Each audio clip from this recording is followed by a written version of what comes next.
their committees are meeting tomorrow, starting from 9 o'clock. And when I checked with them, their meetings may end around 6 o'clock in the evening.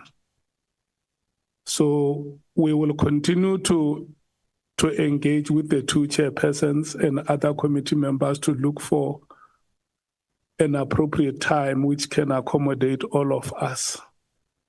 So once that is decided, we will let members know when our meeting will happen tomorrow.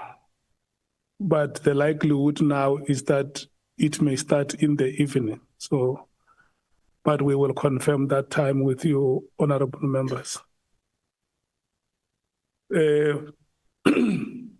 Last week on Friday,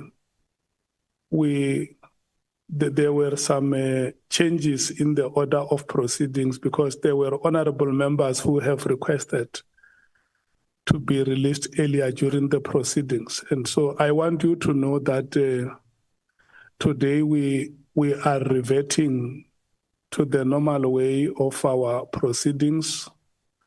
We will start with the African National Congress and then go to the MKP as the official opposition, then take the Democratic Alliance, followed by the EFF, the IFP, the PA, Freedom Front Plus, and Action SA. So I want to take the note. I want to note the speakers now. African National Congress, who are your first two speakers? Thank you very much. Good morning, Chairperson. Good morning, honorable members, Evidence Council and General Sibiya. From the ANC, the first round of speakers would be Honorable Sokhanyile and Honorable Nqola. Thank you very much. Thank you so much.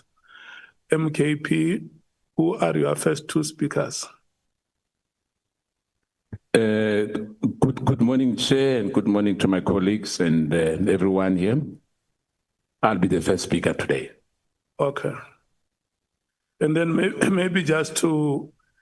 No, Honorable Skhosana. Yes. Because it is human just to tell us how is Honorable Nomvalo today, how is he feeling? Thank you, Chair. He'll join us now. And obviously, you know, there's a clinic here in Parliament. He says that he's walking back here. Okay. He will join us in Honorable Shongwe. Okay. Thank you. Thank you so much. The Democratic Alliance, Honorable Breytenbach, may you please confirm your first two speakers? Morning, Chair. Yes, it will be myself and Honorable Cameron. No. One of your speakers must be on an alternate. Okay, well then it will be myself and Honorable Klopper. Okay. So Honorable Cameron will take the last round. Yes. And then from the IFP, from the EFF, I guess it's yourself, Honorable Matthys. Welcome and good morning. Good morning, Chair. You didn't say EFF like you meant economic freedom in your lifetime. I'm joking, Chair. I'm going to take the first round. Obviously, I'll be doing, but we'll do 2 rounds. So we'll do the 20 minutes and then we'll do a second round for 10. Can we agree to that, please? Honorable Matthys, you are an alternate member in this committee. But I'm full today.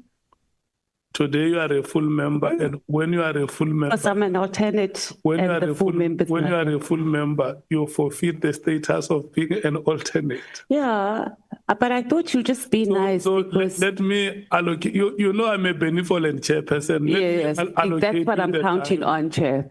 And then we will come to that discretion in the event.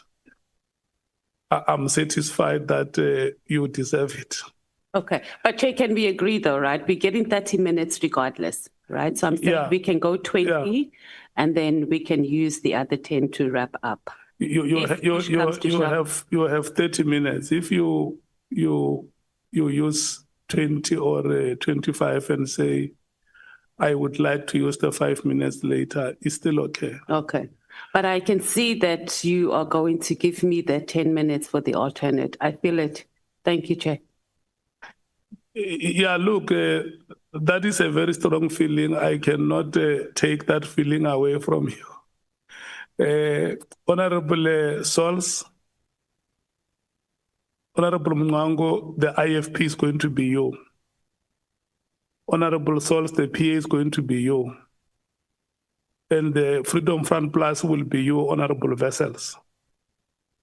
And the Action SA will be you, Honorable James. So, Honorable Skhosana, after you have spoken, we will determine if we, no, you said the MKP is going to be you, and I see Honorable Shongwe has moved in. Is he forfeiting his minutes as an alternate or what? Or is going to be you and him? Or, No. or him and you? Yeah, it's going to be me, and then followed by that 20 minutes for Honorable Shongwe. No, and then in the second round. Not 20 minutes. Oh. Okay, Not yes. 20 minutes. And then the last round would be Honorable Nomvalo. Okay. Thank you. So, honorable members, it will then be Honorable Sokhanyile, Honorable Nqola, Honorable Skhosana, and Honorable Shongwe for the first round. Surely, after Honorable Shongwe, we should take a comfort break. So, Honorable Shongwe, the keys to our break, I'm giving you the keys and help us to have that comfort. Honorable Sokhanyile, your time starts now. Thank you very much. Honorable Chairperson, let me greet you, the honorable members. Let me greet you, General Sibiya. Together with the officials and also the people of South Africa who are listening to this ad hoc committee today.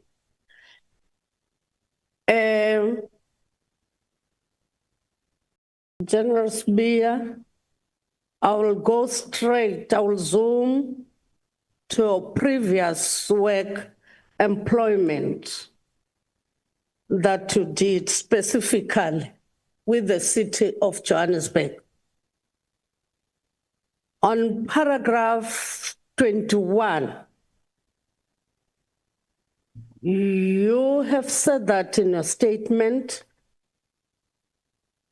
on the 8th of November 2016, you were appointed by the city of Johannesburg to head up its group forensic investigation services. So you were responsible for that unit. Was the unit an existing unit in the SAPS, or it was a new unit that you established with the city of Johannesburg when you were employed in 2016? Thank you, Chair. After I lost my job from the city of Joburg, I was at home doing my small projects. I saw an advert.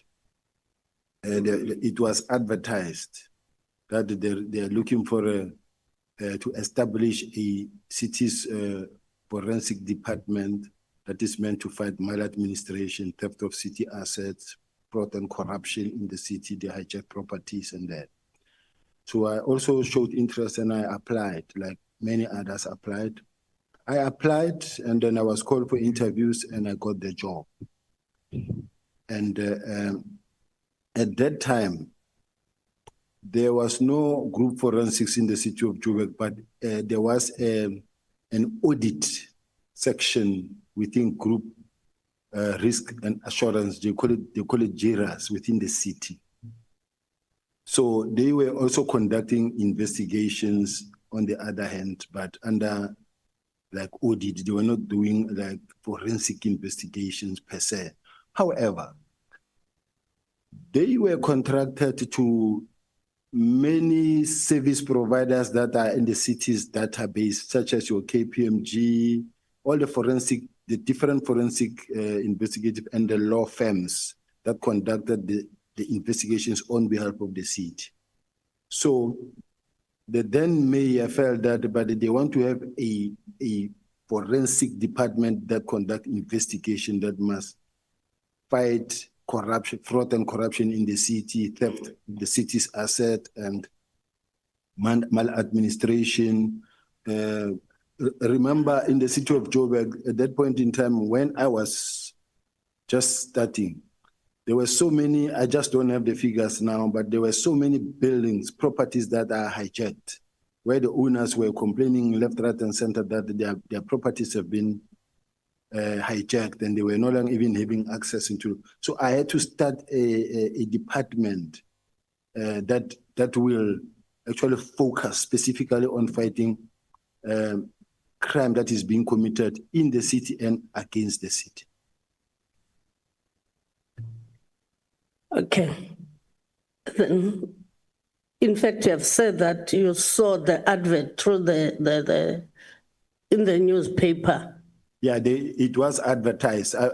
Yes, it was advertised. You applied, yes, like anybody. Yes. Went to interviews. Yes. Okay. But you left the city of Joburg being accused of fraud and corruption. And this unit that you set up, it was there to combat fraud and corruption. But you left the city of Johannesburg under the dark cloud, being accused of fraud and corruption. Am I correct? You are not correct. I resigned from the city of Joburg. There was no case against you of corruption and fraud or anything that comes nearer to you that the city of Joburg said you have done. For instance, that involves an amount of 3.5 million of unlawful benefit. No. In the city of Joburg, it's a political space. It's all the political parties fighting each other in council. If this party is fighting that party of the former mayor Herman Mashaba, others are fighting that party, others are fighting group forensics, because there were those that were believing that group forensics had been established by the former mayor Herman Mashaba so that it can be used against them. So they would open cases, many would open cases that are not really cases that make sense, because if there is any fraud and corruption, and it was reported to the police and it has got evidence, I would have been arrested by now. It would have been, I mean, it's how many years I've been back into the police, where's that case now? So it was neither here nor there. It's just on a daily basis you would face, there are those who will tell you that I was illegally appointed, but I was appointed, approved by a council. Matters were investigated by the public protector, cleared. There will those who tell you that I procured spying equipment, but and then even go to an extent of writing to the public protector cleared. They write to the IGI. The IGI said, but it must be investigated by the SSA. The SSA comes and say, no. We saw these things. There's no spying equipment here. And even these things that were procured here cannot be even repurposed for anything. It's a report that comes from SSA. Now, what I'm saying is that this is a political environment, and if someone goes and open a case against you and there's a case, act on it, and it never happened. Okay. So there was no case that was opened for that. Even the equipment, because I was going to come for that equipment that we're talking about, an irregular expenditure that was incurred by the city of Johannesburg because of the equipment, procurement of the intelligence gathering equipment. No. There's nothing like that during your era. Let me respond. There is nothing like that. Honorable members, when you say you are a world-class city, and then I say the city of Joburg is the mega city in Africa, and we've got a forensic department that is not able and capable, how do we make the city to be able and capable? How do we make the city to be able to carry itself in terms of the investigations? Now, I said, you know what, I worked for the Scorpions. They had a unit called KICO, Crime Information Collection Unit. In the Hawks, they have PCMC, Priority Crime Management Center, Information Management Center. Now, I needed an instrument that when I walk into the war room, I can see what is happening in the city at once. And that being the case, what you do is that we need technology. We need to invest in technology. Even the police now, they're saying we need to invest in technology. You need a situation where the city's got, I think, 13 departments and 23 entities or vice versa, but that is the numbers. I must know that the crimes that are being committed at revenue services, at water affairs, water department, at J-Water, or at Zoo, or at City Power.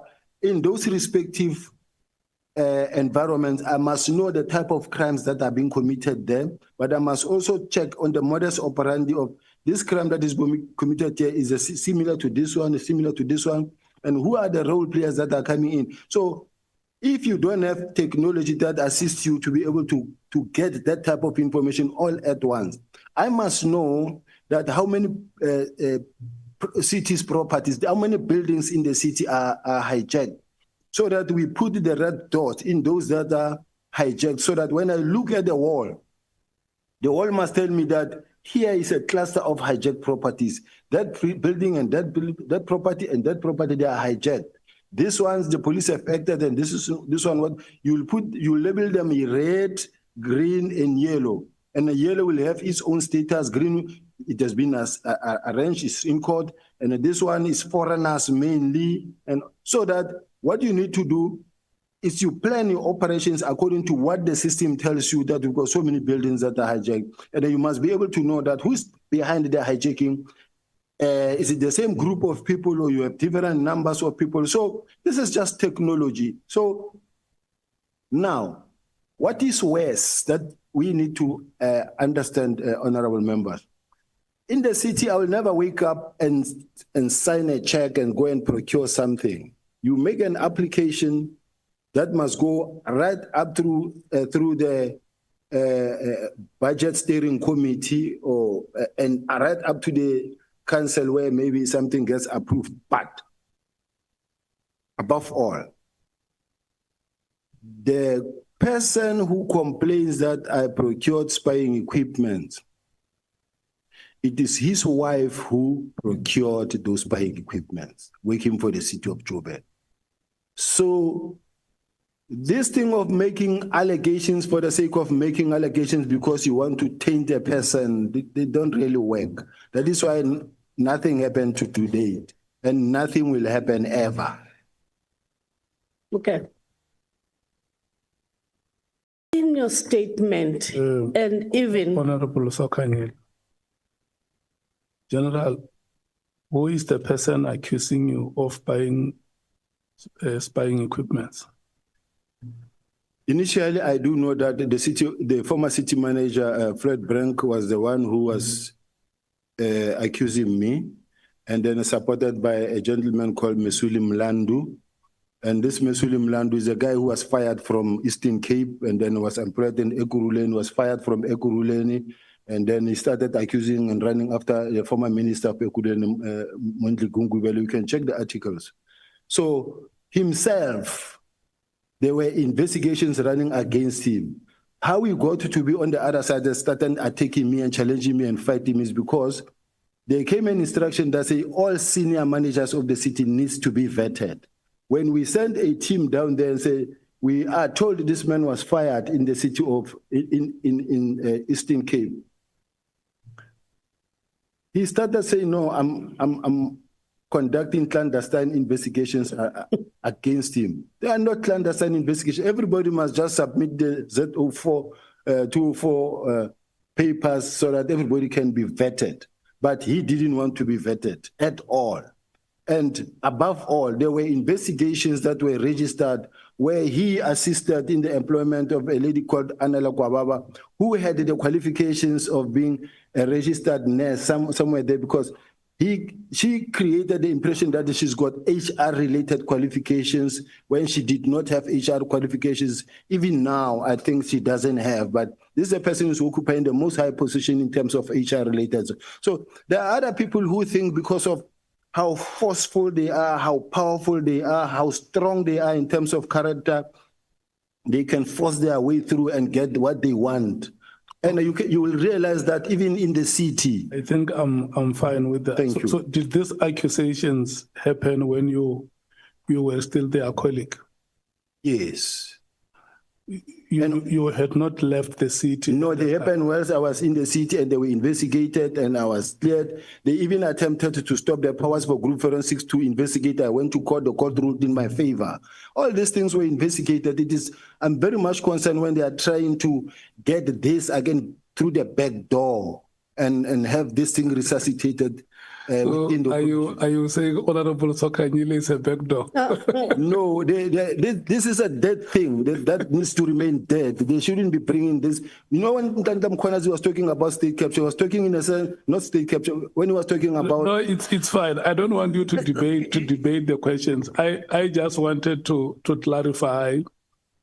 And remember, this clarity emanates from the statements that you made yourself, that I did not buy spy equipment, but the person who accuses me of buying spy equipment, it was his wife who bought those equipments. Yeah, the equipment that were procured. His wife was part of the steering committee, and her signature is also there. Thank you.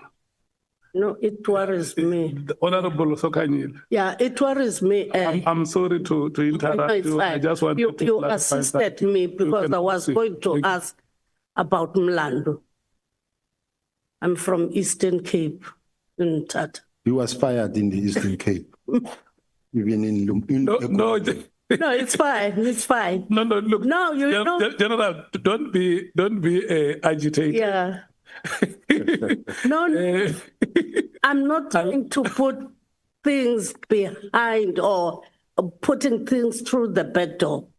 I'm just looking because when we're in the city of Johannesburg trying to combat fraud and corruption, there are these allegations. Now, you went back to SAPS.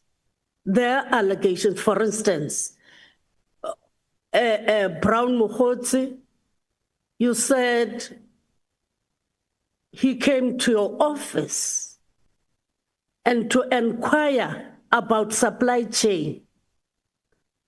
Why would he go to your office, Brown Mkhwanazi, on a supply chain related issue, not going to manage a supply chain, for instance, a senior person in the supply chain, or the national commissioner?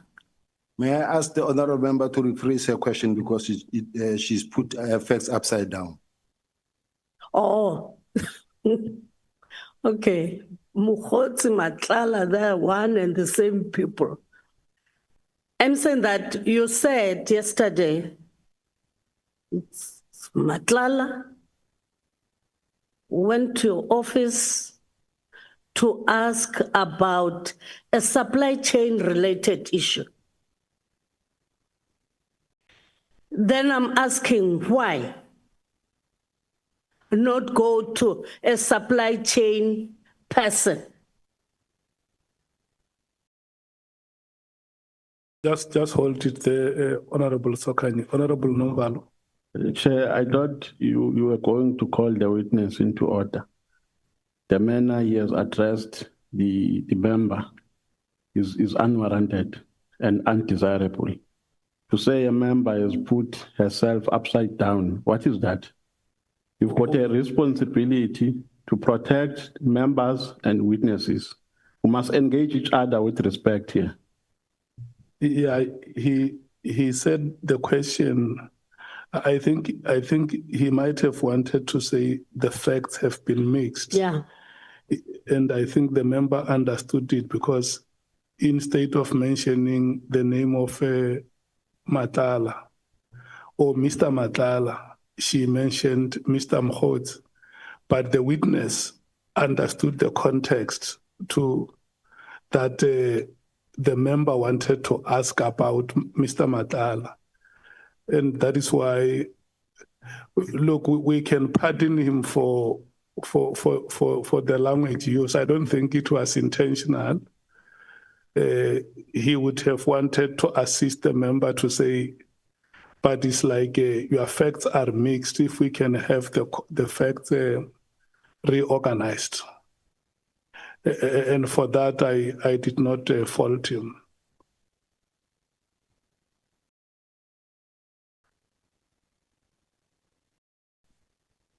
You can proceed, Honorable Sokhanyile. Fine. May I apologize if this is how it came out, because I didn't want to use the word the honorable member confused this, the thing. It would have been more, it would sound like I'm saying the honorable member is confused, so I didn't have the right word, but I apologize. I'm ready for the question, Honorable. Accepted. You can answer. What was the question? I was saying that you had a meeting with Mr. Matlala about a supply chain related issue who came to complain.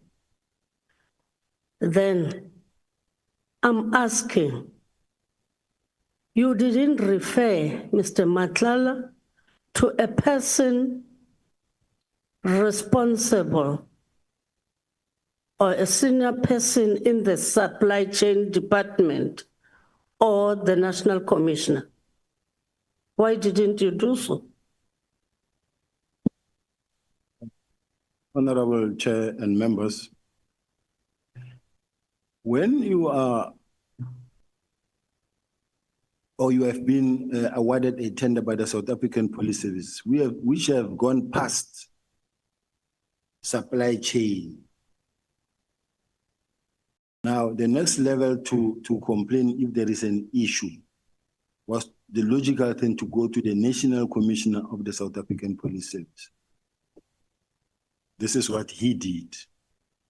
He went to the National Commissioner of the South African Police Service, which in that case, I was acting in that capacity.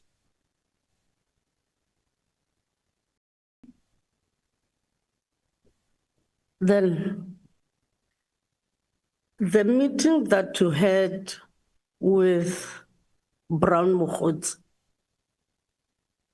discussing some of the issues, you said Brown Mkhwanazi, you knew him from Northwest, he's an activist.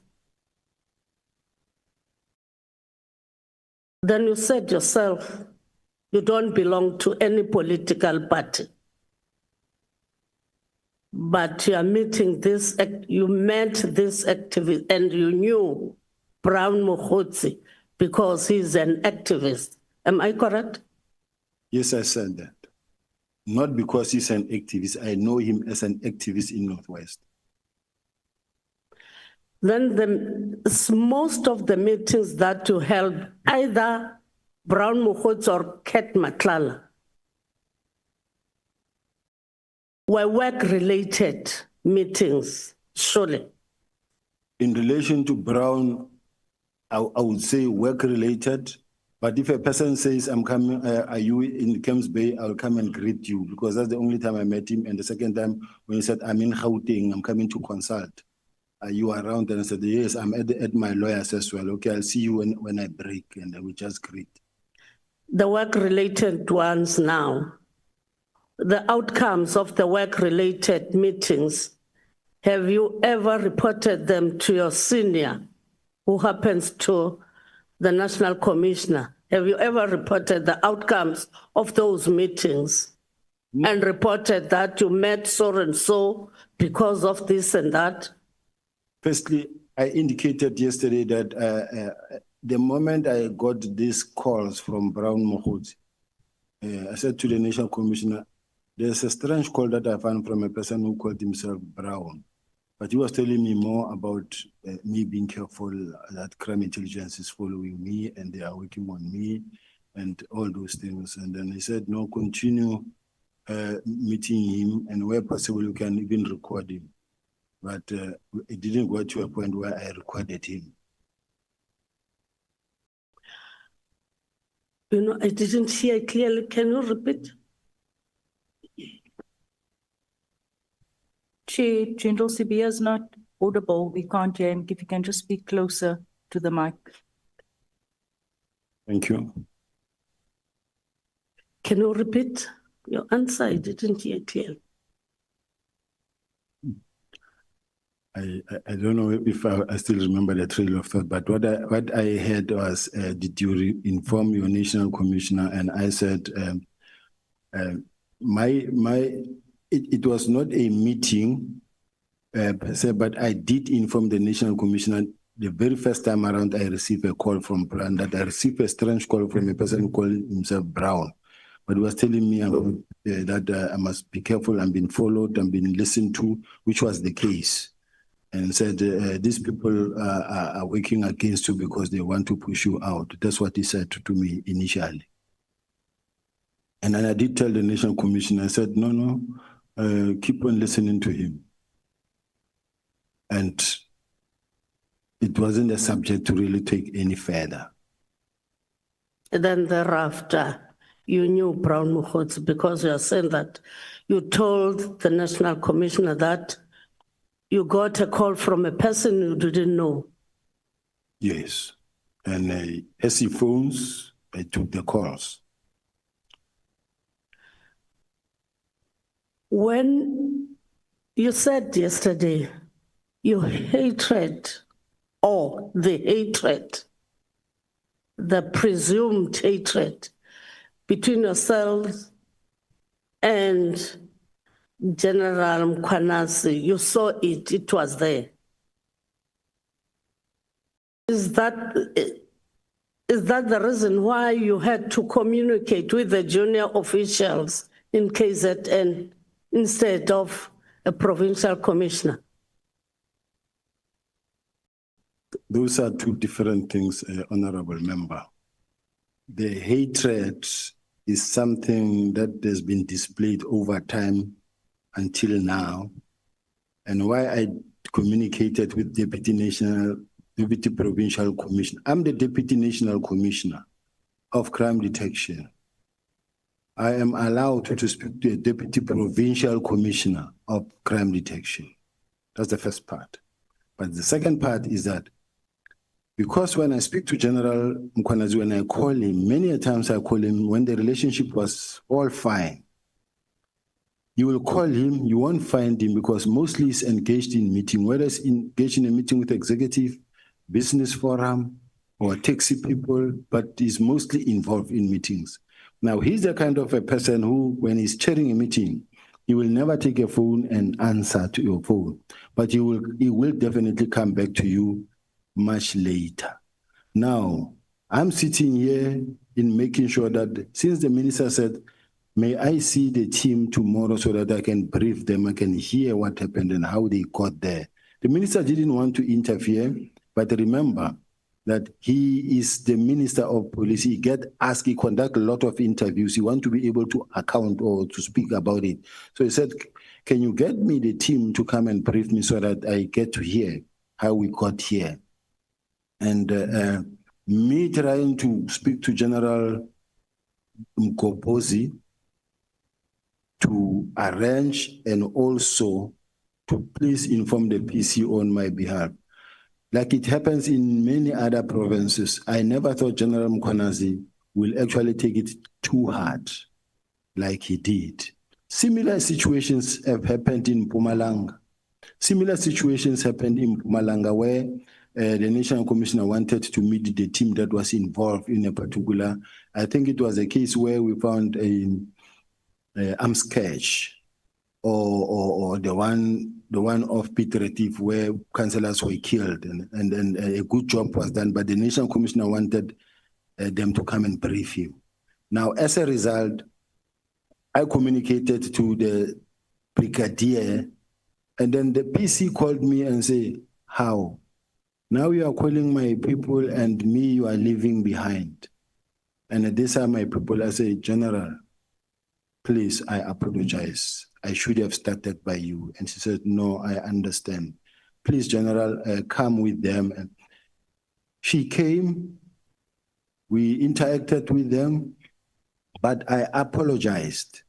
And it was really not war like it is still today, just for the fact that I didn't speak to you directly, I spoke to someone who's your deputy. So it differs from character to character, from person to person. But it happens on a daily basis with all the provinces. Okay. No, thank you very much. Thank you, General. Thank you very much. Before, General, you confirm the display of hatred towards you. That's correct, Chair. Okay, thank you so much. Honorable Nqola. Thank you very much, Chairperson.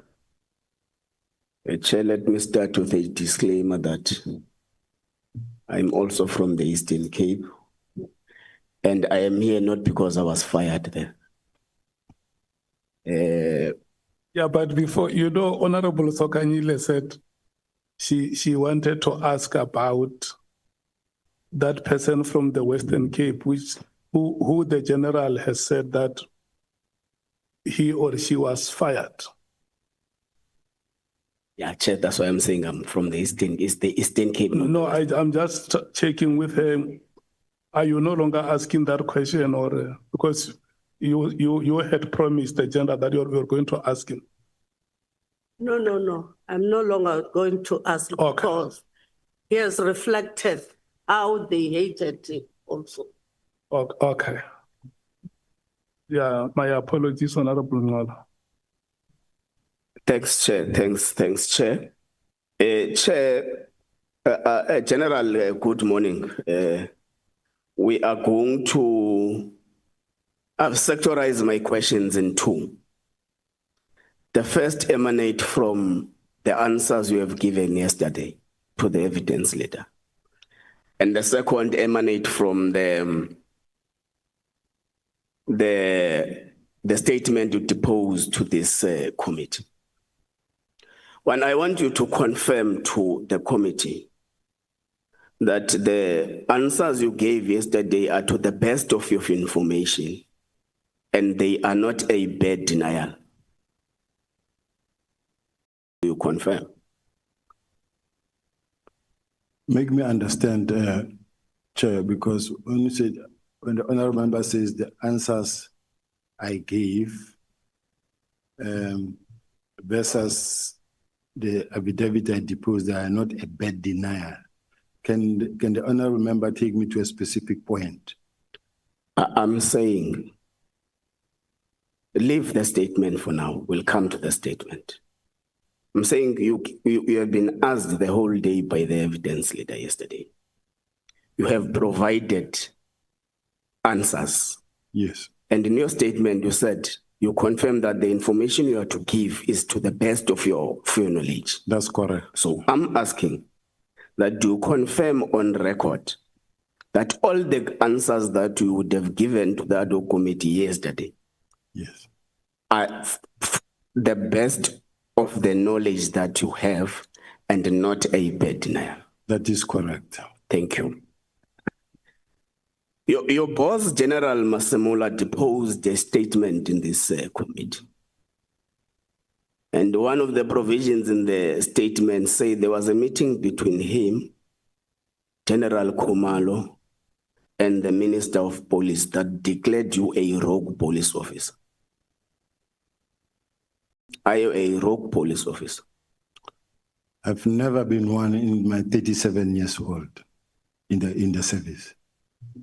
So you deny the allegations? I deny that and must prove that. Okay. So you receive a call from a gentleman by the name of Brown Mkhwanazi, who comes and meets with you in a hotel in Camps Bay.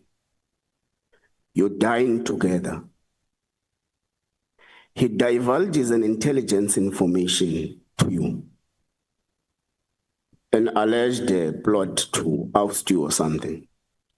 But didn't it concern you as a Deputy National Commissioner of the South African Police Service that a civilian comes to you as a boss of an institution and gives you an information about your intelligence services? Did it not concern you? What concerns me is the fact that he was telling me something about I know. And in that regard, I work with information. I've got people who are my informers, I have people who are whistleblowers. I deal with information. So even if I am concerned, the only thing I can do is to either speak to the National Commissioner or where the National Commissioner is involved, I'll speak to the Deputy Ministers. No. We understand clearly that crime intelligence has got what they call community intelligence, where they use the information to tackle crime.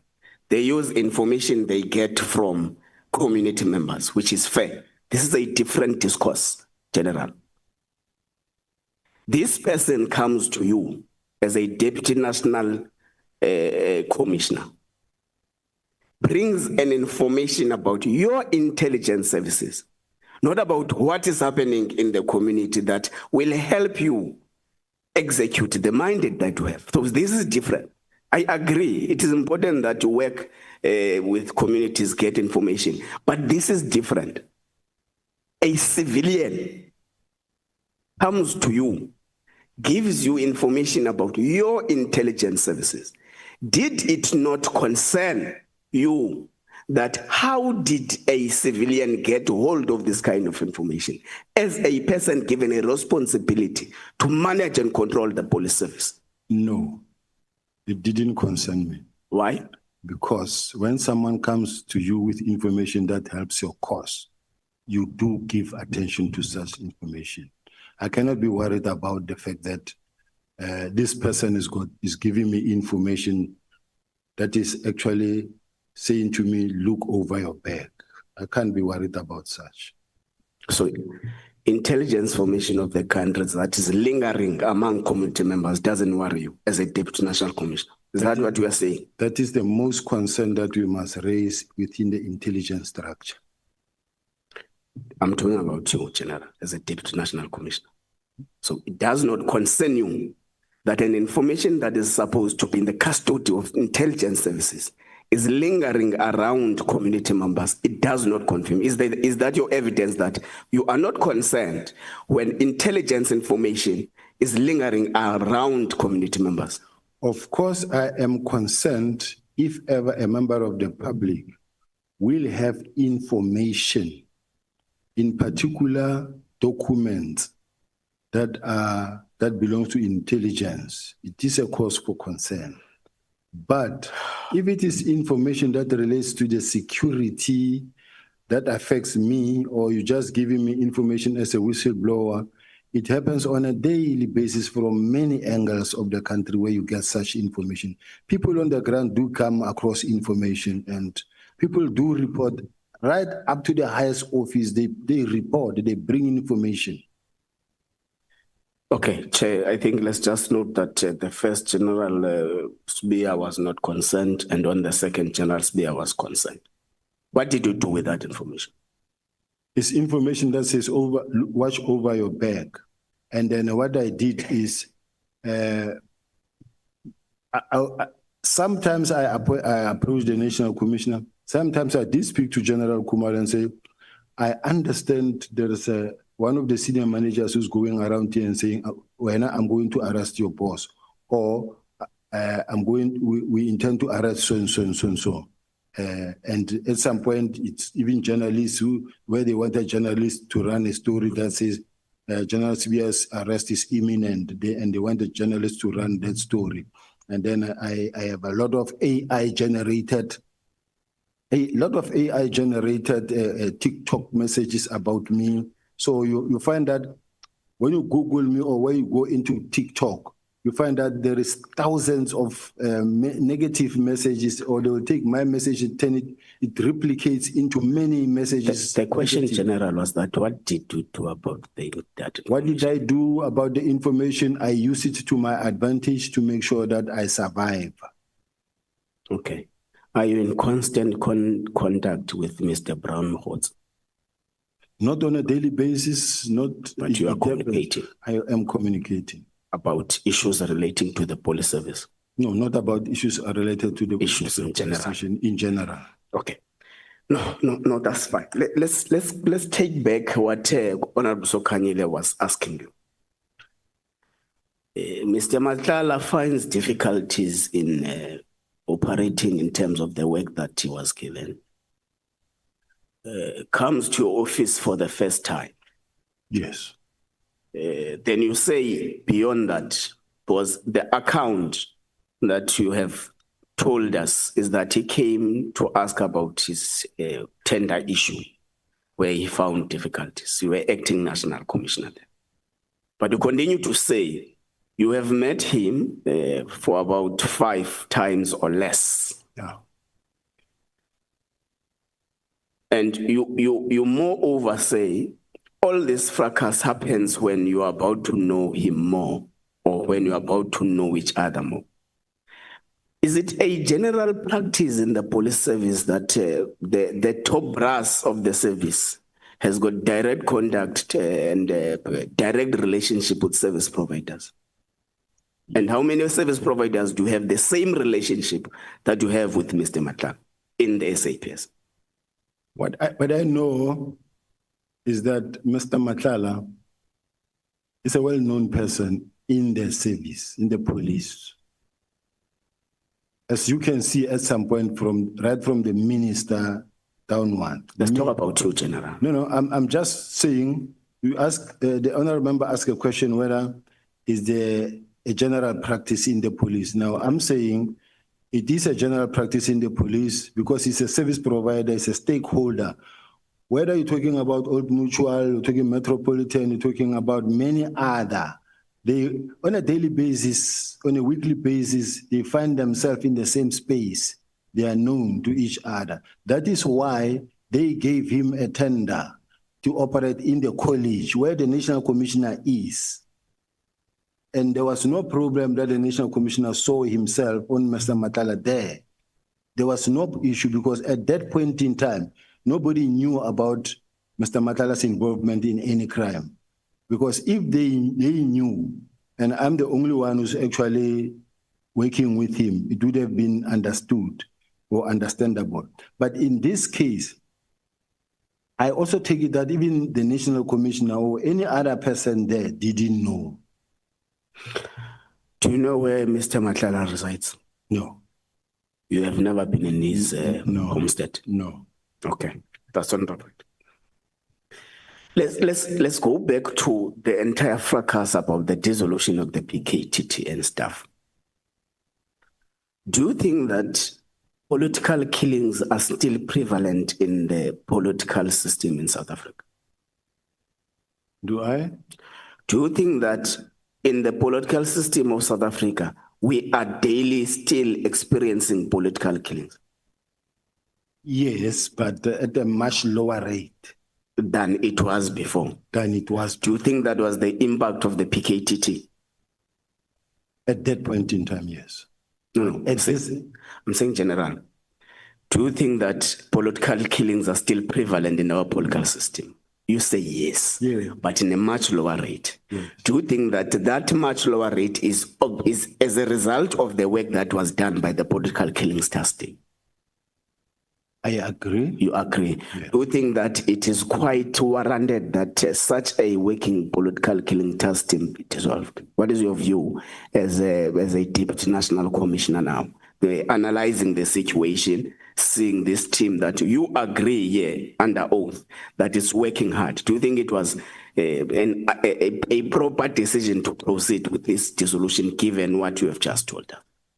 Personally, and looking at what the South African Police Services embarked on themselves, they embarked on a journey to dissolve the task teams and to make sure that they establish specialized units that will take care of, including, among others, political killings.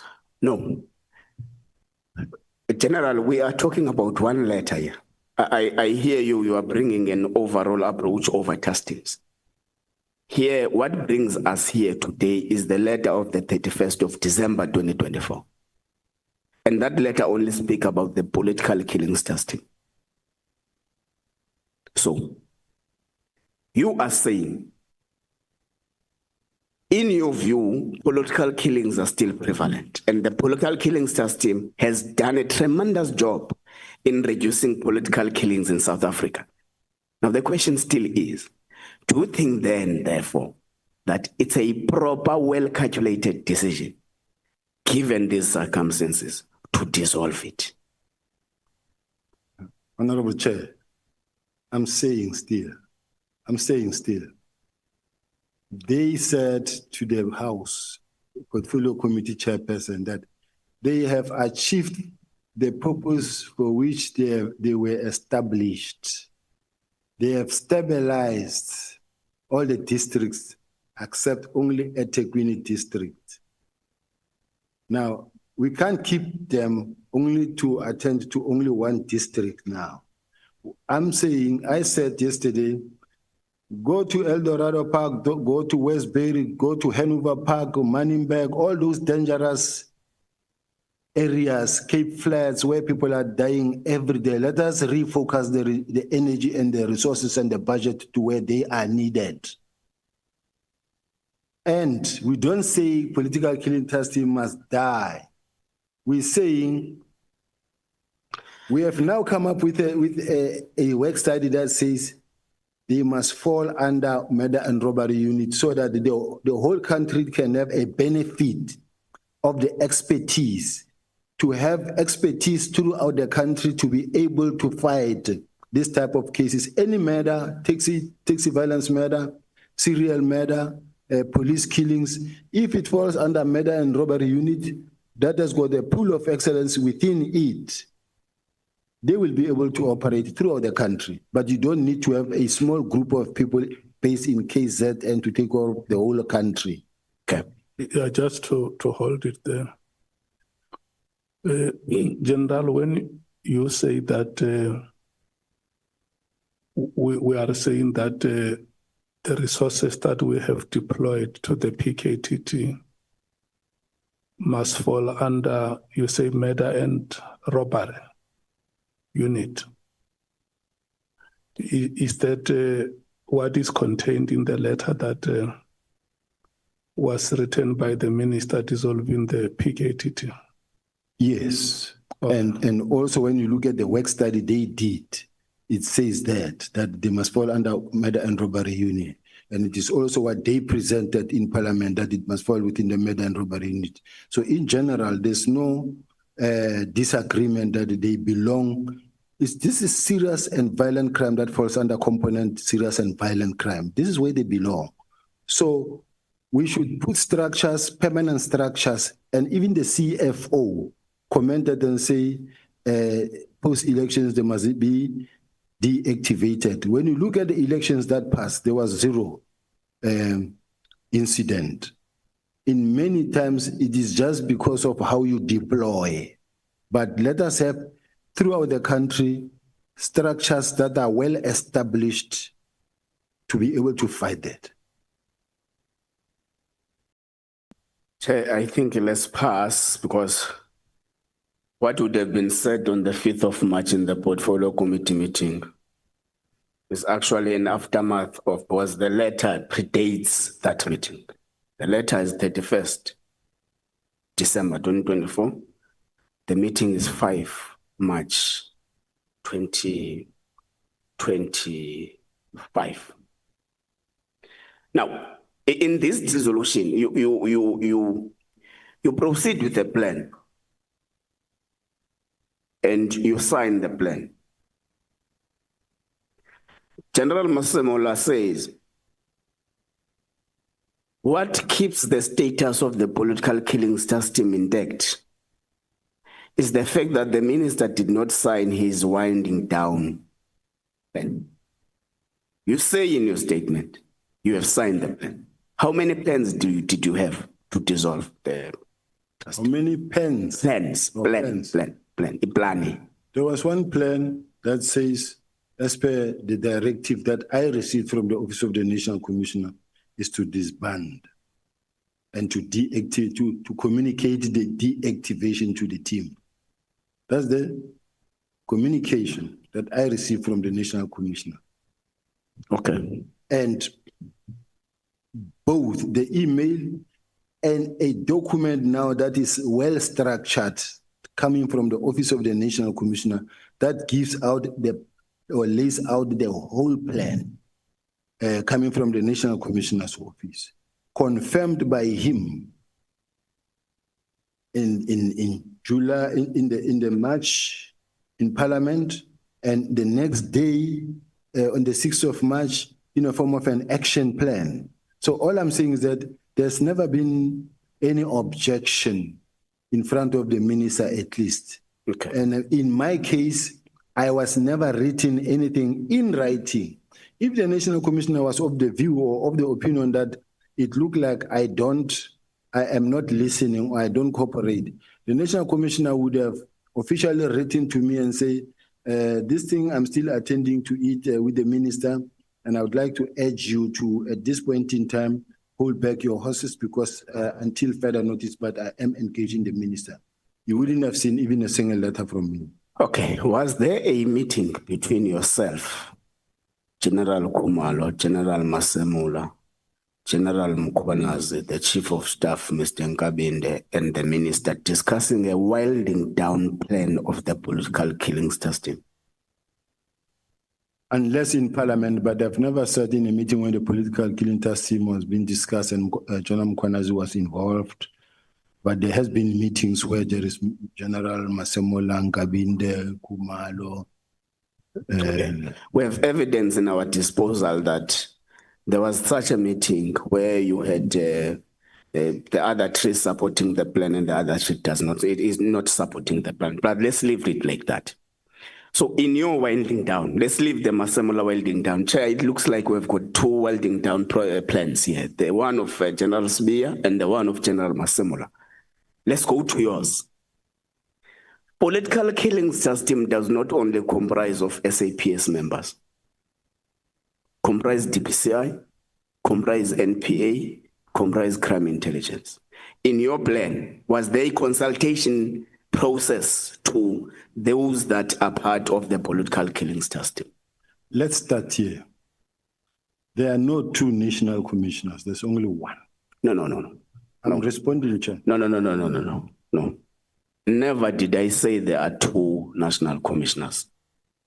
I'm saying evidence in the disposal of the Ad Hoc Committee now is that a statement by the national commissioner says, I developed a winding down plan of the political killing system.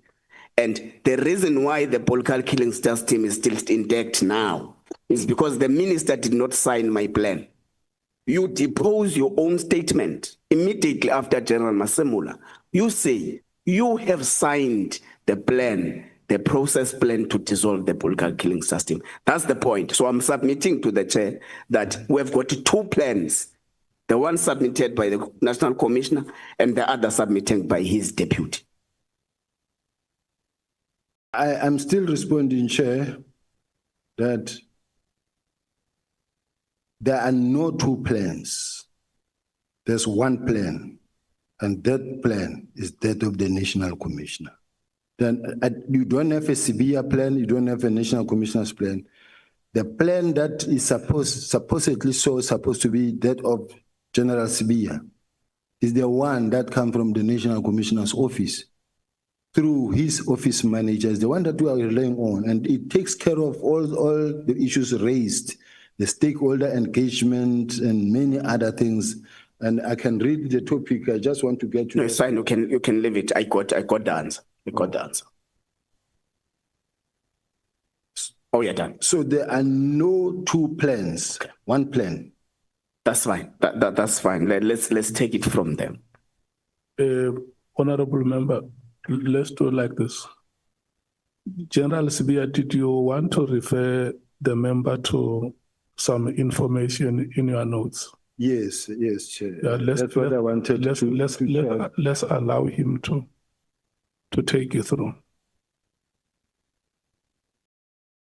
I'm looking for that document with a signature in the body of the.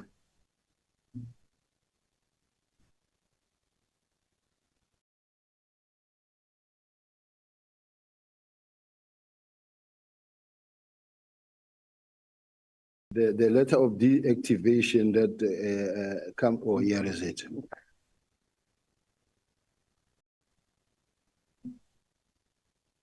Maybe for the benefit of the public out there and the House at large, Chair, I'm requesting to read this letter in its entirety, because I want the record to be kept so that anybody who listens, they must see at what length did we go to try to take care that this document or the transition, it covers everything.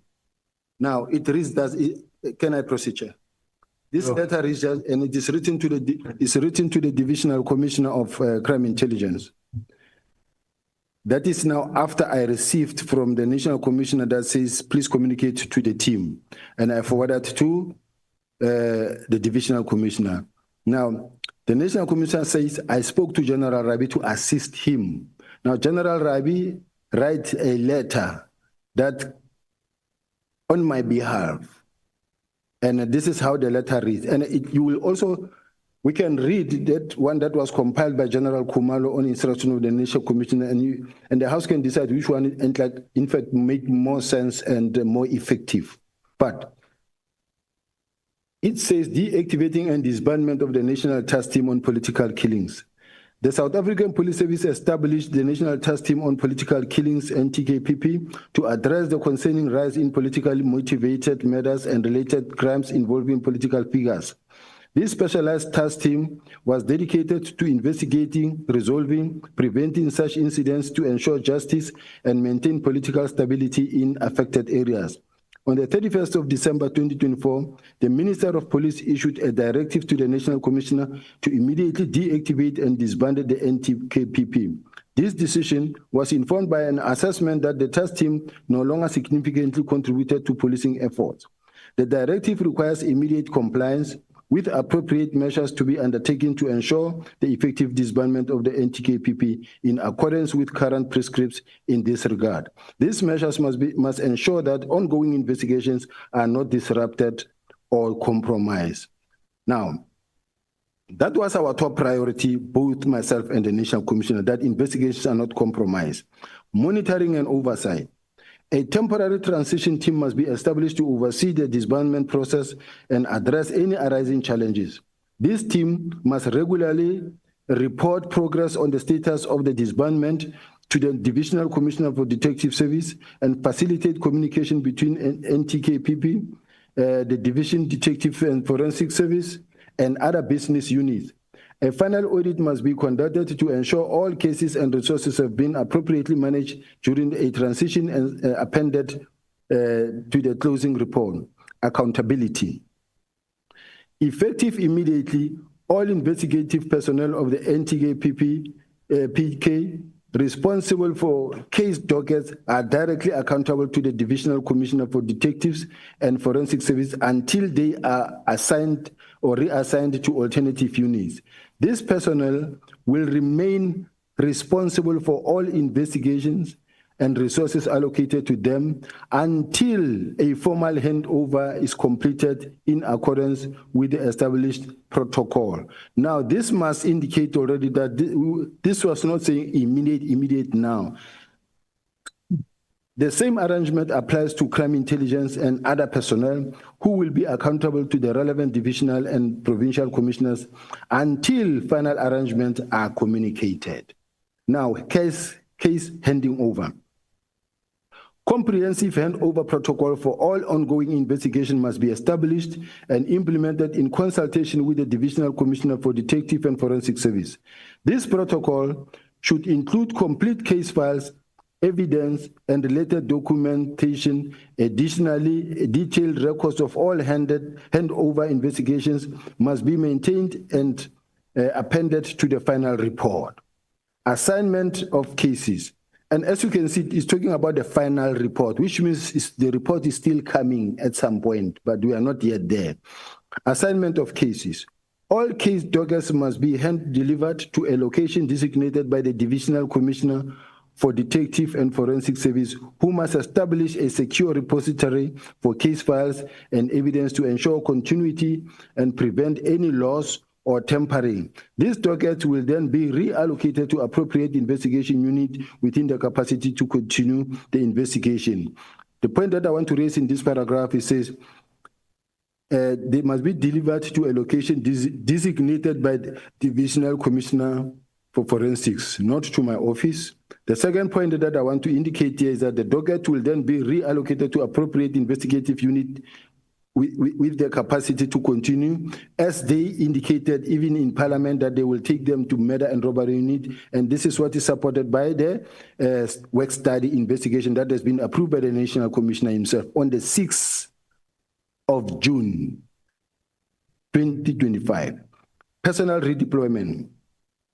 The PKTT members must be reassigned to other units within SAPS in consultation with the Divisional Commissioner for Detective and Forensic Service and other relevant divisional and provincial commissioners.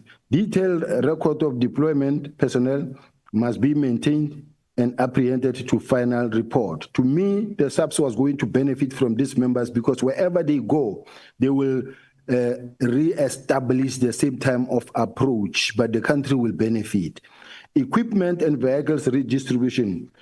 All equipment vehicles allocated to the NTKPP must be redistributed to other units within the South African Police Service in consultation with the Divisional Commissioner for Detective and Forensic Service and other relevant divisional and provincial commissioners. Detailed record of the redistribution resources must be maintained and appended to the final report. You can imagine how many vehicles were bought. Millions of rands were bought for this PKTT, but if those cars, those resources were to be redistributed to fight the crime, be it in KZN is still fine, or to the murder and robbery unit, so that the same work can continue. Stakeholder communications. All internal and external stakeholders must be notified in writing about disbandment of the NTKPT, the transition plan for ongoing cases, and the future protocol. Now, here we are saying, we must remember that Gen Mkhwanazi suggested that the NPA were not informed, but here... General, I thought that when you made reference to that piece of evidence, you will say to the member, there is this memorandum that was in circulation in the police services, is dated 2025, March or April. And the key areas that I want to bring to the attention of the member are the following. 1. that is why I made that intervention, so that you must not leave here saying, I wanted to bring the following information to the attention of the members, but it's like they were not interested.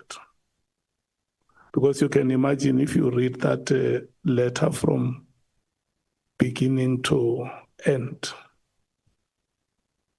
I don't know. What are the areas of emphasis?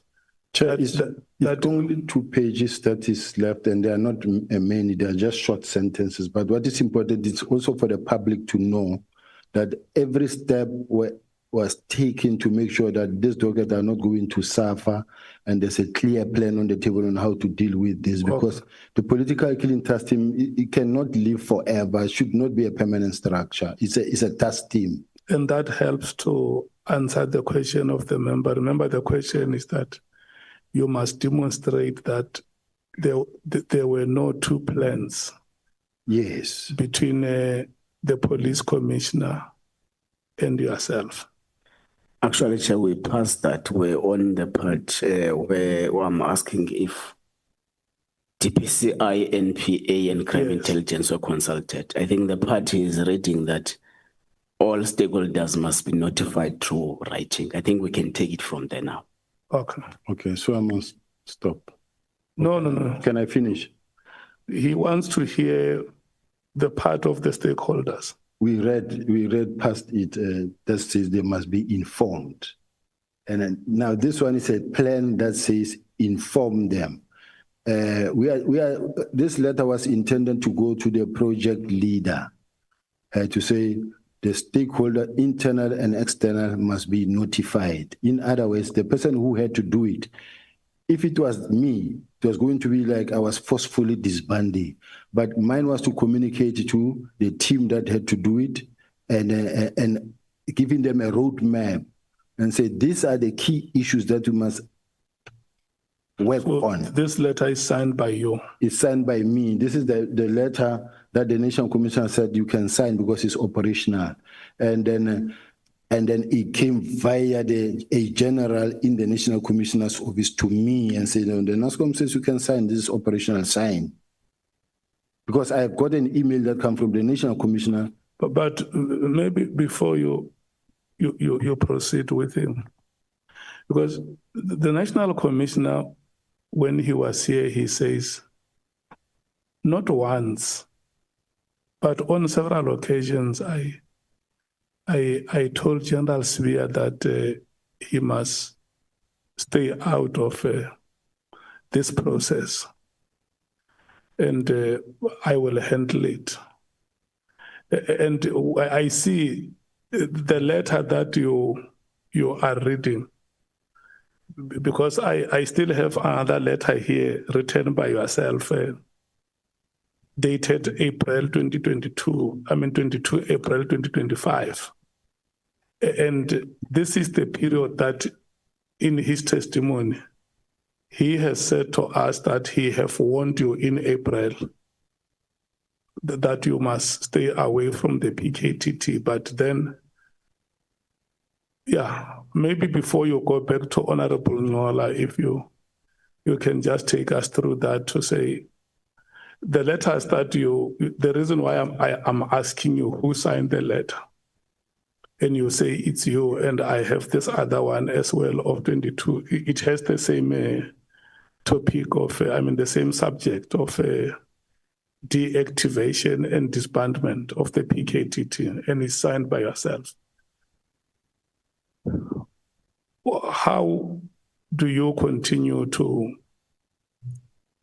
sign these letters when the National Commissioner says,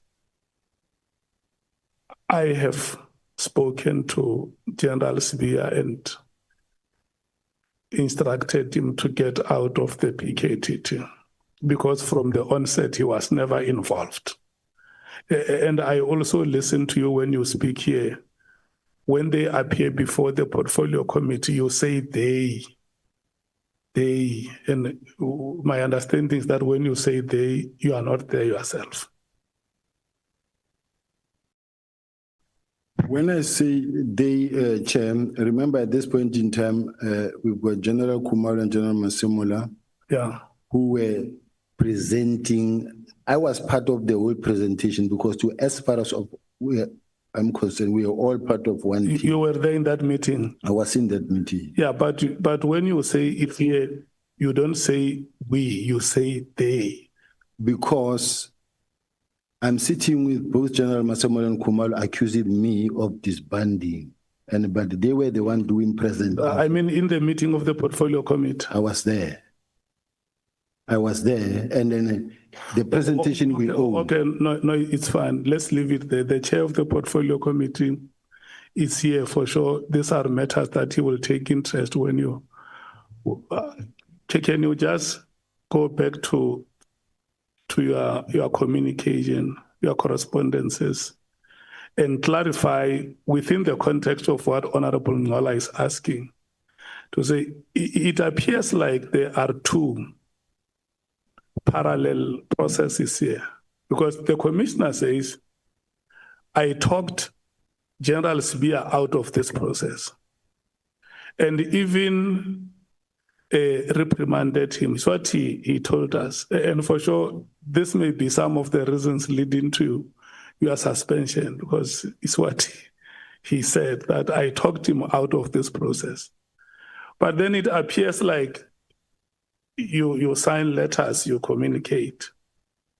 And he wants to know, because he says, no, listen, the minister has never signed my winding plan. And here is my deputies, my colleague, I say, look, wait here, I will handle this. And then you are reading a letter. What is the date of the letter you are reading? I think it's 17 January. Yeah, and this one is 22nd April. Help the honorable member to understand. Thank you. I'm asking, Chair, to just before I get to the honorable member, just to mention two issues. The first issue being, starting from January, when this matter arose, working with the National Commissioner, working smoothly with the National Commissioner, on the 4th of April, the National Commissioner assessing me and in all respect saying competent in everything, then his only concern that he wrote, this is the only concern that he wrote in his performance. Now it says the forensic science part of the division, detective and forensics must be paid close attention and their performance to improve. Now, because this is the time where the National Commissioner was supposed to say to me, Chief, you don't listen, you don't do this, and when I say this, you do this, and I want this to improve or this. So I'm bringing this point home that says, no, the bottom line is he assesses me positively because there's no issue. Yeah, the assessment, we recorded it, the competence and the performance index, how it has improved. You said it in a chapter and verse yesterday. I have everything on record. Go to Honorable Nqola and help him to understand the context. Honorable Nqola, please take me back to my trailing thought. Yeah, because you went all over and spoke about assessments and dockets. We have not arrived there. We're going there. I have to survive. We passed the issue of the two plans, Chair. It is the evidence of the general that, no, they are not two according to his knowledge. It's fine. Let's take it from there. Let's just record it as he says it. So the letter that he reads speaks about informing stakeholders internally and externally. Because, Chair, when a possibility arises for NPA, DPCI, and crime intelligence to come to this committee, we'll ask them if they know about any plan or any process to disband the bulk killing system. So I'm asking again to you, General. Have you been able to inform those stakeholders of the directive and the plan thereof in respect of the dissolution of the political killings task team? I'm asking you as a person who says you received a directive from the Office of the National Commissioner to manage this process. We are doing this, General, so they don't come here and say, no, we don't know anything about that. So it must be on record that you have informed them that the political killings task team has reached its sell-by date. Chair, that was not my responsibility to do that, to inform the stakeholders. The stakeholders had to be informed by the project manager of the political killing task team. The instruction came that says, communicate this to the relevant team. I did that. Theirs was to start the process and to start running with the baton. Not me running letters all over, writing letters to every stakeholder, to that one and that one, going to see that one, going to meet that one. It was the responsibility of the task team project leader to do it. General, you speak like someone who's operating in a peripheral environment.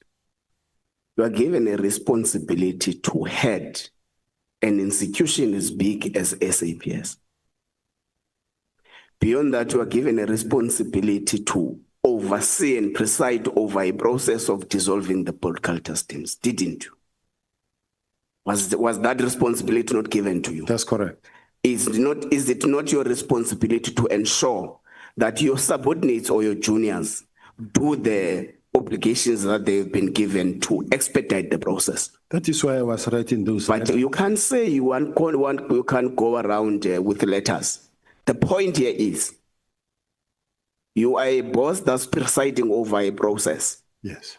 Now, whoever you have given that obligation of writing a letter is not important for these purposes. The question is, were the stakeholders informed of the process you presided over? The stakeholders had to be informed by the project manager, not by myself. Chair, can I repeat the question? I am not asking who bears the responsibility of informing the stakeholders.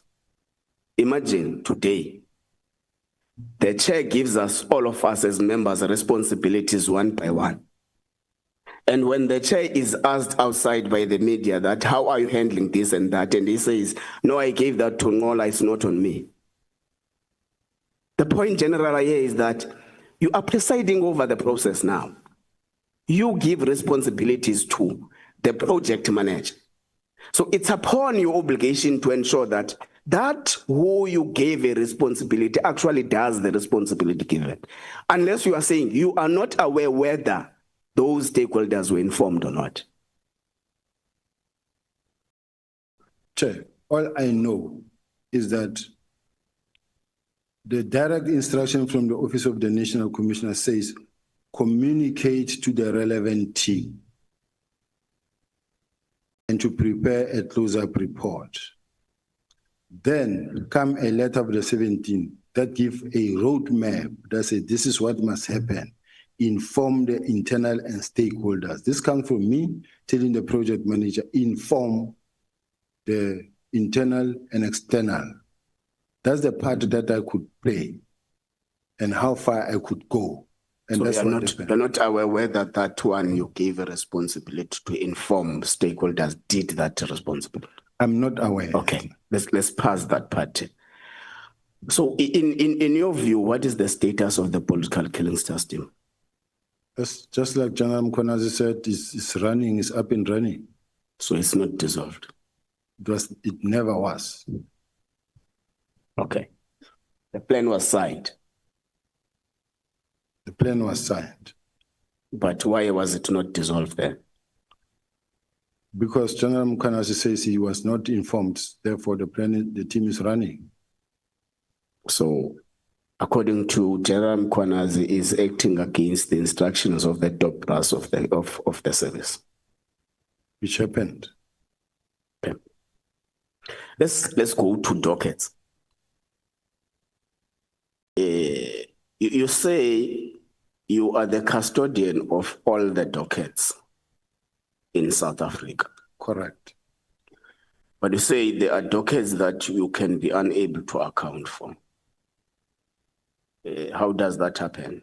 Not that I can be unhappy to account for. That falls under me, but I'm not accounting. I'm expected to account for them, but they are not in my possession. Okay. Where do you derive these powers of custodianship of dockets? Can we go to the same letter that gives the powers that was approved by the National Commissioner? That says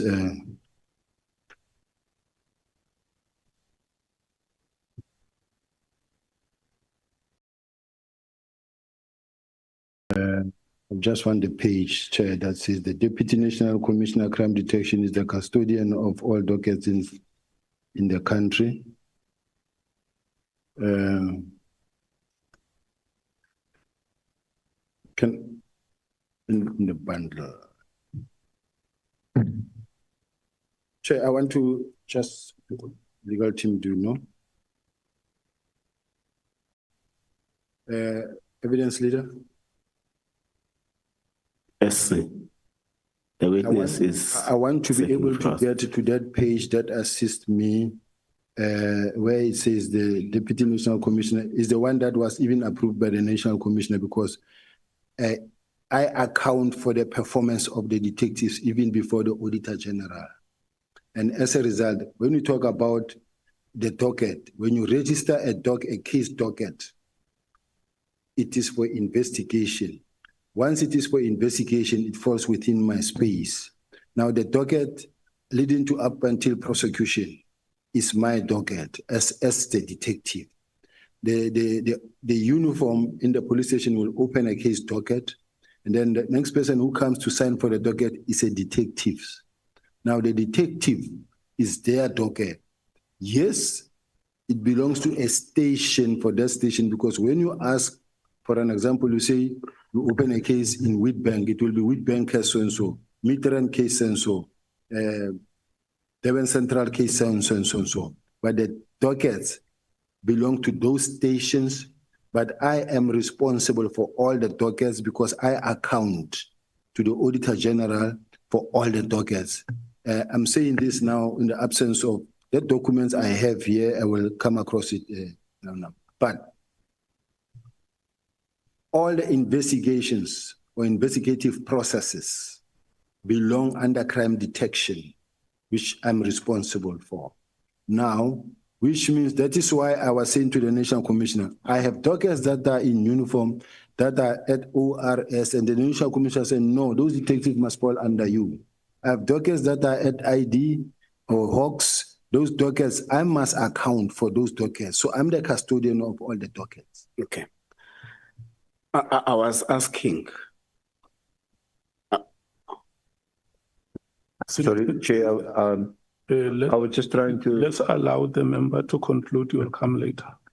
Not on the topic.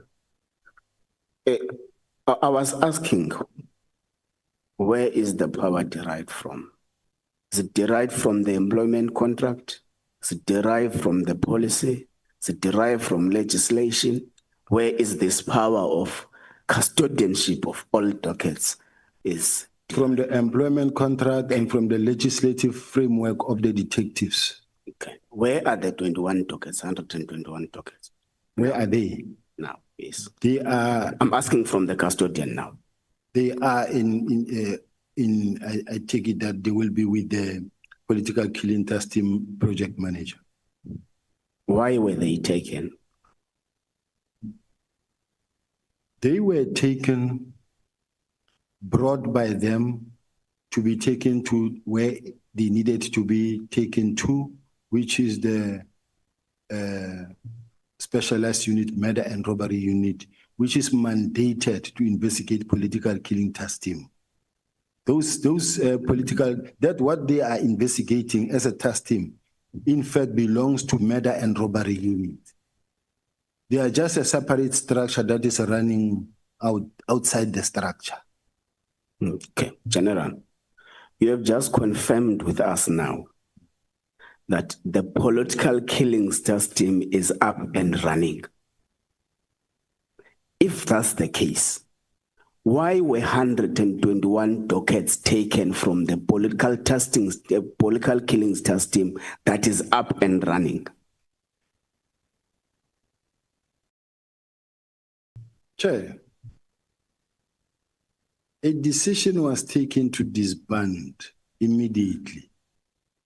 And the political killing task team project manager did say that this political killing task team have achieved the purpose for which it was intended for, to stabilize and to fight the killings of the politicians and your traditional leaders and others.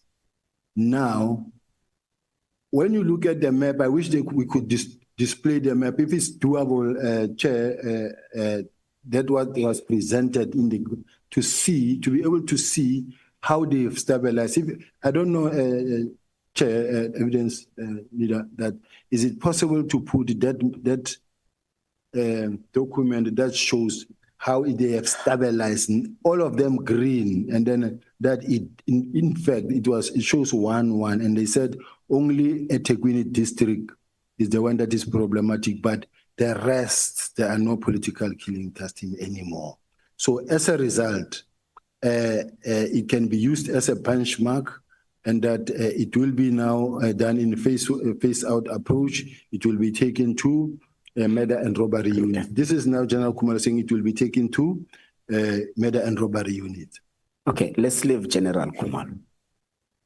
Let's leave what General Khumalo says. The letter was what General Khumalo would have said it was actually later than the 31st of December 2024. The letter says, the service of the political killings task team is no longer required because it's no longer adding any value. And you have attested here in front of us that, in your view, the political killings task team has actually been able to down spiral the rate at which political killings happened in South Africa. Now, let's pass this stage, General. Let's go to the letter. I think, Chair, I'm going to this letter. It's on page 20 of the index Koban, page 20.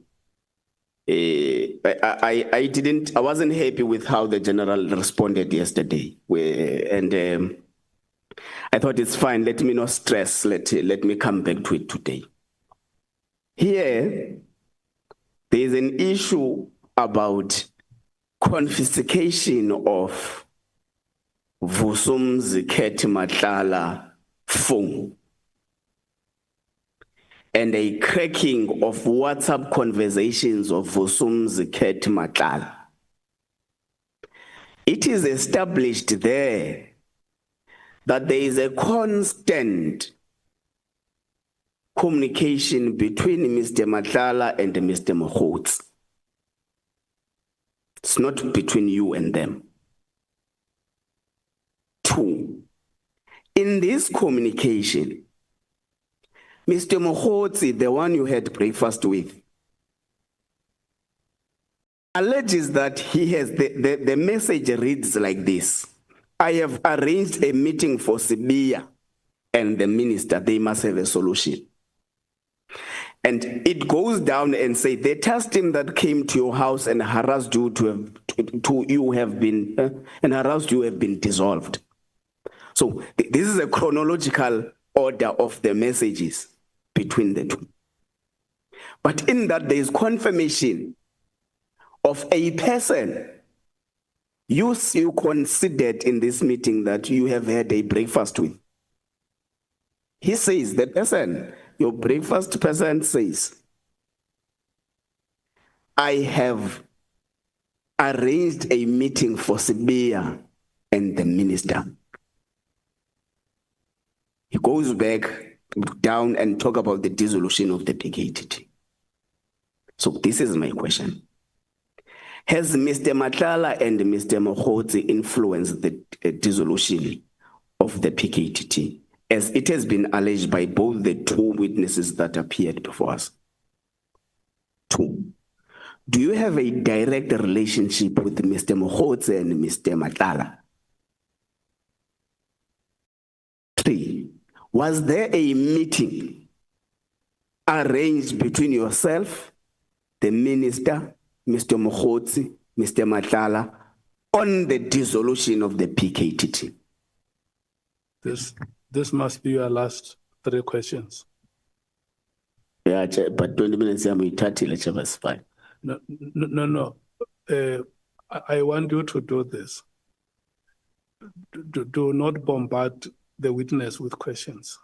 Take them one by one. Okay, that's fine. As you conclude. That's fine. Okay, let's take one first, emanating from this that is written here. Can remind you that it's a communication between the two people, and we're not saying we are responsible for that communication. We're saying there is your name dropped there, that I have arranged a meeting with Sibiya and the minister. So has there been a meeting arranged between you, the minister, Mr. Matlala, and Mr. Mkhwanazi to discuss the... Never. Okay. There was never such a meeting. Okay. When did you have breakfast again with Mr. Mkhwanazi? I think it was on the 8th of January. Of January. 2025. Yeah, Chair, I may be wrong. He came for the 8th of January meeting. And I take it that it was in the morning, but normally because of we are working as the South African police, we would wake up early and be on the ground. So I don't know whether it could be before or that, but it did come, I confirm, we met. When did SAPS raid Mr. Matlala's homestead and confiscate his phone? They say it's on the 6th of December. That's what I read in the statement. Of December? Yeah. Last year? It was on the 6th of December because in one of the statements that I read, it says it was the raid of the 6th of December that led to the beginning of the disbandment of the Okay, when did Mr. Matlala get arrested? In your knowledge? Far deep in May. This year? This year. So the breakfast dates the arrest. And these messages to us.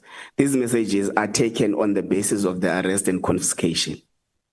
So fine, let's leave it general. Let's just leave it there. So General Mkhwanazi alleges that they have scanned, they have audited the dockets to check if they are in the same shape as they were when they were taken. We say I think they found about 5 with some minor deficiencies, with some missing pages and all that. Are you aware of that? I heard him, but I don't agree with that. Okay. Let's go to Forte. We have got 4 members of the PKTT whom you allege that they have taken money in some point in the Eastern Cape. Of course, we established that they are not 6 or 10, they are 4. And one amongst them did not take money in terms of your statement. It's page 167, 176 and 177. One of them just got himself some polo neck and a coat. New polo neck and a coat. Now, I want to take us through what is your reading of that.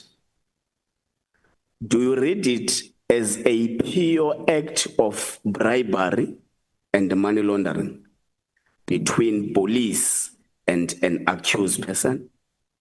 Or do you read it as a covert operation of the police to lay in a suspected individual so that they can be able to arrest him?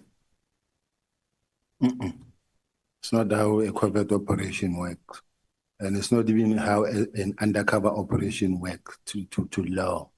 It's not how it works completely. It's pure act of criminality. Okay. Gen Mkhwanazi made assertions here saying sometimes covert operations, Chair. On a point of, not a point of order, just the sound. Please, General, if you could direct General to speak into the mic. Thanks. Okay. On a point of sound. Thank you. Clarity. Now, Gen Mkhwanazi came and under oath made statements here that sometimes a covert operation would be them buying a Lamborghini just to infiltrate a Lamborghini club that is suspecting to be involved in criminal activities. Is that correct? It's wrong. It's wrong, completely wrong. It's not an investigator, it's wrong. Okay. Now, Chair, let's take matters to the issue of, I think a lot of issues I've covered. I'm left with just the issue of when you wrote communications. I want you to know that you are asking the last question. Yes, it is the last question. Yeah. General Khumalo is due to come and testify. But following his testimony, what was cut down in the Judicial Commission, it seems to have a different story with what you are using, but it's fine, we'll take it when he comes here. But I want you to confirm before us what we have been communicating with him on the dissolution, because he's a project leader. Now, what has been his responses to the numerous communiques you have been sharing with him in respect of this matter? Thank you. Basically, he ignored my emails, because remember the National Commissioner said he told him to ignore me. And as a result, which means whatever that was happening going forward, it was happening because the National Commissioner said, this is how you will do it. Now, even when the dockets were brought over to head office or wherever, starting from when the National Commissioner said, ignore that one, whatever that happens now going forward is the National Commissioner's instruction. So coming off the docket, General Khumalo would never have brought the dockets to head office or wherever, because he already got instruction from the National Commissioner himself that says, ignore that one. So anything and everything that flows therefrom, National Commission. Thank you, General. Thank you very much, Chair. Thank you so much, Honorable Sokhanyile. Thank you so much, Honorable Nqola. Honorable Skhosana and Honorable Shongwe. The two of you, when you are done, we are going to break. So in case honorable members may want to see themselves in and out, you can just do that discreetly. Thank you so much. Honorable Skhosana and Honorable Shongwe, I'm handing over to you. Sorry, Chair. No, before, senior counsel wanted to say something. Thank you, Honorable Chair. No, it was at the time when I think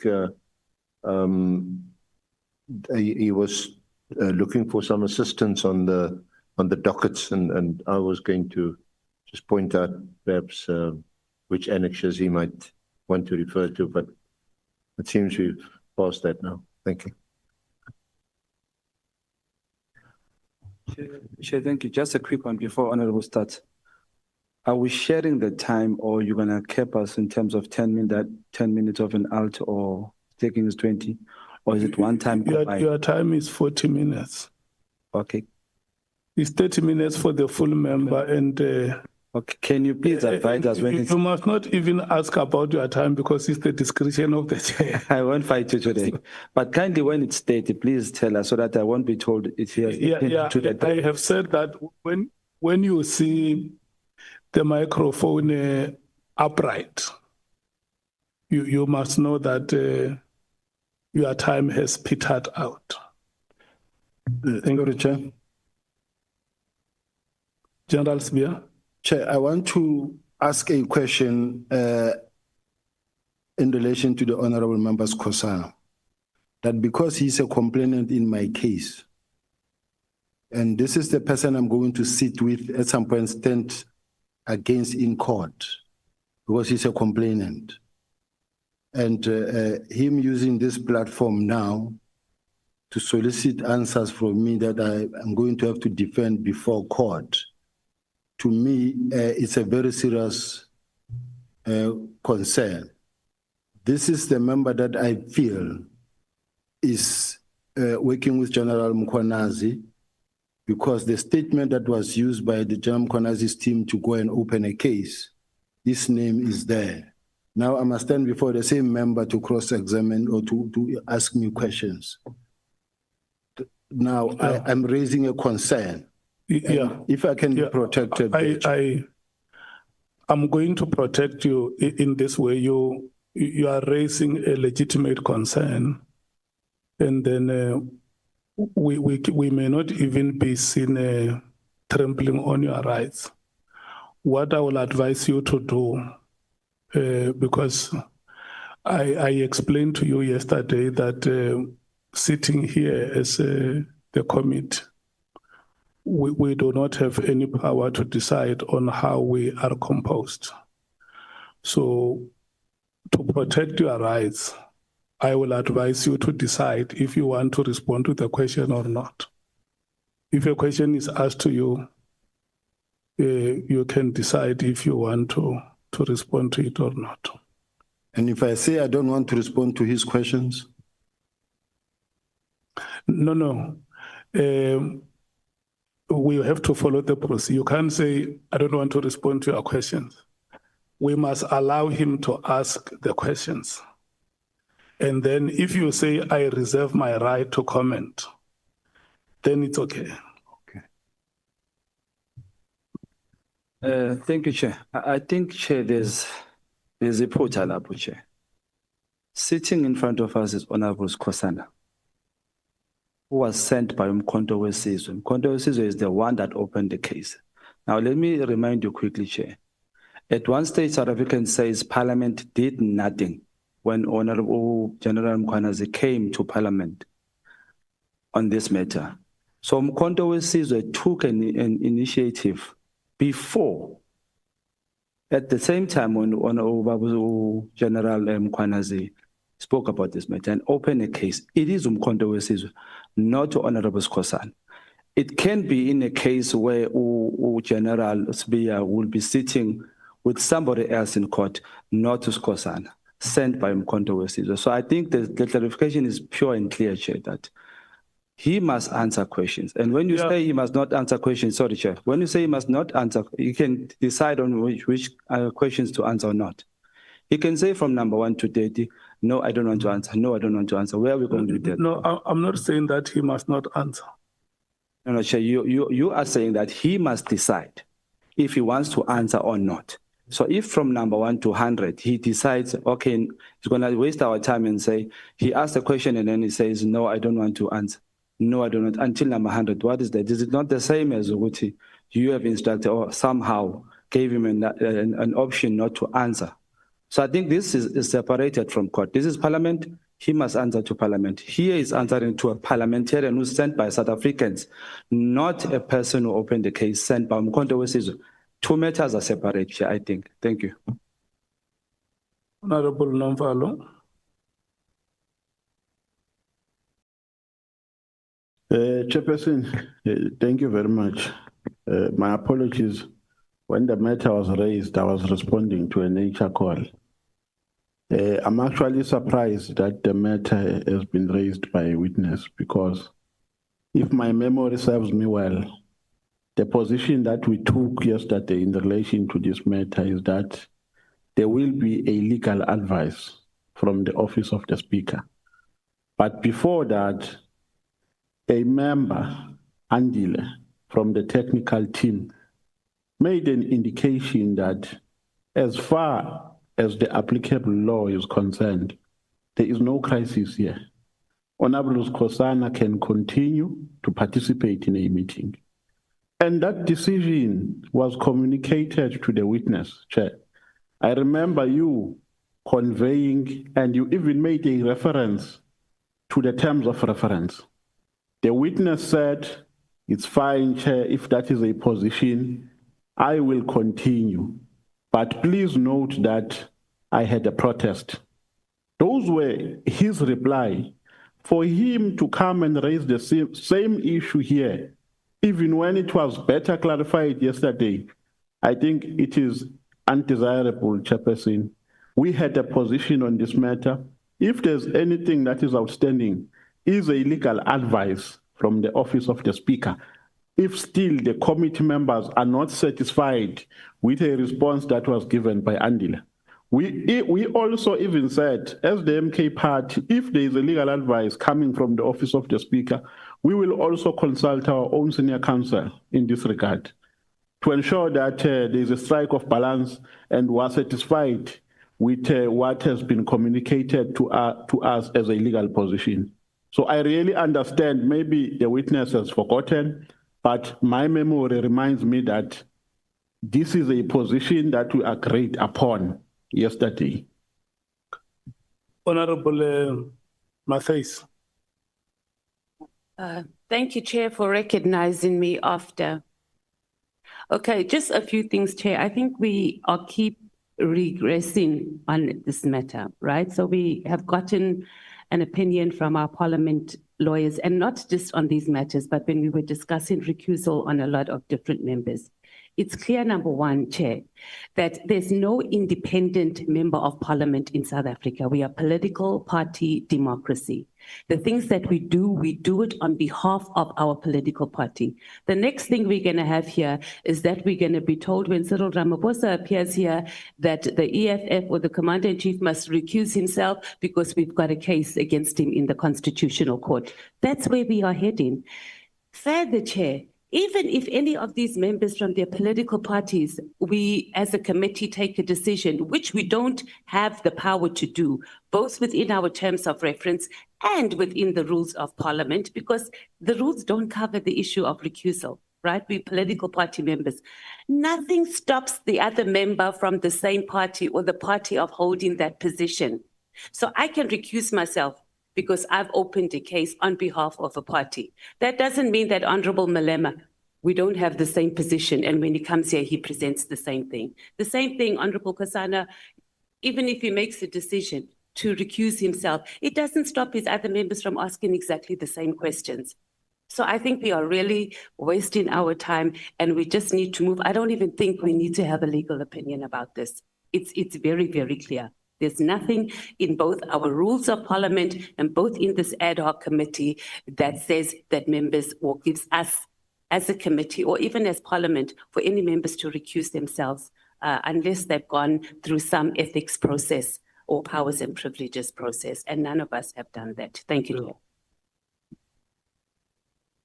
Is there any other honorable member who wants to speak on this matter? Okay. Look, the witness yesterday raised a matter on the participation of Honorable Skhosana in the proceedings. And we, members are right, we explained to General Sibiya that in terms of the rules that we have, we are unable to eject any member from this committee. What we can do is just to bring that matter to the attention of the Speaker of Parliament. That is what the rules empower us. So the matter which General Sibiya raises is different from participation in the committee.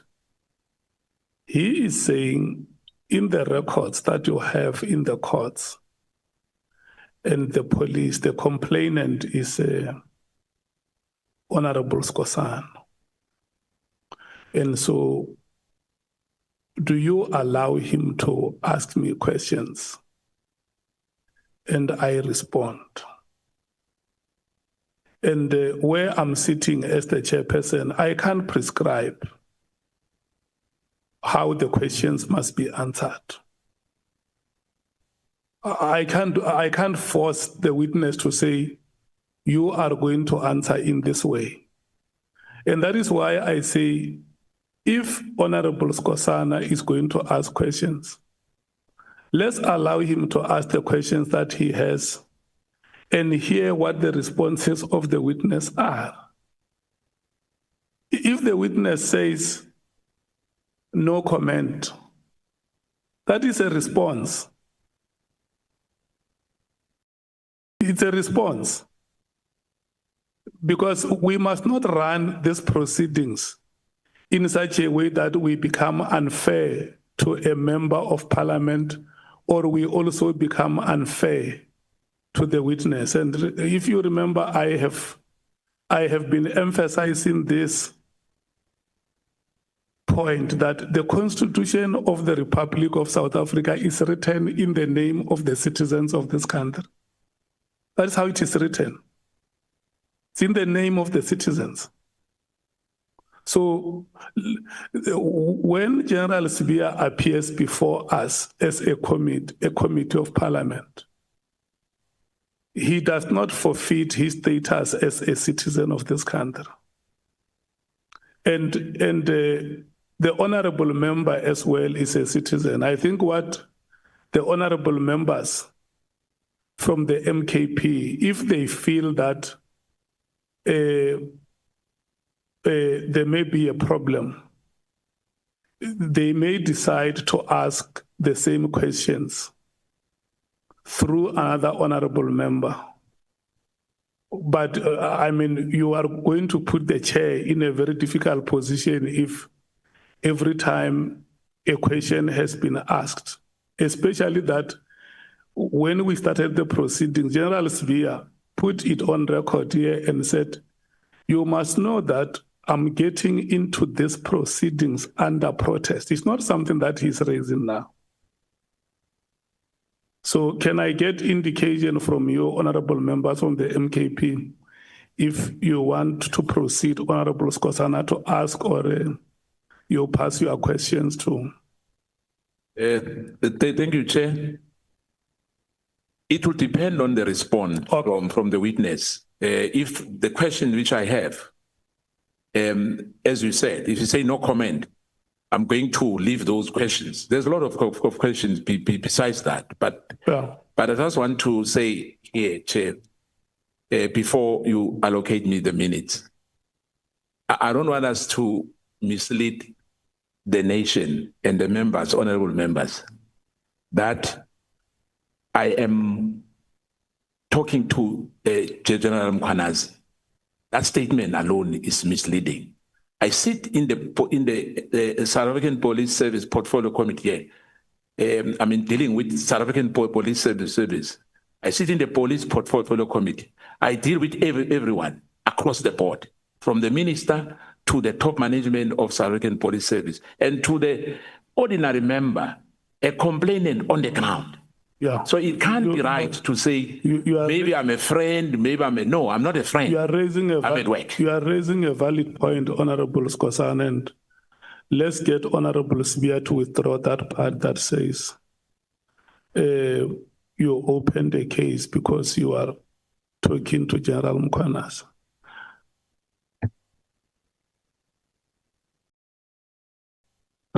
Order, Chair. Can I raise a point of order?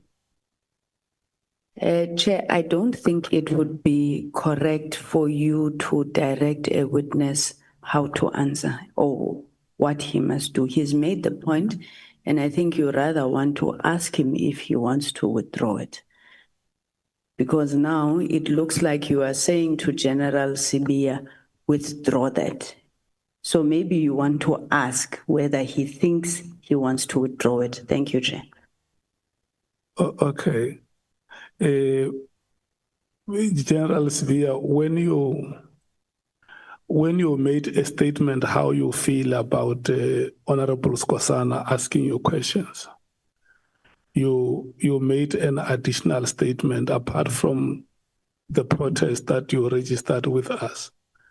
You made an additional statement that goes to say he opened the case because he talks to General Mkhwanazi. Do you stand by that statement? I think it's what the honorable member is asking me to check with you. Yeah, I stand by the statement for simple reasons. The fact that the honorable member went and opened a case, and then the next thing, the details of the case and the statement and everything is what the investigating officer of the case is using in applying for a search warrant. As far as I'm concerned, there has been communication. And I'm not doing it to disrespect the House. If ever, in one or another, it gets to a point where I'm regarded of being out of order, I really apologize and I would withdraw if that is the case. But if I'm not wrong, may I be allowed to still stand to that statement? Because remember, Chair, that there have been marches against me as well from the MK party. And it's the same MK party that opens a case against me. And the MK party, it was in support of General Mkhwanazi. The march was saying in support of General Mkhwanazi. And now again, the MK party opened a case against me. And now I'm standing before an honorable member and who's now must ask questions from me. And these are the questions of which the honorable member statement or what he was mentioned in the papers that conducted the search and seizure at my house. So to me, Chair, is deeply involved in this whole thing that is going on, unfair thing that is going on against me. So I feel that here I'm standing in front of. I think the part that Honorable Sangoni wanted to hear is not the motivation for why you think it will be unfair for him to ask you questions. Is whether you stand by the part that says he talks to General Mkhwanazi. I stand by that, Chair. Okay. Do you want to continue, Honorable Skhosana? Oh, yes, I want to continue, Chair. Before you continue, let me hear Honorable Sols. Chair, this very thing that's happening now is what that concept wanted to avoid. That if someone is in conflict, because now we are discussing a case that's not part of this process, but it was exactly to avoid that.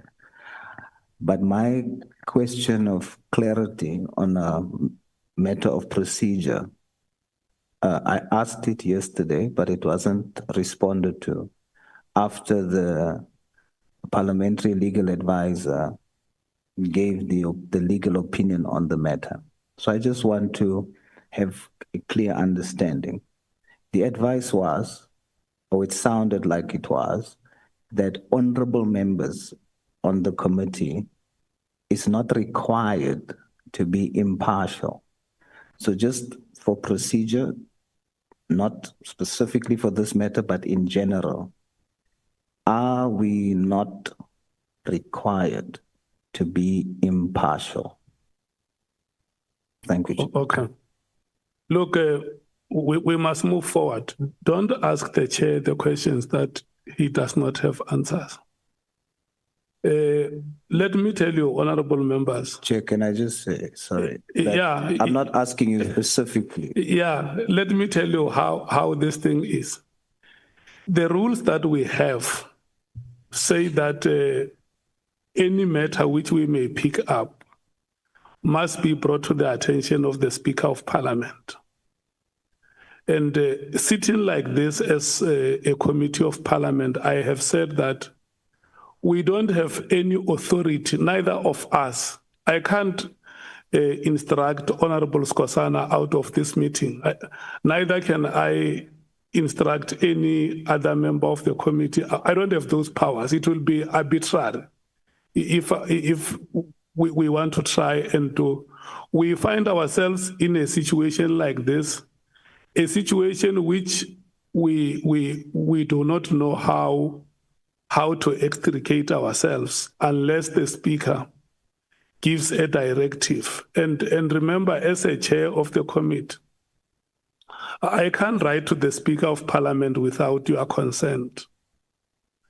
That's why there is a need for a committee meeting first and say, we now write to the Speaker of Parliament, we tell her that this is what is happening.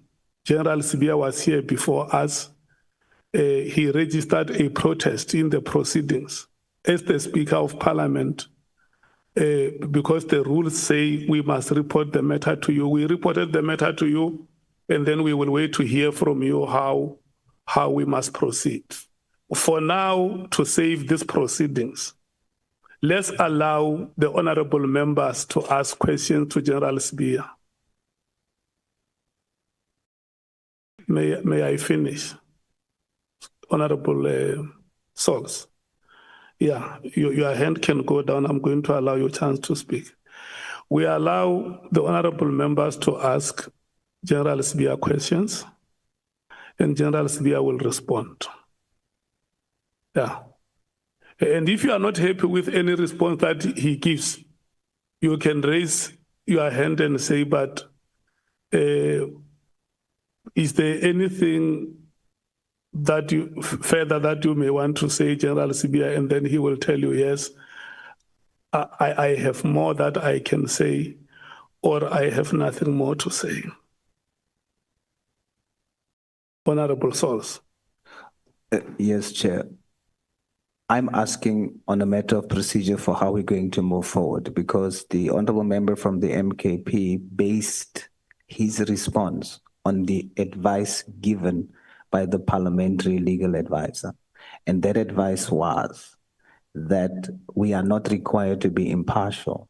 So apart from this here, I want to know procedurally as we go forward, is it true or correct that we are not expected to be impartial for procedure? Then it's not for me to rule on that matter. The Speaker of Parliament, the office of the Speaker of Parliament, is the one that will respond to matters like this. That is why then, Chair, you should say I want to plead with honorable members that the situation that we face is our situation. It's not the situation of the chairperson of the committee.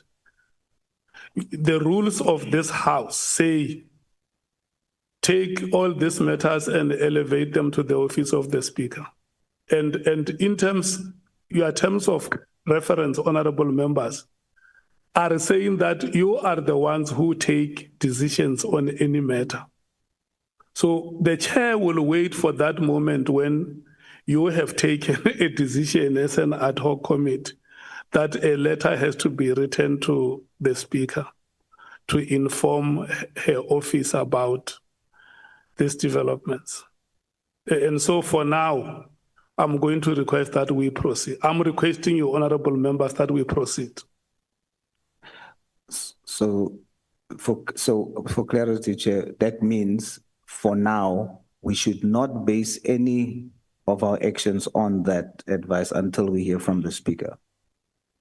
Is that what we're saying? We are ignoring the advice. The committee must hear what the Speaker of Parliament is saying. Your rules say bring the matter to the attention of the Speaker. That must be the understanding. Honorable Sangwen. Thank you, Honorable Chair. And please, my intention is not to derail the proceedings, but I just wanted to say that in terms of the legal advice, well, the legal advice, yes, that we had received yesterday, as well as the legal opinion that we had asked for tomorrow. Personally, I mean, this is not a party position, but personally, I had been convinced by the arguments of Umkhonto Party. For example, I don't believe that impartiality is a precondition for rationality and so forth. But the point that I was trying to go to, Chair, is can we request that when we get the legal opinion, the written legal opinion tomorrow, the matter that now arises in this meeting, which we didn't have before, where the witness himself says that he feels prejudice. Do we have any precedent of such a matter in Parliament, and how has it been handled? I'm worried that this testimony may get a bit difficult because now General Sibiya is going to cast aspersions on the member and so forth and so forth. So where we have a situation where a person or a witness appearing before Parliament has said, I do not want to be engaged by this person, I feel my rights are prejudiced. How do we handle it? I'm not disagreeing with what the chair is saying. Let's proceed if General Sibiya has agreed that we proceed, but I do want a reflection in the legal opinion on what his rights are. Thank you very much, Chair. Okay. Honorable Nomvalo. Chair, I just want to make a kind plea to you as the chairperson of the meeting. As the MK party, we request to be protected in this meeting. The witness has made serious allegations against the MK party. We made it on record that it's the MK party that opened the case against General Sibiya. It's impossible for 58 members to go to a police station and open one docket and be complainants, all of them. Skhosana was delegated by the MK party. Now, General Sibiya, in his attempts to subvert the MK party, says the case was opened because Skhosana is in communication with General Lt Gen Mkhwanazi. Chair, we're not taking that lightly because the case, I think I said it 10 times yesterday, that the case was never opened by Skhosana. Skhosana was a messenger. Now, as the MK party were being insulted here, that the reason why we opened that case is because of a relationship with Skhosana and General Lt Gen Mkhwanazi. We opened that case because a press briefing was made, and that doesn't mean that we're in support of General Lt Gen Mkhwanazi. We believe that the allegations that he made need to be investigated by a police officer, and it ends there. For him to come and cast aspersions here, Chair, and you are not protecting us, really is uncalled for. He must not do that in future. You have a responsibility to protect both us as members and the witness, Chairperson. Thank you very much. I just wanted to register that. And remember, I have exercised that responsibility. I called the general to withdraw that statement. And your fellow member from the African National Congress said, may I check with the general if you remember, honorable members, that I called on the general to withdraw. And a fellow member of this committee said, no, check with him if he stands by that statement. And he says, look, I'm not withdrawing. You say you're not withdrawing. That is your view. This is how I feel, Chair. Okay. So, members, let's do this. Let's proceed. Let's ask General Sibiya questions and hear what his responses are. Thank you, Chair. Chair, I just want to say this is not personal. This is not personal. I haven't instructed any policeman to go and confiscate your gadgets of General Sibiya or any other thing. Once you open a case, it ends there. I don't know. I'm not an investigator. I'm not a policeman. I don't know what happened. Whatever happened, I guess they were doing their work like us here. And we cannot afford to say that the witness, because it will be a contempt of court if the witness choose not to account to Parliament. But I'll start by saying to the Deputy Commissioner, General Sibiya. General, last night you said that there was no reluctance on the road to take in terms of the disbanding of the PKTT during the Portfolio Committee meeting, which we had here, if you remember, because we have meetings with you and with the top management of South African Police Service, regularly so. Now, can you confirm if the presentation by Lieutenant General Khumalo on that day, which you said it was endorsed by the National Commissioner, as presented in Parliament on the 5th of March, recommended a phase or an immediate disbandment of the PKTT? It recommended a phase-out approach. Now, the issue of immediate, which yesterday was an issue, why then immediate was immediate? As I explained yesterday, Chair, that when we say immediate, we were saying the process must start immediately. And when we say the process must start immediately, it means from today, started the process of disbanding. From now, you can start immediately.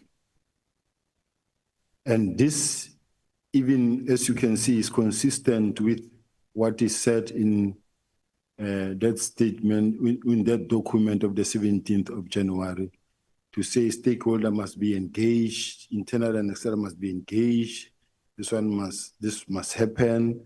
And now it gave a roadmap of what was supposed to happen, which means everything was going to happen according to the roadmap. Up until the next morning on the 6th, when they gave an action plan themselves and said, in winding down, this is what we are going to do. Clarity on this will help to confirm the National Commissioner position, because in your statement, it appears to indicate that the National Commissioner did not express any reservation regarding the decision to disband the PKTT. It suggests that he took part in several meetings related to the process, and at no point did he or he voice any objection or concern about how the disbandment would be handled. Do you agree with that? Don't, because honorable members, you will remember that even at the Madlanga Commission, the National Commissioner admitted that no, he did not object, and they asked him whether can you carry out any unlawful instructions. He said it was career limiting. So the bottom line is that they never, at no stage, the National Commissioner ever objected openly so. In my case, with all the documents, from my corner, everything that I was implementing, the documents that I received from the Office of the National Commissioner were saying, do it this way. And then whatever that he says come from him, it's not in writing in any way, to me, directed to me at least. Unfortunately, I said in this committee that we are not a subcommittee of Madlanga Commission, so I don't follow it. For me, we are fresh.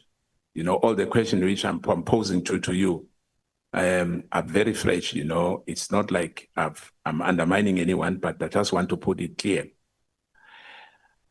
General, according to you then, I'm quoting verbatim the presentation from the particular meeting, our meeting on the 5th of March.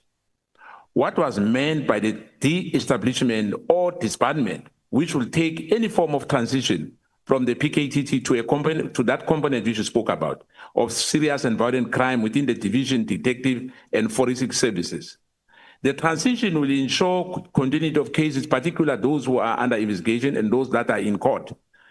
The word transition appears twice in the presentation, and words have been meaning general. In your view, is it possible that something is in transition immediately.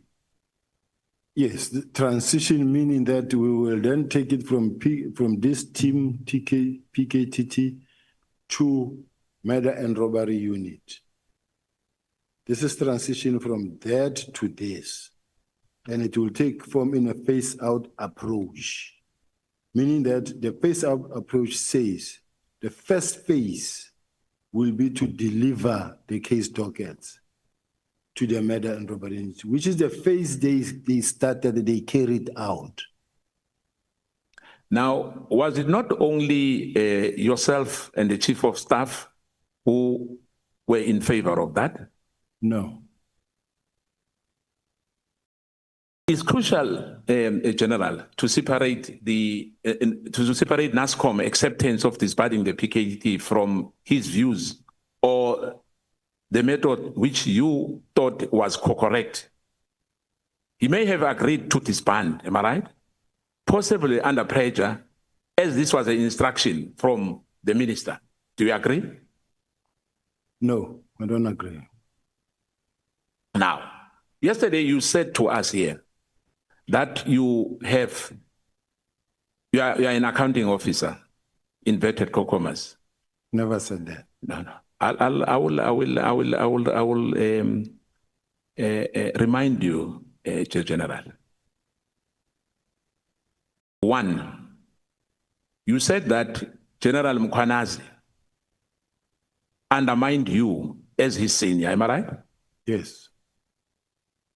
Are you aware that as you said yourself, let me just give you that. Are you aware that the accounting officer in the South African Police Service nationally is NASCOM? Do you agree? Yes. Are you aware that he originated those powers from the statute? You cannot have that power at all. You only have delegated powers. Now, the provincial commissioner, Mkhwanazi or anyone else, particularly, they originate their power like the national commissioner at provincial level. Do you agree? Yes. So why are you saying Mkhwanazi undermines you? Like I'm saying, Honorable Chair, I think yesterday I did read out my delegation and then my functions, duties and functions as the Deputy National Commissioner and the legal framework that actually suggests what are my responsibilities.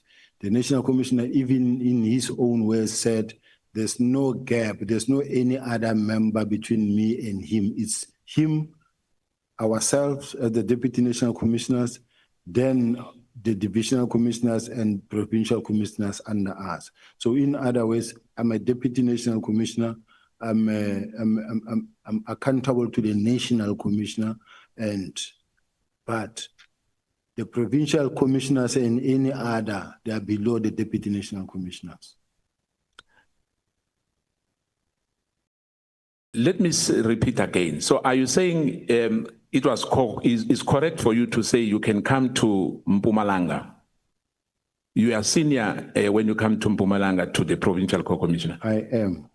In terms of powers, hence I'm asking you as a deputy commissioner, that the provincial commissioner, his powers comes from the state. He's an accounting officer at provincial level. Do you agree on that? I do. Now, when you come to the province, are you usurping, usurping his powers when you come to the province? Not at all. Yeah, hence I'm asking you, why are you saying Mkhwanazi undermines you? He undermines me, because, I mean, we are both well-trained members from the college, from being a constable. You get trained as to the rank level structures. And you know which one is junior, which one is more senior to the other. And that is the case, that will never change. We'll come back to that because fortunately I worked before the General. If the PKTT was effective in stabilizing political killings, then why it was necessary to disband it immediately without consulting Masemula and Mkhwanazi?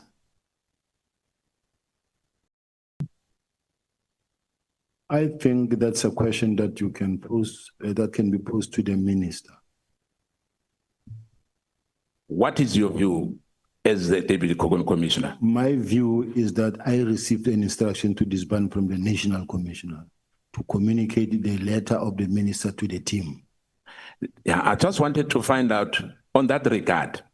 You said Brigadier Litoke, if I remember. Litoko is Litoko, yes. Chief of Staff in the Office of the National Commissioner. Yeah. So he gave you a letter. She gave you a letter. Send a letter. That letter was signed by who? It's an email, doesn't need to be signed. Now, in your office, you have staff in your office, am I right? Correct. If your staff is giving one of your divisional co-commissioner or one of the deputy, General Musikili, does your staff have those powers to send and instruct anyone? 100%. They do have that. They do. Now you just said to yourself that there's hierarchy. By nature, police is paralegal, am I right? Correct. Now, can a brigadier instruct a general, major general or a lieutenant general? From that office, a letter and communication that come from the higher office is an instruction of that higher office. Now, if the NASCOM says to you, I've never given that brigadier that instruction, what would be your response? Have you verified that letter that it was coming direct from the commissioner? Remember, the NASCOM already indicated that he told them to write letters to the Deputy National Commissioner and say, write a report. So it comes from the National Commissioner and it's confirmed. Let me give you a reference, if you remember. On the PEE matters,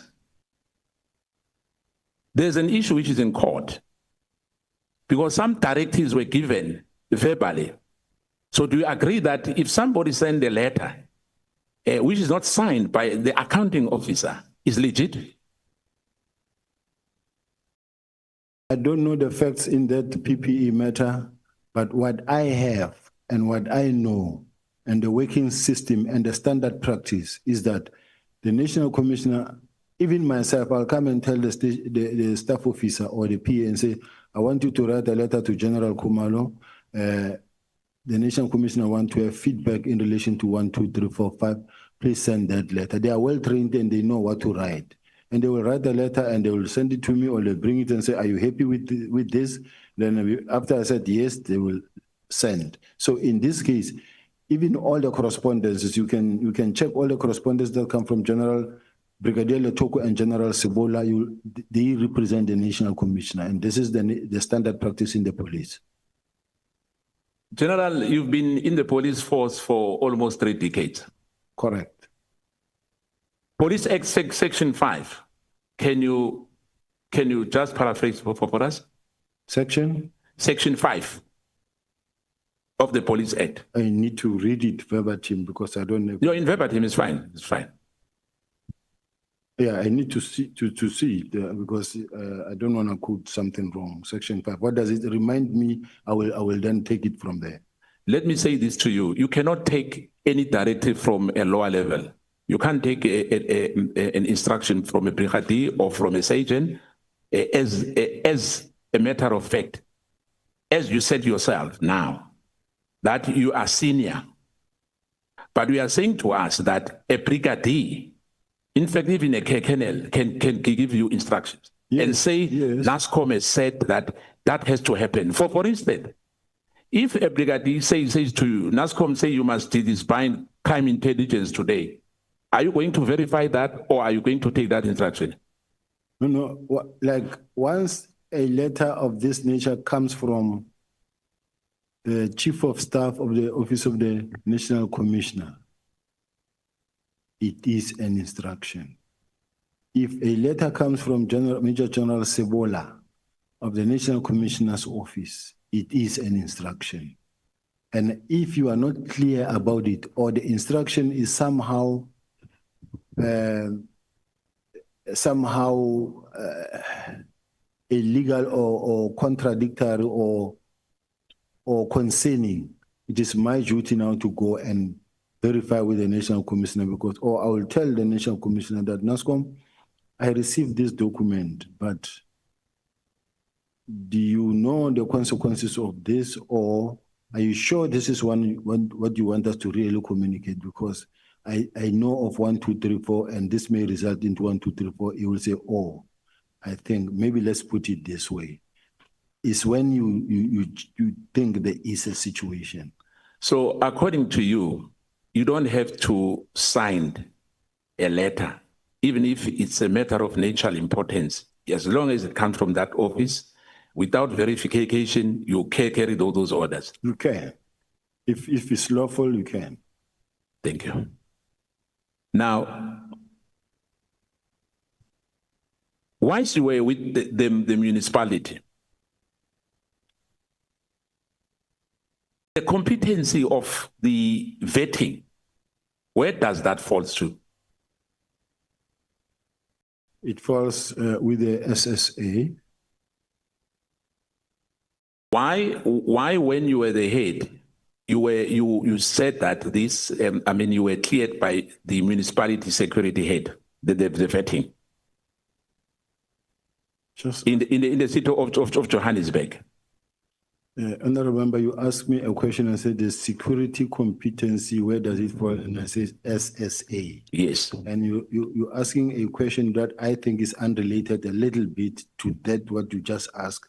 I want to understand that question. You know why I'm asking? When you were at the city of Johannesburg, who vetted you? SSA. SSA. So the municipality did not vet you. The municipality don't have a vetting system in place. I introduced a system whereby all the senior managers of the city must be vetted. By who? SSA. Thank you. Now, let's come to this general. Intelligence-driven operations and serious targets are kept safe and no need to write the diaries every day, am I right? There's nothing like that. Tell us, how does it work? When you work and you open a docket, it's your job to update your SAP 5, your everything that you do, you write in your pocket book or in your diary and you update the docket. Intelligence inquiries dockets are registered to run. The main dockets can be updated only when new information emerges from inquiries or during arrest, am I right? Repeat that, sir. Dockets can be updated only when there's new information emerging from inquiries. No. No, it should not happen like that. No. Every day, every now and then, you in your docket, you will write a brought forward date. In other words, every 14 days, you must give feedback to the complainant, but no docket should lie around for more than 3 years. Every 14 days, a docket must receive attention, if you have many. Now, on the 121 or 118, whatever the number is, you distance yourself from dockets, am I right? Yes. You never gave any instruction for those dockets to come to your office or to the office of General Khumalo. I wrote a letter that says they must be taken to where they belong. Where do they belong? Murder and robbery unit. So it was wrong for those dockets to agree for those dockets to be removed from where they were supposed to be initially. No, it was not wrong. So they did the right thing by removing those dockets and bring them to the office where you said you don't have a safe, you don't have anything. Those dockets gather dust, and you are not part of it at all. Remember, the instruction was to have them withdrawn there where they were, to be taken to the relevant office, which is the murder and robbery unit. In other words, from a task team that has been directed to disband to the murder and robbery unit, as even presented by the same team in Parliament and in the very next day in terms of their action plan. But you said that the task team is not disbanded, am I right? It's still on, it's still going on. Yes. Now, why are you saying they were supposed to be taken to another unit? They were, because remember the whole agreement was that they must disband, but I mean, if they stubbornly refuse to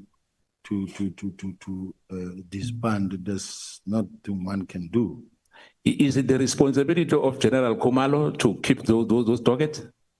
He was the project manager. Now, National Commissioner praised General Khumalo, and yesterday you said, in your own word, that he doesn't have the experience, he doesn't have the knowledge. Are you contradicting what National Commissioner has told honorable members in the nation? If General Khumalo can put an investigation of crime certificate in front of this committee, I will withdraw my words. But if he doesn't have one, it's not an investigator. Yeah, but my question is, are you contradicting the National Commissioner when he was praising General Khumalo? You are saying the National Commissioner is wrong.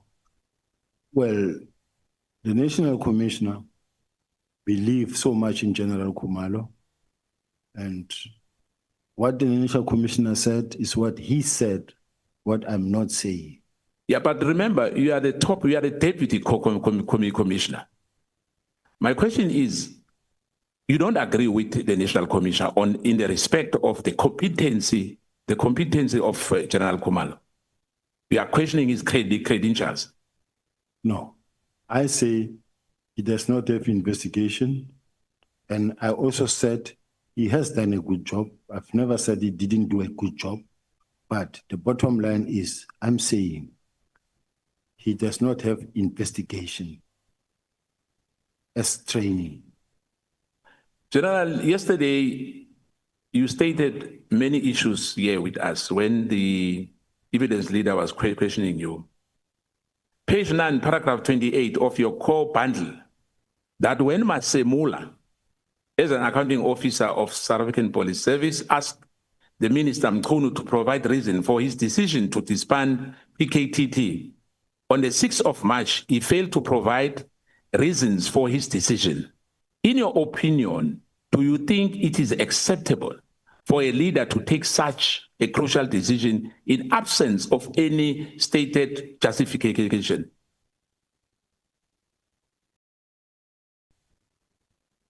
Chair, I want to understand where you are coming from. I understand the question so that I can respond. I heard what you say, but I'm trying to make sense out of how you're putting it, or to connect it. So please repeat the question for me. In page 9 of your bundle, yes, paragraph 28. Page 28.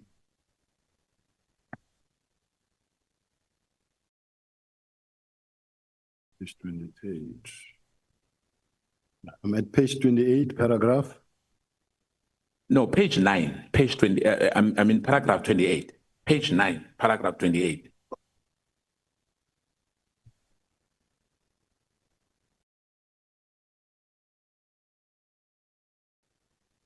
There's many bundles anyway, so there's many documents, but on your own bundle.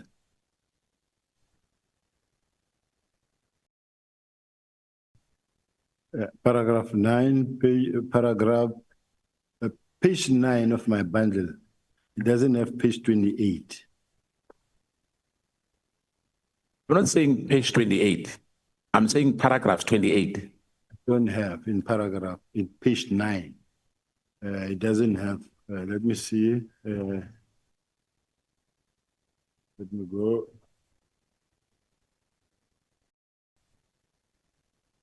Look at 12 and then check on 28. Yes, page 12. Yeah. So the question, let me rephrase it for you to make things easier.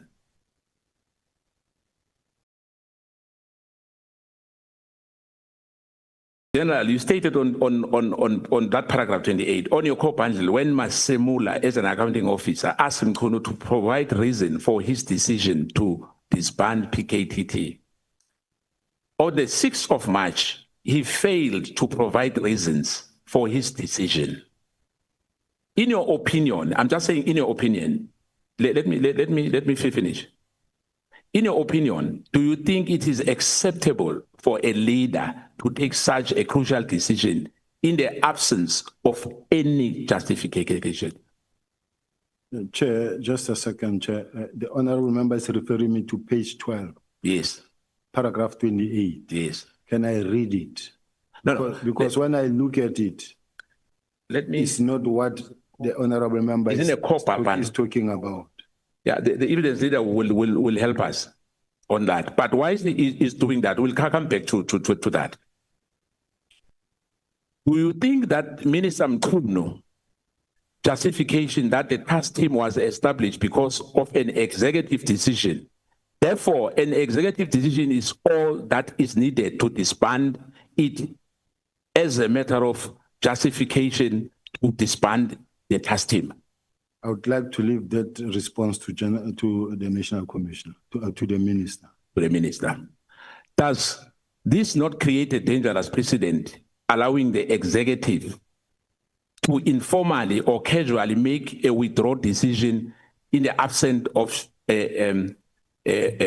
justification, in your view? That question I would like to leave to the Minister. Okay. During your teenager as acting national commissioner, you stated in your witness statement that Ms. Vusumuzi Matlala visited you to complain about a tender awarded to him. And you indicated that you will discuss the matter with the national commissioner upon his return. Why did you deem it necessary to wait for the national commissioner's return before addressing the matter? Because it was beyond me. This time it was beyond you. Yes. But remember, on that issue of disbandment, you said, as I said to you earlier, you took a letter from Brigadier Litoke, am I right? Litoko. You took that instruction, am I right? Correct. Without verification, am I right? Correct. Now, on this one, why you wanted the National Commissioner to give you an approval? Because you were acting National Commissioner. These are two separate things. And I know that, but what I'm saying, why do you have on Matlala in particular, but on the matter of national interest, the matter of disbanding, you did not do that? These are two separate things, completely altogether. The National Commissioner's Office and the communication within the police, this is how it works. Vusumuzi Matlala is not a police official. It's not the top structure of the police. She doesn't have a staff officer that I must listen to. Now, in other words, if you are a minister in the South African Police Service or any minister for any department, you have staff that reports to your office.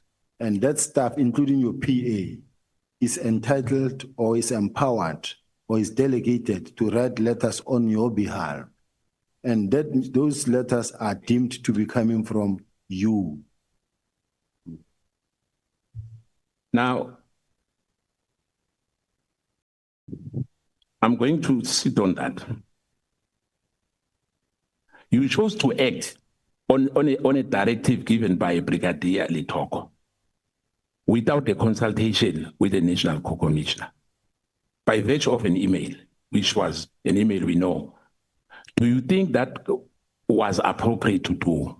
I'm still asking again. I want you, because you're under oath, to say yes. Very much appropriate, and this is the standard practice. This is how everybody works in the department, and this is the order of the day. And even the National Commissioner confirmed himself that he did give that instruction to Brigadier Litoko to write that email.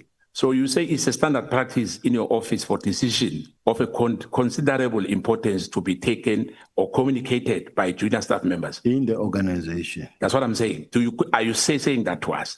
It is. Specifically, it's appropriate for such communication as demonstrated on SB3 of an annexure which your witness statement to be signed off by a junior staff in your office without your own signature. That's how you run the affairs in your office. Yes. Leadership failure or disconnecting incinerating officials, in my view. But I will paraphrase for you, General. It seems that there's a lot of matters where you are in disagreement with the assertion made by General Mkhwanazi, as shown in your submission before this committee yesterday. I want to ask you, on the 6th of July, in his media briefing, Mkhwanazi said there are criminal syndicates that have infiltrated law enforcement. Do you agree with him? If you do, please tell us why. And if you don't, please tell us why. I will never deny that there are criminal syndicates that have infiltrated the police or criminal justice system. It happens on a daily basis in all the provinces, including in KZN, where he is. You do have those people that are connected to the police, that are connected to the prosecutors, that are connected to lawyers, and sometimes they may not be criminals per se, but at the ultimate end, you find that they're involved in criminal activity. But this thing is not unique to Gauteng. Will you then agree that it presents a serious concern when high-ranking officials within SAPS hold conflicting views on the state of law enforcement in this country, and that disconnect and undermines cohesion, public confidence, and the integrity of our law enforcement? Agreed. Do you agree? Yes.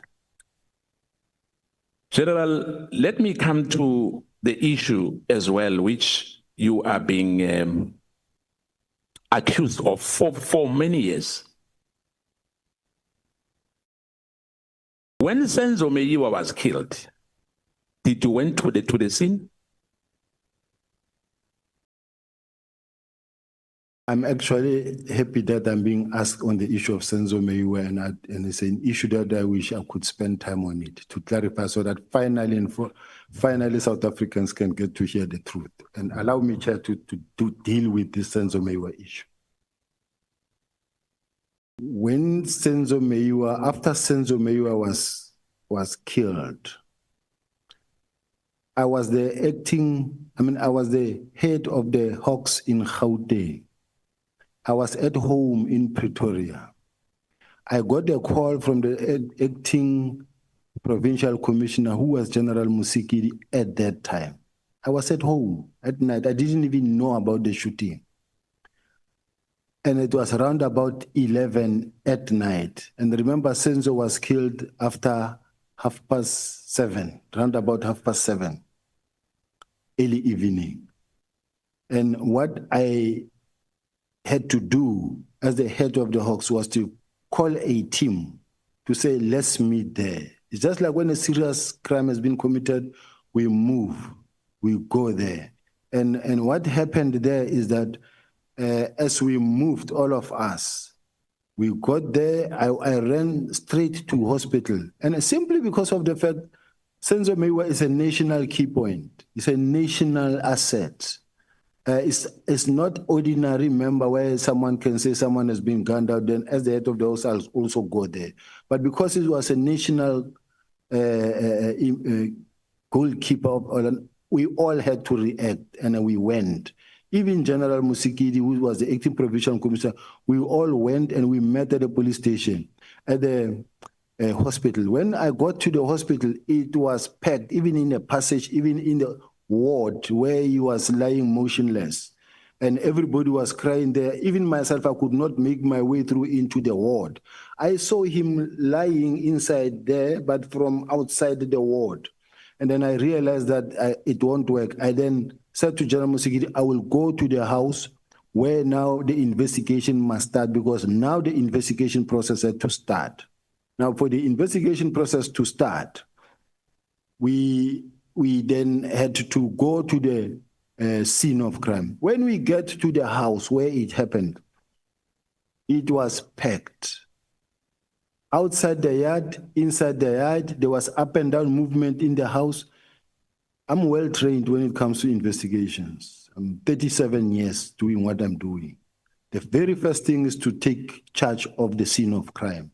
Mine was to give instructions and say, please, secure the scene, preserve the scene. This is a scene of crime. Now the team had to make sure that they remove everybody on site to outside the yard so that it can be cordoned, the scene of crime can be cordoned.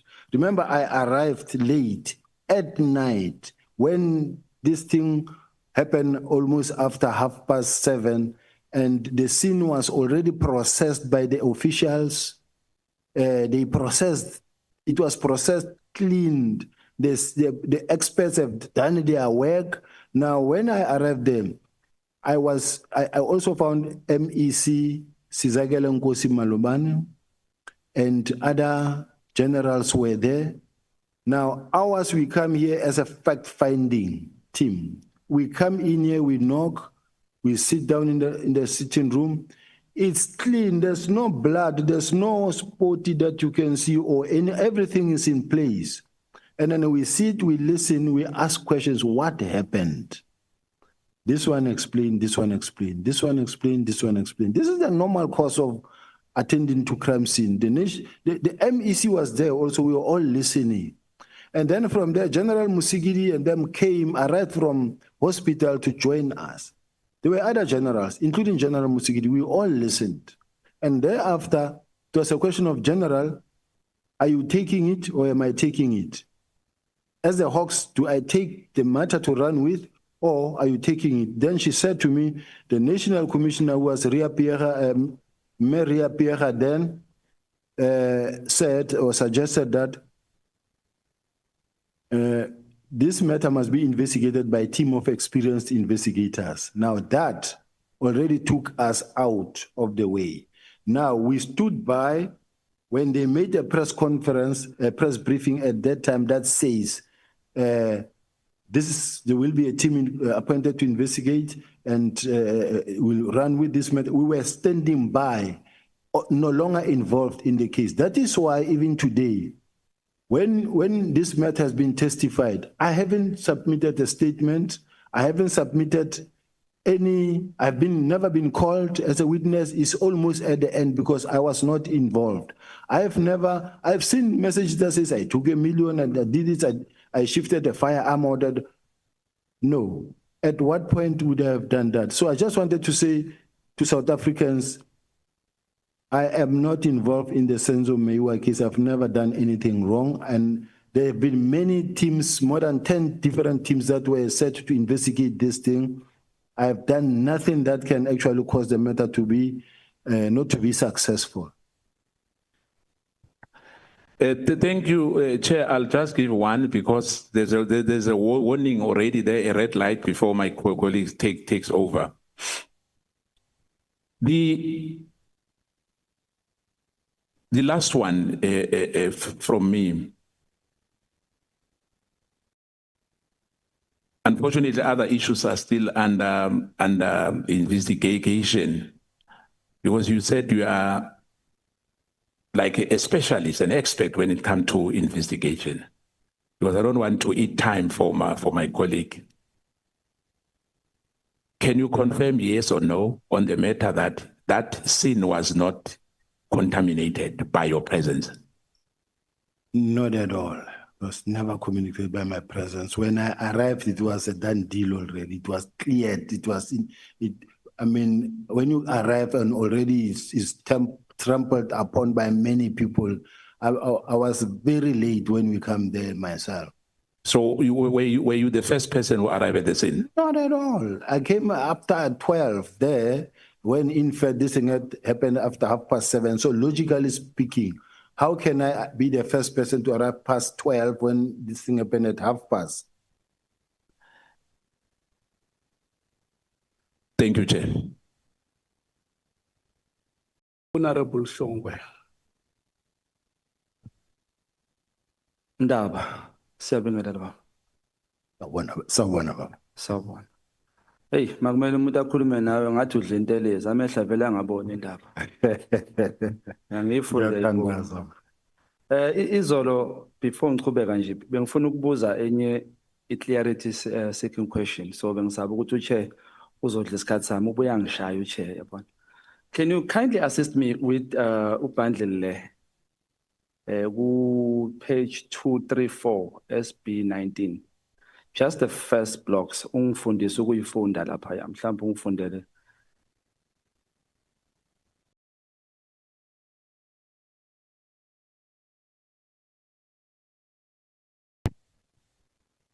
Ngibuza nje ngoba ngifuna ukufunda indlela ukuyifunda akwangishaya ngesikhathi ngisho timekeeper. Asambe Chair. Yeah. It is station heading, ne? Yebo. It is CAS, which is case. Two double matter, yes. It description there. It is alleged that the ANC member had a meeting at Ghost Town while driving near Green Water Tank. He was shot 2 times on the head and the neck and succumbed injuries on the scene. Bese ETIO, is that the investigating officer? Yebo, Chair. Now in Nqola la outstanding, it analyzed section 205 to place. Can I read the name, Chair? Okay. Analyze section 205 and to place Tembelani Dlamini on the crime scene. Bese lapha it try to identify the suspect. Sihle Zigalala. I don't understand the outstanding. Is that outstanding or what? Please clarify this for me. This is the investigation that needed to be conducted. That is outstanding. And by so saying, Chair, may I be sensitive to the fact that it's very much important. And that is why, Chair, it's very dangerous to mention the name because this Sihle Zigalala does not necessarily mean that it is the current minister or deputy minister. So it's very dangerous to rely on the name that you find here. There are many names that you find that they are equal or they are senior.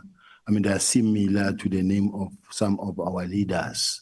And in the meantime, now we begin to target the leader on something that it is not him, it is someone else. So may I request, Chair, that this document be really in the highest sensitivity it deserves, Chair.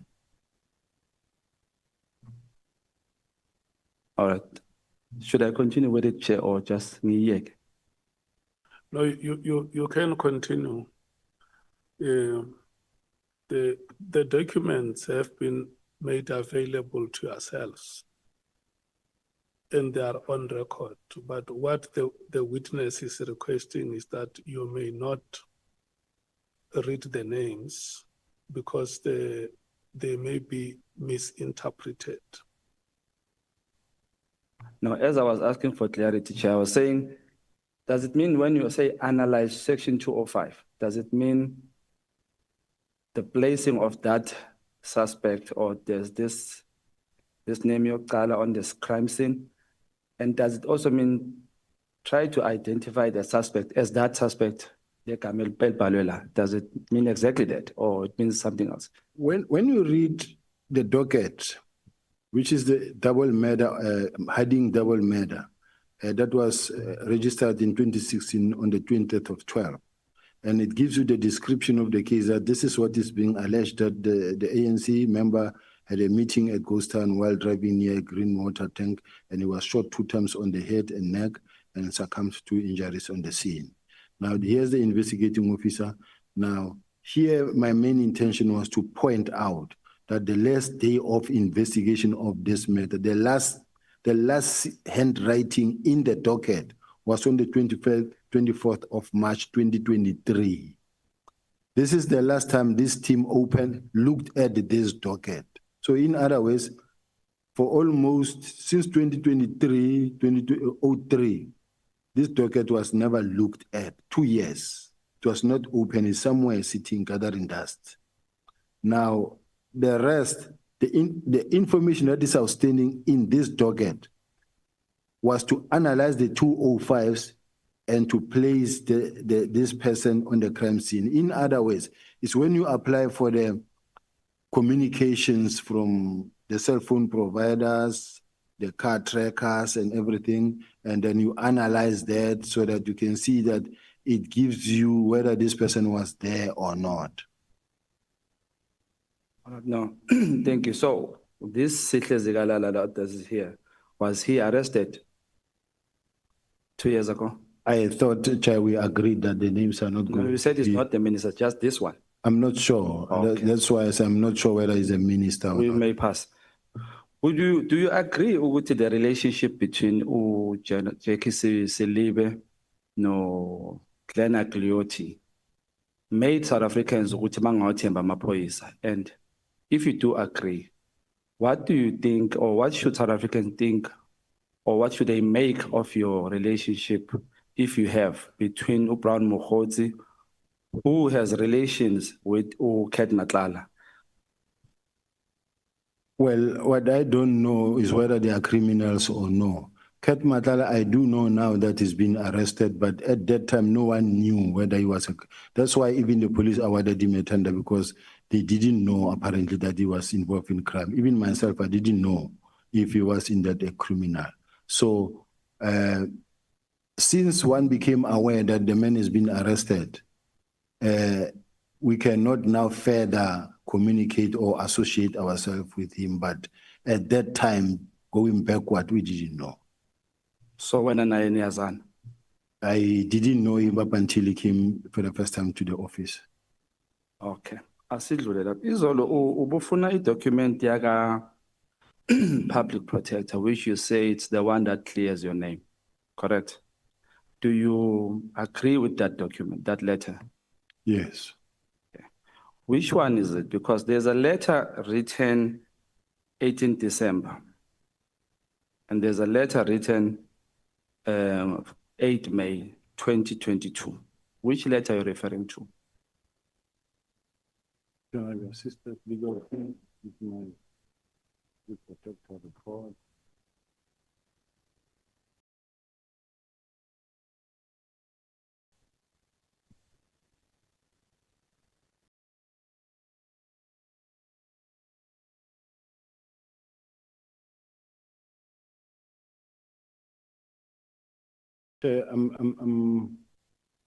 Isn't it that when I come now, I don't know which questions to expect, and as a result, the documents I have, but I couldn't bring everything here. So some of the documents you may find that I don't have them immediately here, but before I leave here, I have them. There should be one here. I think into ishizolo leyo uyibheka kanjalo le letter wangayiveza moqeda. Legal team do we have? But safe to say that the public protector mentioned there that was employed by the city of Joburg and everything was procedural and legitimate, and as a result, there was no issue about my appointment. I think singaxoxa ngayo ngoba uyayazi indlela yokukhuluma ngayo mphathi wami.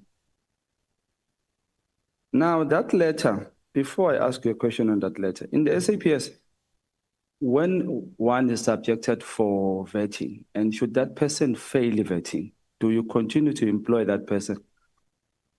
Is the discretion of the commander or the head to say these skills we need. However, this person did not make it through the vetting department, through vetting, but also depending on the sensitivity of the post that you hold.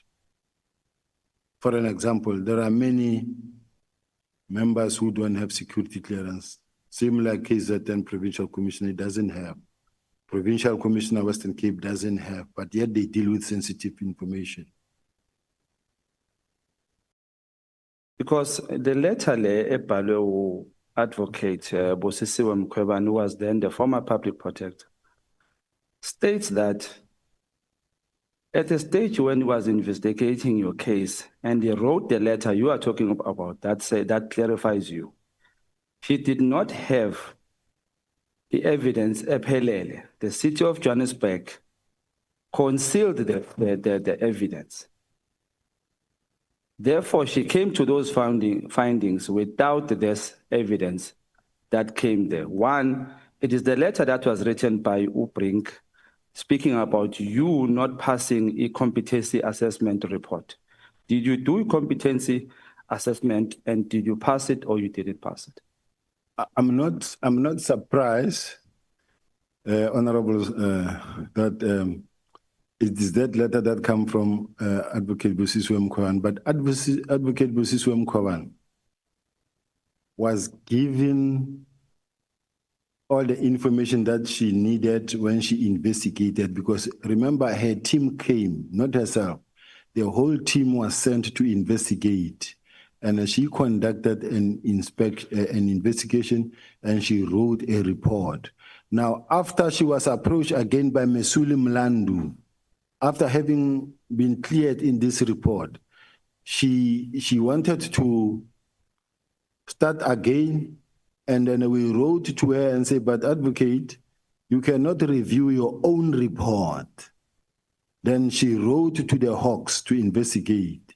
And in the Hawks, I was cleared because the DPP refused to prosecute and said, but there's nothing here.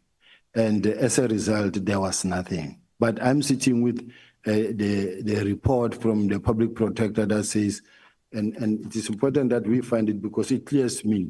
Now, as to the competency report, assessment, remember that when you get to the competency assessment, it's a document where they say to you, it's an exercise where they say to you, there's no right or wrong answer. This is just to look at your character and whether you are a strong person and which character you are. You don't really even need to spend time on this thing because there's no way you will get this thing right to say you are right or wrong. So I wrote what I wrote, and the result came the way they came and say, you can be suitable here and not here. That is what happened. Why pass and why fail? Well, I don't, it doesn't say you failed it like it's it's like whether you passed, what do you call it? Let me say it was not positive. Why pass and why fail? Okay, let me say I fail. Okay. 2016 November, you were appointed as a unit head, right? Yes. But 2017 July, your job title changes to a HOD. Yes. It was converted according to the document of the public protector to an HOD. Did you convert that yourself as it is alleged that you appointed yourself to an HOD? There's no way you can appoint yourself in a city. In a city is well regulated. The group head forensic investigation service was established by myself. It did not exist. There was GIRAS, which was an internal audit, but I had to start a group function that will take care of the city's properties. And that thing went through the council. They will say the items that were presented before council and council approved. Okay.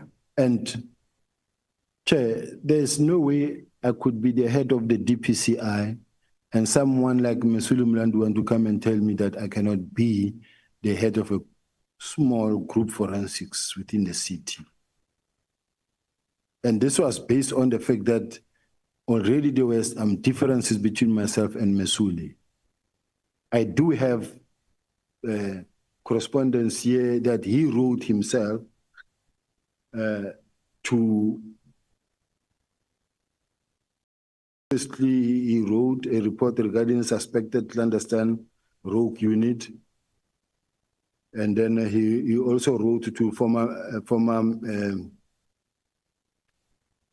the late Jeff Makubu, may his soul rest in peace,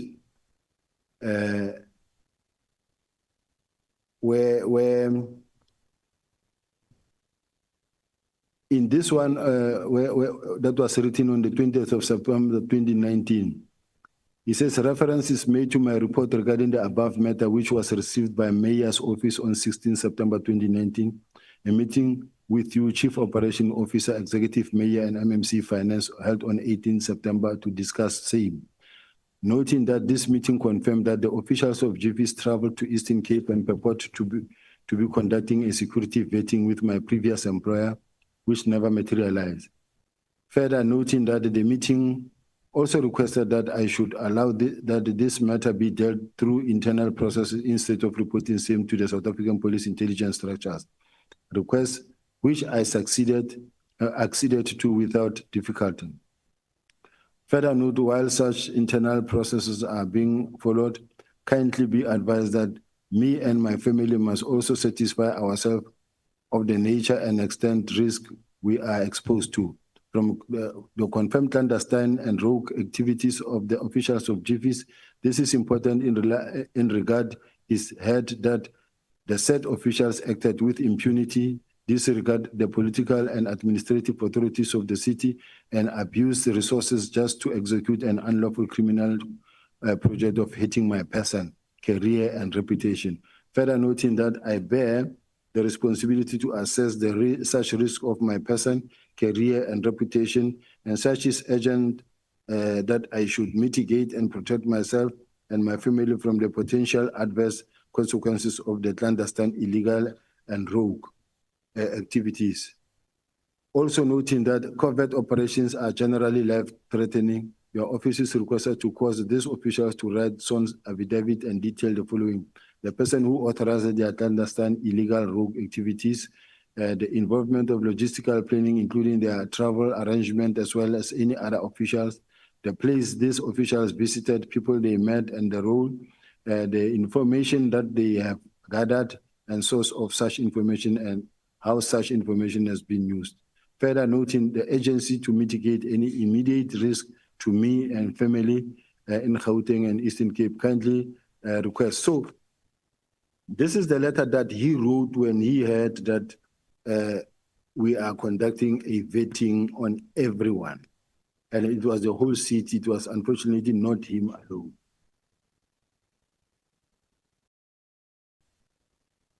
And I do have files, Chair, but this matter really, I felt that,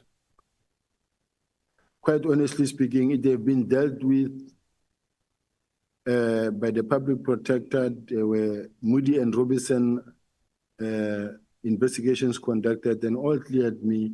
State security investigated, the Hawks cleared me.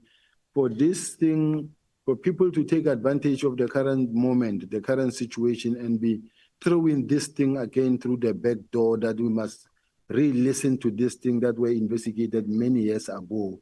To me, I find it really unfortunate, Chair, and I wish I could be protected under such situation, because these matters were investigated, closed. And if they were investigated and closed, why bring them here?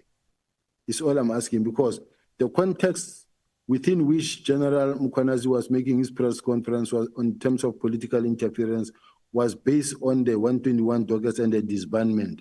Now we find ourselves dating back 5 years ago, former Minister Mthethwa, the late 2011, which I find unfortunate. Now this thing is being reversed again through the back door again.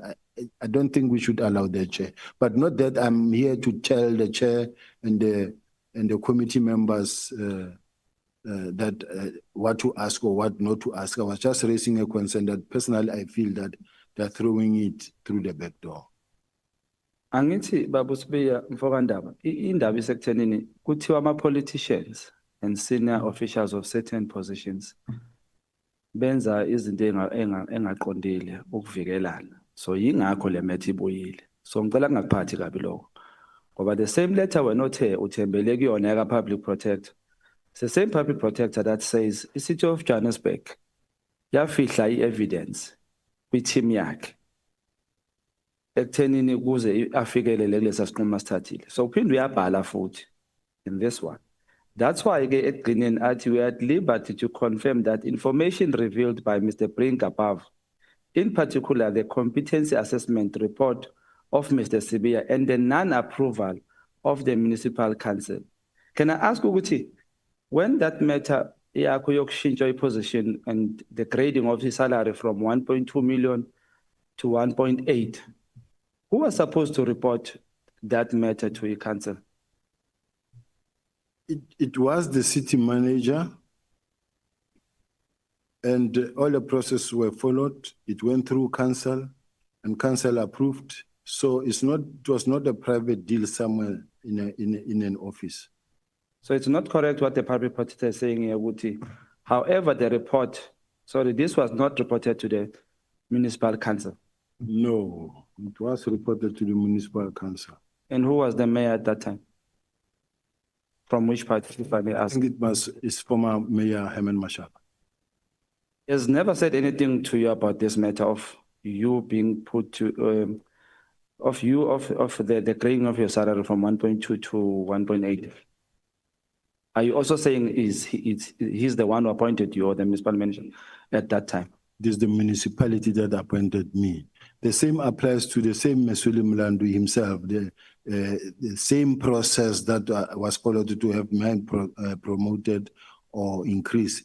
His salary, his own salary was increased drastically from where it was to where it is now.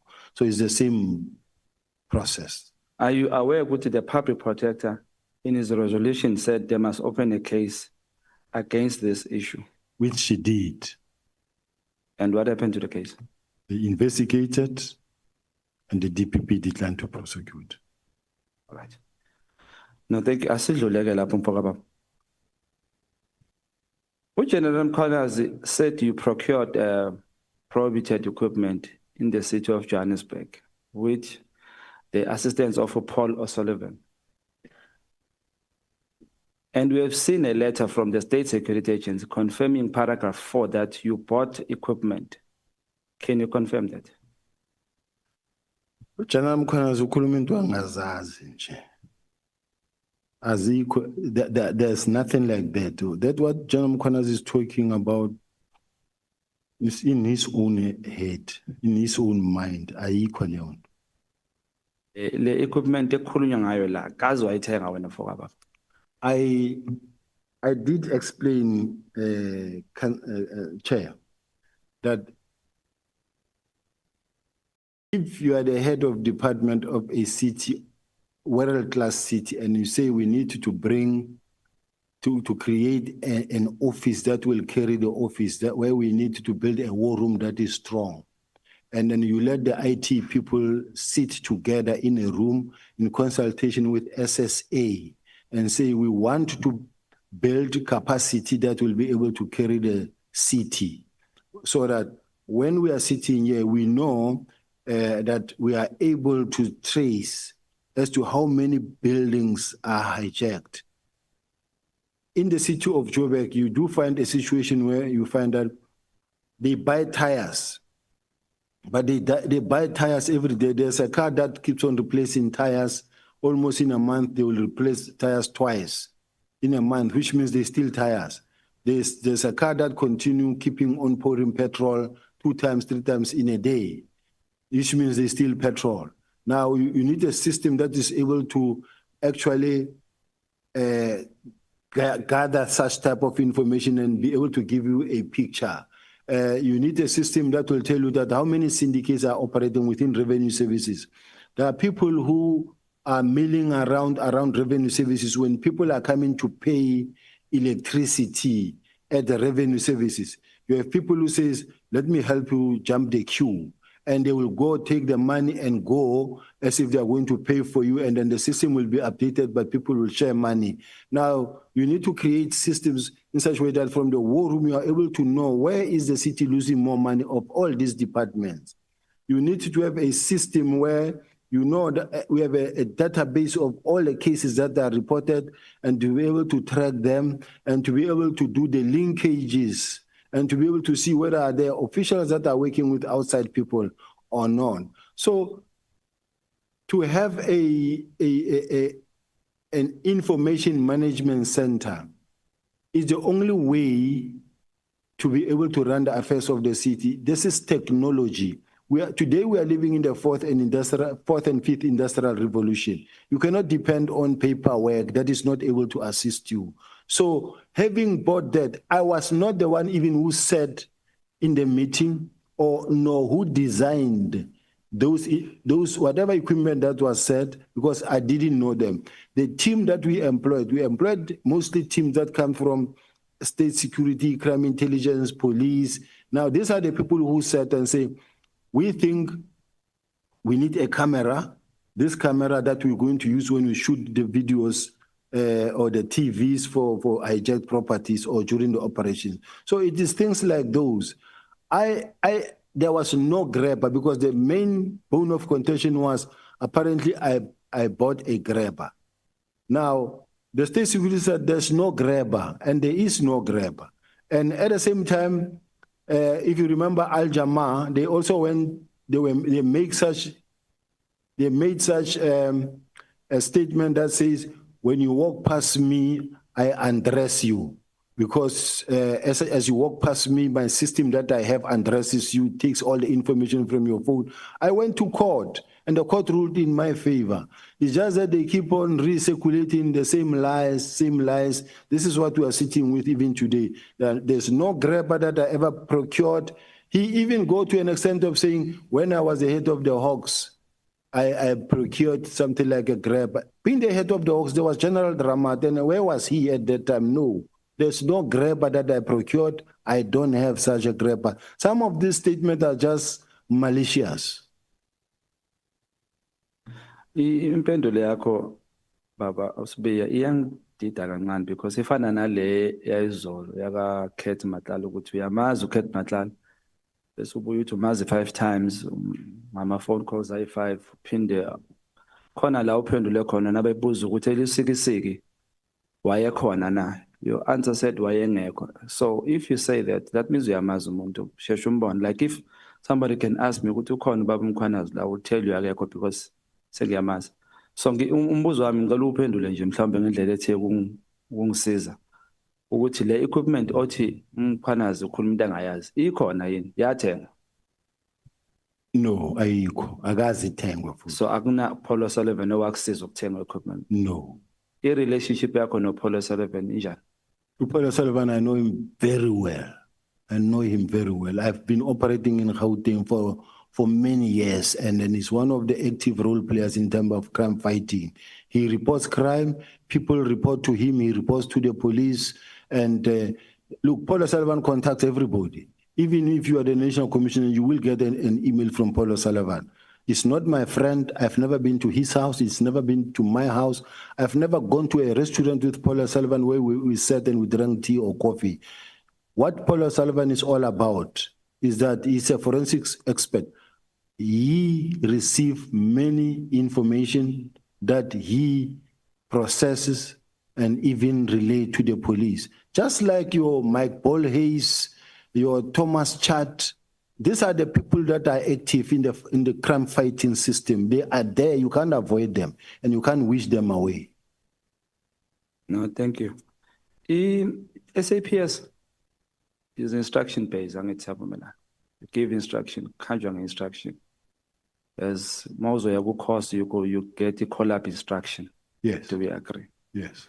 So, in this regard, you say a team came to take pictures and they were denied. Then again, National Commissioner gave instruction. Ukuthi uMotsepe alokho nje abavumele bashute lapho. But uMotsepe didn't take that instruction. In fact, I want to know ukuthi where does she get the protocol yakamtsepe? Angimazi irank yakhe, ngicela ungiphe irank yakhe. Protocol ithini ngomtsepe if ukuthi National Commissioner gives the instruction bese angayithathi? Is that correct? May I leave that for her to come and respond to that, Chair? But ngizwe kuwe mina. Yes, kumele kwaleyo ishiye kuye azoyixoxa. Sengiphendula ngaleyo ndlela. Uyayishintsha. Angishintshi, ngithi let her come and explain that part. All right. No, ngiyabonga kakhulu lapho. Ngicela sibonisane lapho. Because nginenkinga yokuthi masophendulana kanjalo sizosalela emuva mntakababa. We SAPS sinayo lento ekuthiwa intelligence. And where is it sitting? Intelligence is sitting in many offices. Is it under the office of the president still? No, there's different type of intelligence. There's crime intelligence of the police.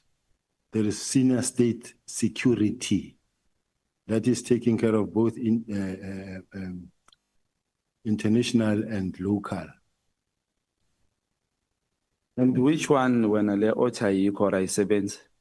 One that I say is weak is the one of South African Police Service. Lastly,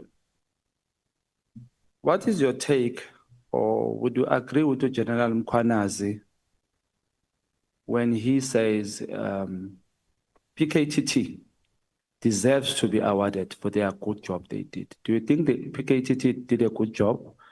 And would you agree on them getting awarded for what they did? As I close, do you also have any relationship with any member of the ad hoc committee? Thank you. The PKTT members, personally, firstly, I don't know if they haven't been rewarded because there have been many excellence awards, whether they have been rewarded at any stage. They must have been. And they are part of the team that I believe that in many instances, they have done a good job. They must be rewarded if ever they haven't been rewarded. It's something that I cannot say they didn't do a good job. Not necessarily mean that throughout the country, they did a good job. But the problem is, if you did a good job in Gauteng, well, let's say in KZN alone, you can award them in KZN. In KZN, yes, you can award them. But whether they did a good job in the whole country, they were not there everywhere.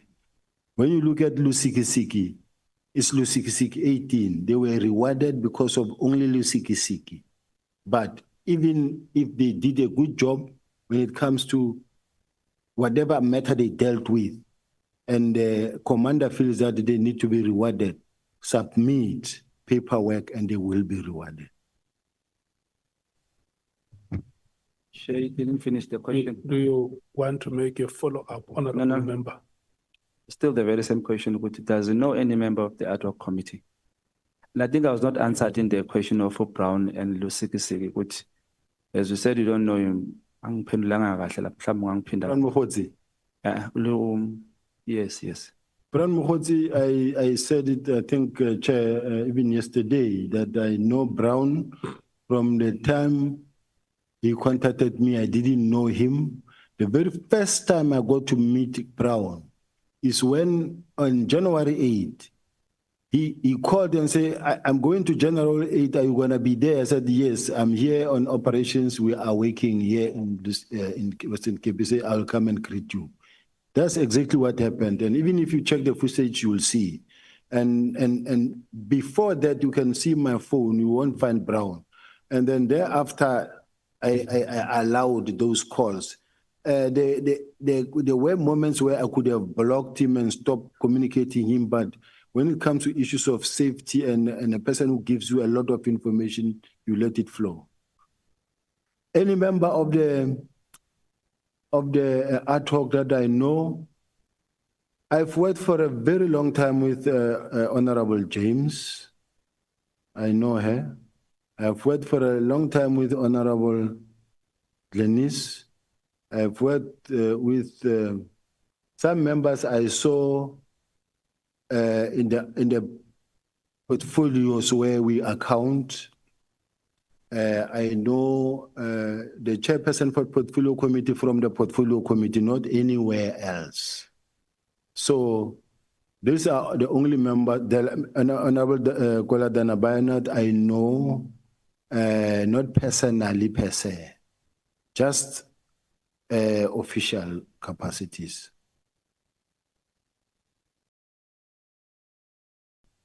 I don't mind. I can only give you the last question.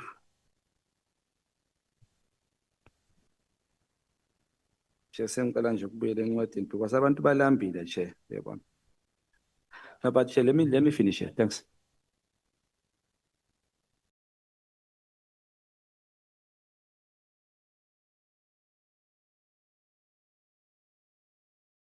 So,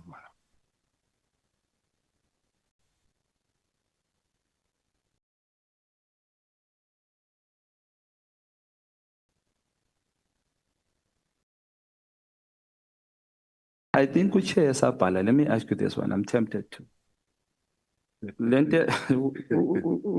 General Mkhwanazi says there is buying of Lamborghinis and all that to by intelligence somehow. And you said there's no such.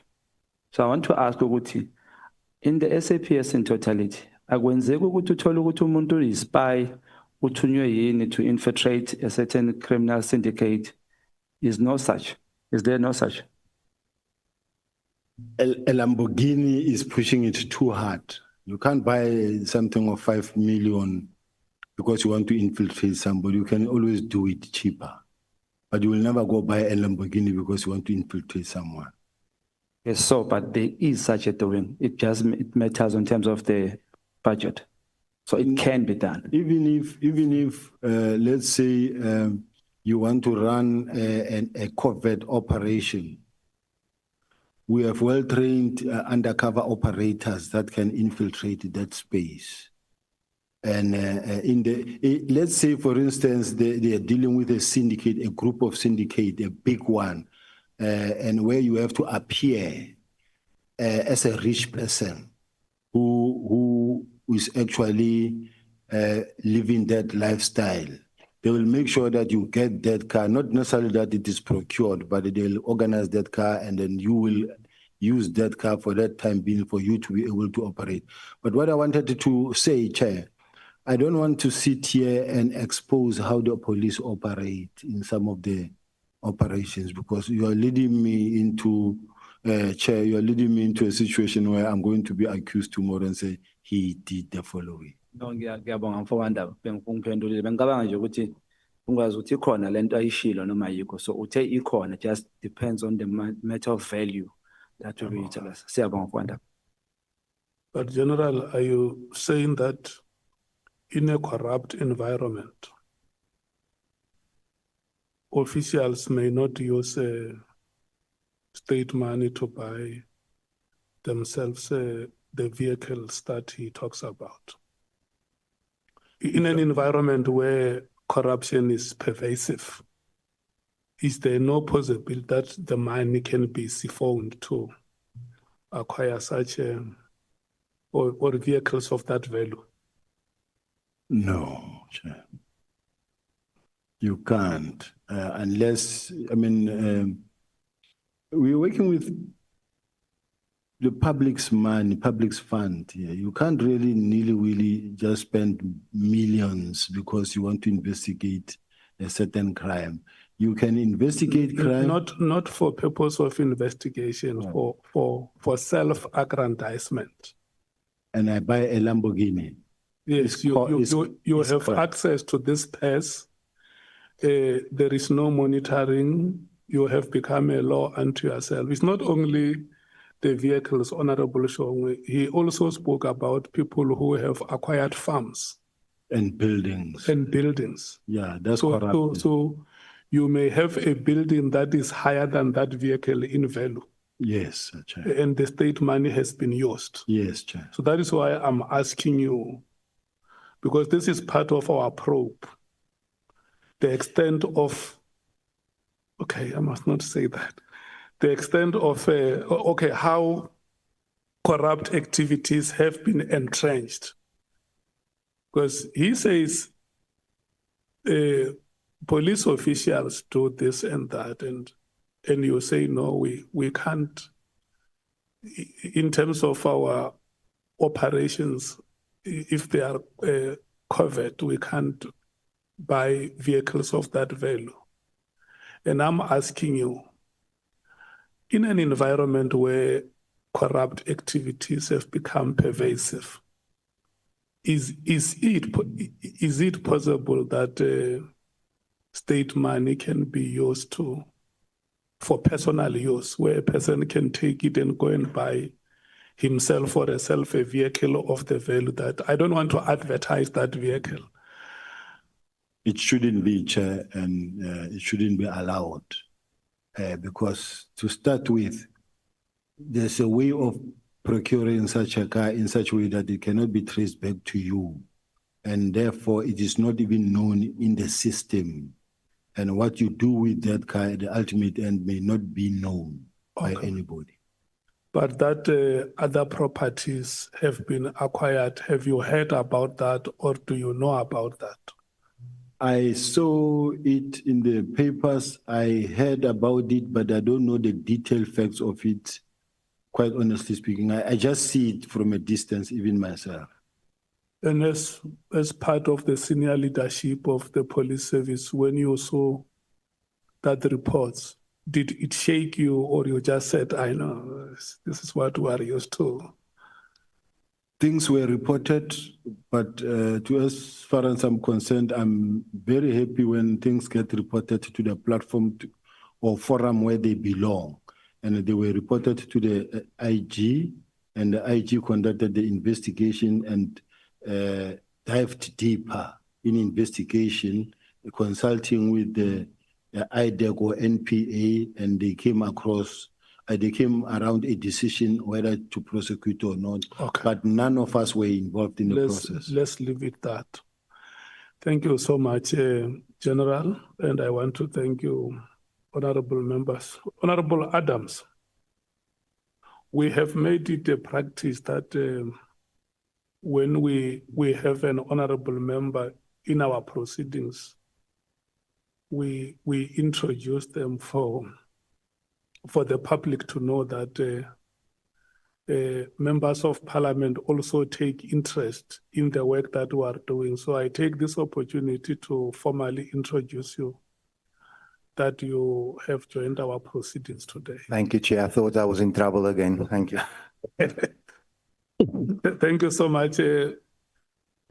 Honorable members, it's that time when we should break. We are coming back at 10 minutes after 14 hours. The Honorable Nomvalo, we have alerted you about his health issues. So when we come back, I'm going to request honorable members to allow him to get through with his questions. And then we will then move to the Democratic Alliance. Yes, let's accept it. It's only for today, Honorable Breytenbach. I have given you the break, honorable members.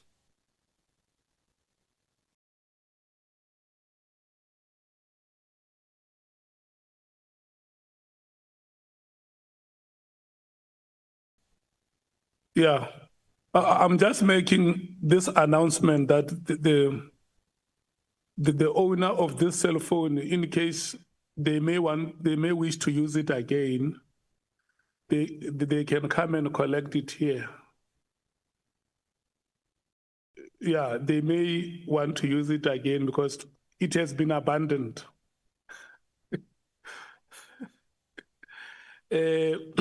We take Honorable Nomvalo, we take Honorable Breytenbach, and then we take Honorable Klopper,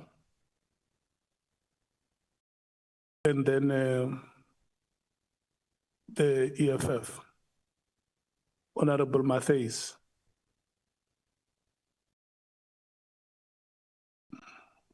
Yeah.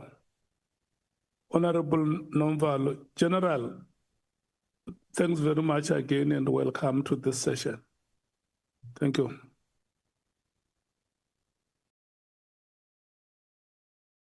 Thank you, Chair.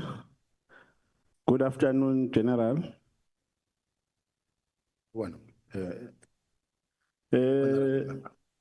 General, if there's one thing that we have done exceptionally well during your responses and during the course of your testimony is that you have been making a concession to knowing all the people that are perceived to be rogue and who are perceived to be having questionable characters. I think in that context, I must commend you that to say you have not been evasive. We have agreed that you know them. But as a police officer, are you not aware that you are easily accessible by people who have questionable characters. Is that not a concern to you?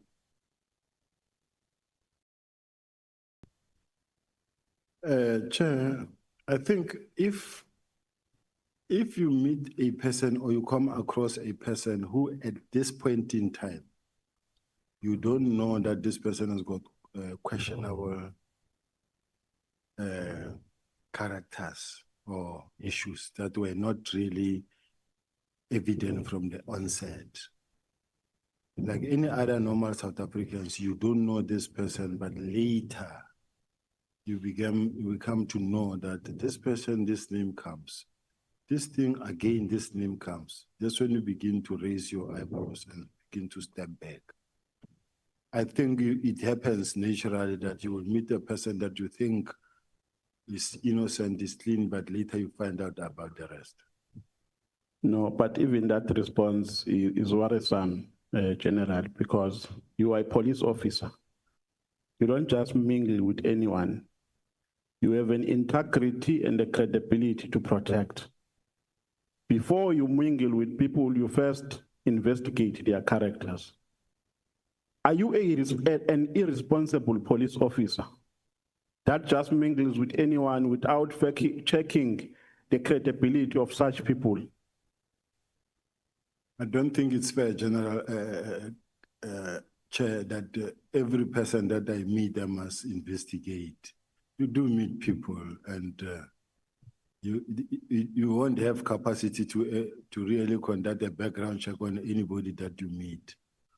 So it means I must be worried, General, that you can come to my village and mingle with criminals and later come and say you did not know their character. So that is the kind of a police officer, the national deputy commissioner we have in South Africa, who just mingles with people and later come and say, no, I did not know their character. I think, Chair, I've met 98% that is good. But if it happens that you met one or two characters that are actually questionable, cannot take the whole credibility away from me because I spoke to somebody. It happens with all of the police officials, senior managers, ministers, even presidents. It's that you find yourself having spoken to somebody, later that person found himself in trouble. But that shouldn't be brought to your doorstep. No, but the fact of the matter is that you are a police officer and not just an ordinary police officer. You are a general. You are the National Deputy Commissioner.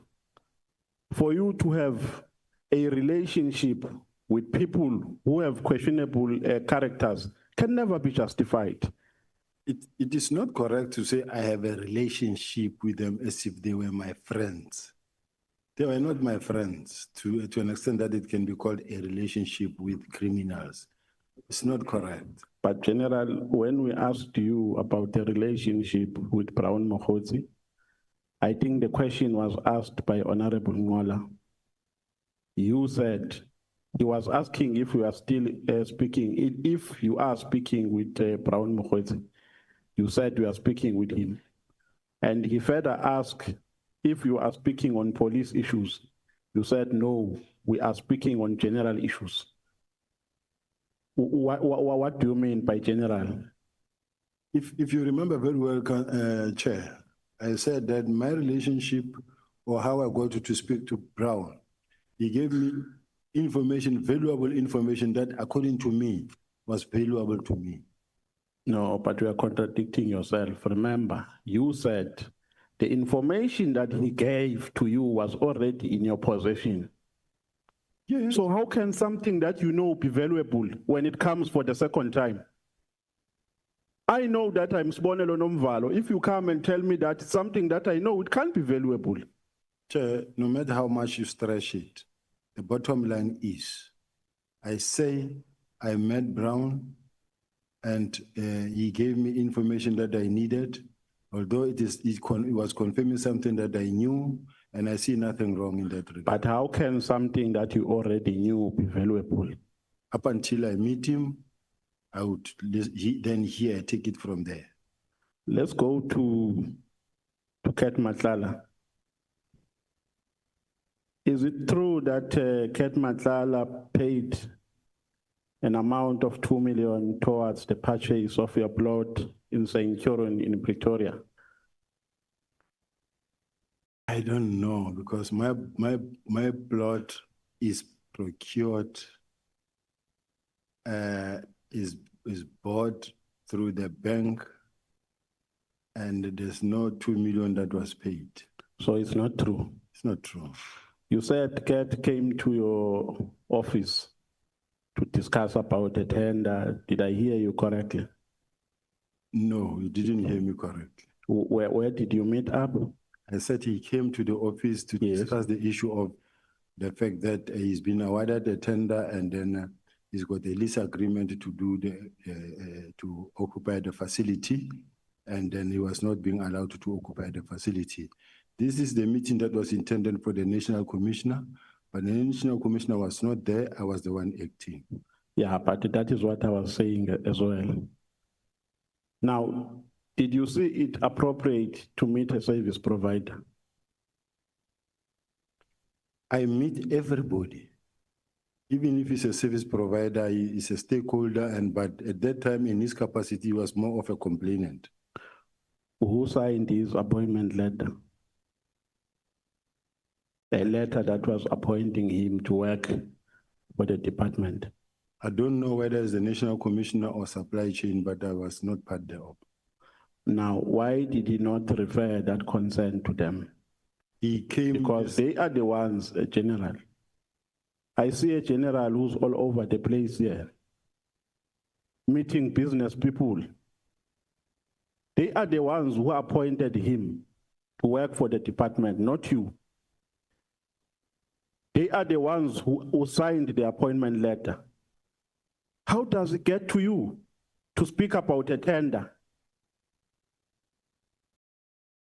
I don't think it's correct to say to speak about the tender.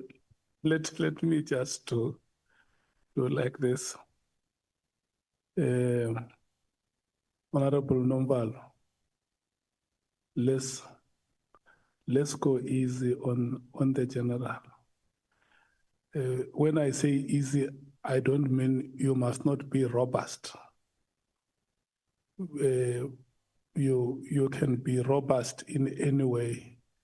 But I plead that we give the general a breathing space. No problem, Chair. Thank you. Point taken. You can respond, General.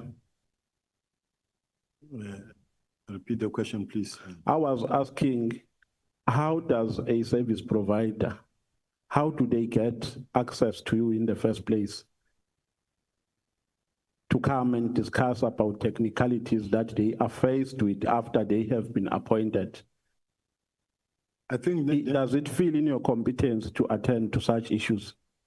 It doesn't fit within my competency as the head of crime detection, but when you are the National Commissioner's post, you deal with everything in the police, and I was acting as the National Commissioner. You know Bonana Ngwenya, who is the former Ngwenya. Hey, we have what? You nearly collapsed, dude. Now we can turn him into a witness. Do you know Mr. Ngwenya, who's the former Deputy National Commissioner? I know her. What is your relationship with her? The mother of my child. Where does she work currently? I'm not sure. Did she ever work for a company of Vusmu's Ket Matlala? Not at all. She has never worked for it? Not at all. Okay. Let's go to the disbandment of the EKTT.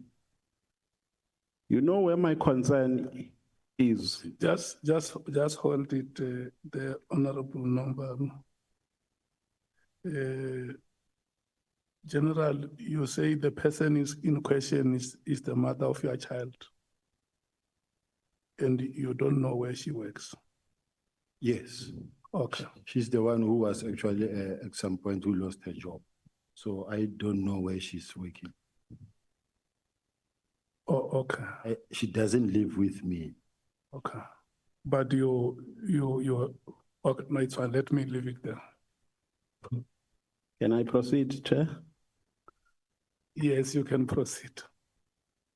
Now, you know where my major problem is, General, with regards to your involvement in the disbandment of the political killings task team, is that you were never involved in its operations.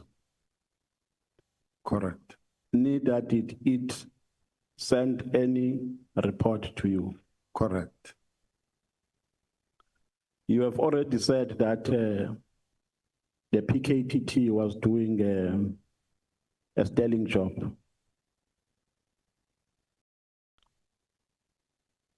During its operation before the disbandment. I said they were doing a good job, but it could be better than what they're doing. So they were doing a good job. But it could be better than what they're doing. You further said that the reason why they were disbanded is because the budget was not enough. You even cited remarks that were made by the treasurer, by the CFO, I mean, correct? No, I don't remember saying they were disbanded because the budget was not. No, I'm saying part of the reasons why they were disbanded. Yes. It's because there was no money that could sustain them. Yes. But that is not in accordance with the letter of the minister. Well, I cannot question that part. That is not what the minister said. I didn't dictate nor contribute to what the minister wrote. No, but General Sibiya, the minister wrote a letter disbanding the task team. You came before this committee and justified his actions. You even quoted what was said by the CFO. You were not just talking for the sake of talking. When you said there was no money to sustain the task team, you were actually supporting the reasons for its disbandment. Even now, I'm still supporting that, Chair. Yes, but I'm saying that is not in accordance with what the minister said. The minister never said there was no money in his letter. I understand that. The minister, the only reason the minister why he disbanded the team on Annexure CB2, paragraph 53, the minister says, open quote, my observation in this regard, as indicated above, is that further existence of this team is no longer required, nor is it adding any value to policing in South Africa. Yes. Now, should we agree that your perspective is not similar to that of the minister? I wouldn't say it's not similar. They go hand in hand. No, remember, General Sibiya, I asked you if the task team was doing a sterling job. You said yes. The view of the minister, when something is of no value, it means that thing is useless. The view of the minister at this stage is that the task team is useless. You further said, no, I'll give you a chance to respond. You further said the CFO indicated financial concerns. So there was no money to sustain the team. So your reasons are not the same. Remember, I have given more reasons. The minister may not have written all the reasons, or may actually summarize all the reasons in one sentence. But in my case, let me read you this letter from the National Commissioner statement. No, before we go to let's finish the minister and your version first. I will allow you to read the commissioner statement. The point here that I'm making, General, is that because there is nowhere where we can find the views of the minister in this regard, except in the letter. And we can't quote things we do not know because the minister will come here and say, but I never said that. What I said is here in the letter. Your reasons are not similar to that of the minister. Why is it so difficult to accept that? Remember, we don't have different reasons to disband. The minister gave a directive which has been complied upon by all. What I motivated myself comes from me, not from exactly my point. Yes, and yes. The two are not in competition. No, they are not, absolutely. Yes. But they are not different. Your motivation and his reason. Yes. Exactly. Why is it difficult to accept that? Now, your participation in the disbandment starts after the 31st of December, when the National Commissioner was on leave.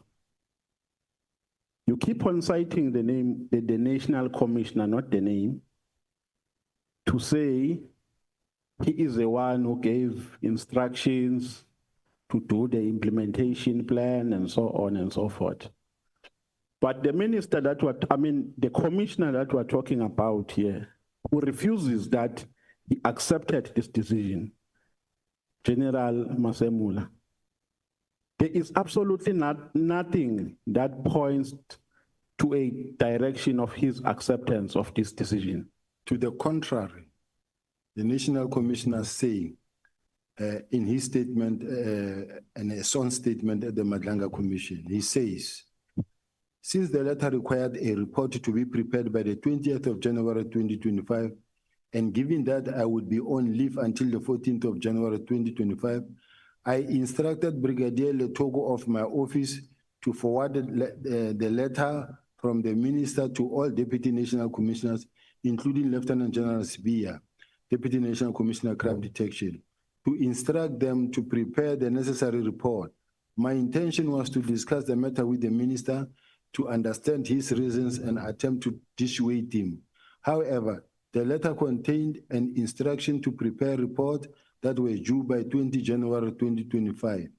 If I had refused to carry out this instruction, I would have been accused of insubordination, since all that was required, at least insofar as the instruction was concerned, was a report.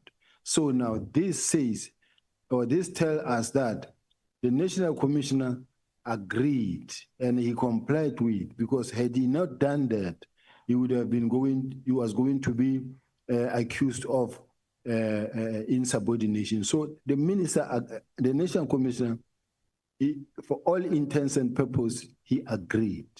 No, but you were drawing an inference that he agreed because you started to make a reference to a January letter, email rather, that was sent from his office by the Chief of Staff. At that time, the commissioner was on leave, right? Yes. There was an acting commissioner. Correct. So by the time the national commissioner came, processes of disbanding, leave the implementation apart because that is another phase. Disbanding is a phase on its own. You can't use what happened on phase 2 to clarify what happened on phase 1. Are you aware of a process that unfolded during the disbandment of the PKK before we go to January? Yes, I'm aware.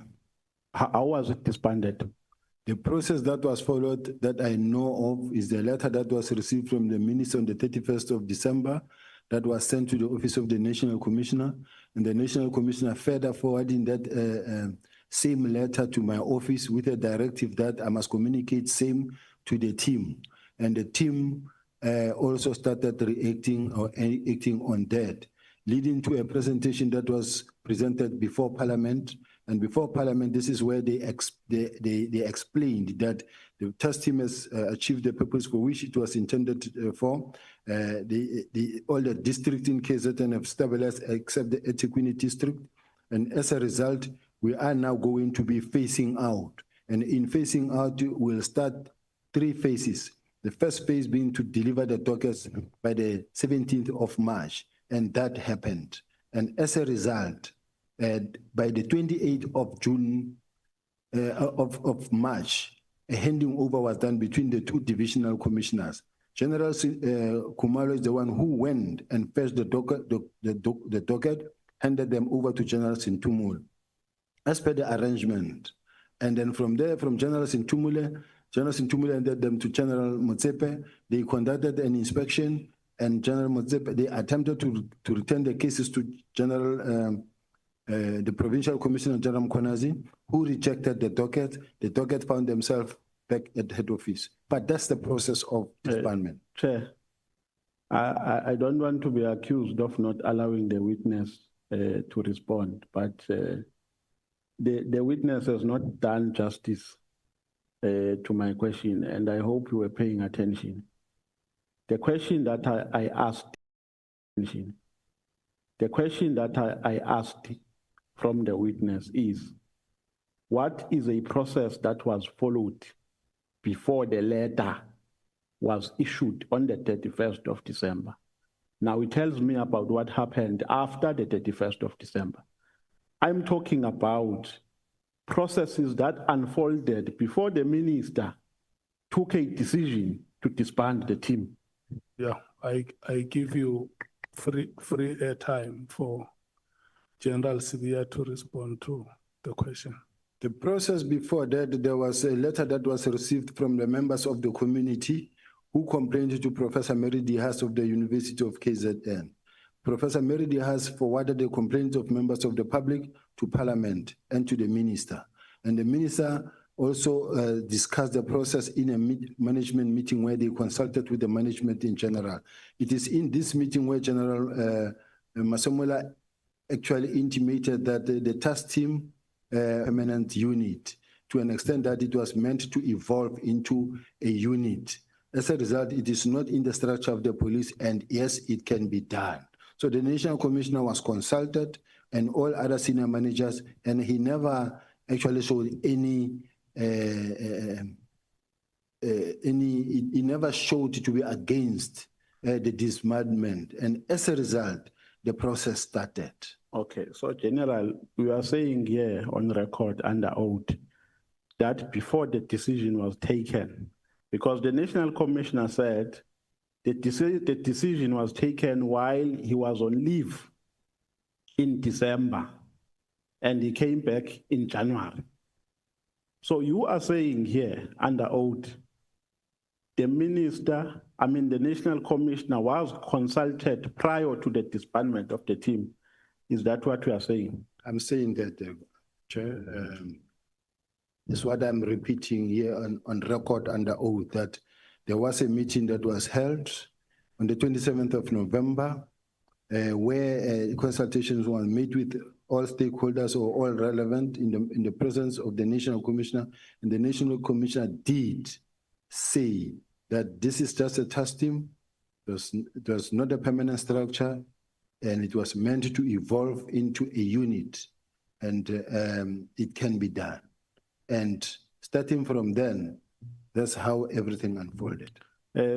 Was Khumalo, who was a project manager? Before you got the honorable member, because the general mentions the name of Miss Dihas as part of the response. What do you say about Miss Dihas? Professor Mary Dihas wrote a letter to Parliament. I want to get to the correspondence, Chair, and it's very much important that you don't leave it out because it is what happened.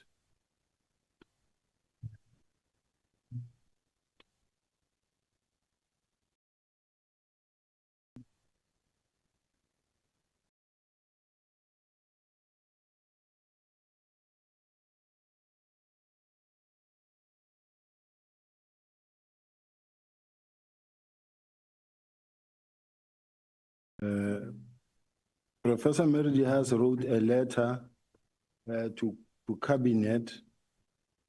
Do we know which is it? Which 93? 93.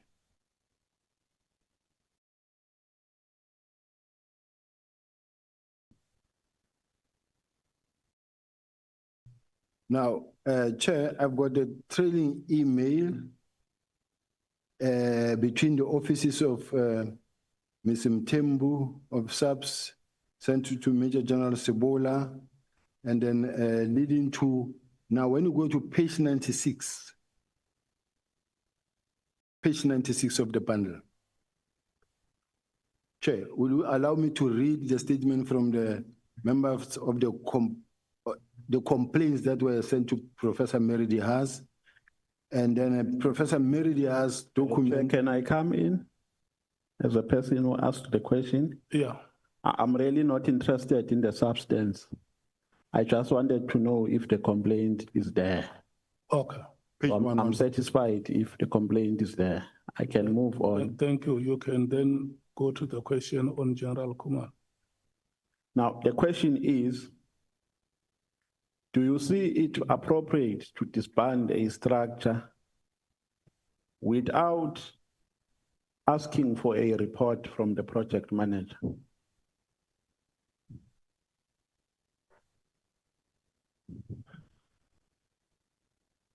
General? No, I'm not stuck. I'm just saying, the question is, do you see it appropriate without requesting for a report from the... No, I can repeat for you, General. No, I hear what you say. The answer is very simple. The instruction as it came from the National Commissioner, it said, prepare a close-up report, communicate the same to the team, and prepare a close-up report. No, General, that's why I wanted to repeat for you, because we are not answering my question. Prepare for a close-out report is in a letter that disbands the task team. I am talking about a process that was supposed to unfold before the disbandment was effected. Do you see it appropriate to disband a structure without getting a report before you disband from a person who was tasked to be a project manager? Chair, please protect me here, because I'm going to answer the same question. The instruction from the National Commissioner says, DNC, as directed, you are requested to communicate the same to the team and to prepare a close-up report by the 14th of January, and for the minister to get this on the 20th. Now, the close-up report is exactly what the honorable member is talking about, because the close-up report, the only people who can prepare a close-up report is General Khumalo. Even when you go to the meeting on the 6th of March, where General Khumalo presented before the minister, and when you look at the very last sentence, paragraph in the action plan that is actually produced by him, it says prepare the close-up report by the 31st of March. General Kumar, who is the project manager? Chair? Yeah. Can I clarify my question? Maybe you will assist me with interpreting it. You don't have to clarify, General Sibiya. Yes. If a member asks you one question 3 or 4 times, you have the same answer. You just give the same answer. Yeah. Okay. No, Chair, I think you are making a mistake now, because you are prescribing how he should answer. No, and I'm responding to the point that you are saying he needs protection. I am the one who needs protection here, Chair, because my question has not been responded to. That is why I'm saying, Chair, it means we are not following my questioning. The question before the general is, was the project manager consulted before the decision was taken to disband the structure Now he says in a letter, and the letter that he talks about is a letter that disbands the structure. He says in that letter, and I agree, I've read the letter, and what he's talking about is the last paragraph of that letter, after the decision to disband has been communicated on the above paragraph. Now he says in that letter, the minister says, prepare a closeout report. The questioning I'm asking, Chair, is a question that relates to a consultative process prior to making a decision, prior to arriving to a conclusion that indeed there is a need to disband the structure. I agree with you. After you asked him a question, he appealed to me to protect him. But I also appeal to you to protect me, Chair. Okay, let me protect both of you. Both of you are protected. I'm leveling the playing fields. Can you please restate the question and we hear what his response is? Should I rephrase? Restate it. Okay. My question, General, is before the decision was taken on the 31st of December, in a letter that was signed by the minister. In that letter, the minister disbands. In the same letter, he says, prepare a closeout report. So that is after the disbandment. Prepare a closeout report after the disbandment. Now the question is, prior to the disbandment, was a project manager consulted in order for the minister to arrive to a determination that there was a need to disband the task team? That is a response that can be provided by the minister and the National Commissioner. At least that response is better than the first one, Chair. Was General Lt Gen Mkhwanazi disbanded? Informed? I don't know. The provincial commissioner? I don't know. Should we not be worried here, General, that you become so active in executing a wrong decision? Because you came after the decision was taken, and the manner in which the decision was taken was wrong because due processes were not followed. Should we not be worried? I don't think so. The same way the National Commissioner mentioned in his statement here that had he not carried out the instruction was going to be discipline for insubordination. Now, in this case, if it is the office of the National Commissioner that invites me into the process, there's no way I could not participate after being ordered by the office of the National Commissioner to participate. I didn't jump in on my own. I was invited in and directed by the office of the National Commissioner. May you please be specific that at that time when that instruction was given, the National Commissioner was on leave. So in office, there was an acting National Commissioner. I don't know if I'm allowed to respond like this. That doesn't change anything. If the National Commissioner is on leave, as the National Commissioner of the South African Police Service, he remains responsible and accountable. And if there's an acting National Commissioner, he's got the powers to carry out the mandate of the National Commissioner. But the bottom line is, there's a letter that comes from or out of the office of the National Commissioner directing the Deputy National Commissioner to act. Now, that on its own, it's a complete instruction. So according to your logic, General, it's permissible for a person to give instructions while he's on leave, while there's someone acting. It happens in their office. It happens. Then why people are acting if a person can do the work while they're at home? It happens. If you are the National Commissioner and you think of something that you want happen, you will give an instruction and it will be complied with. Nobody will say no, but you are on leave. You can't tell us anything.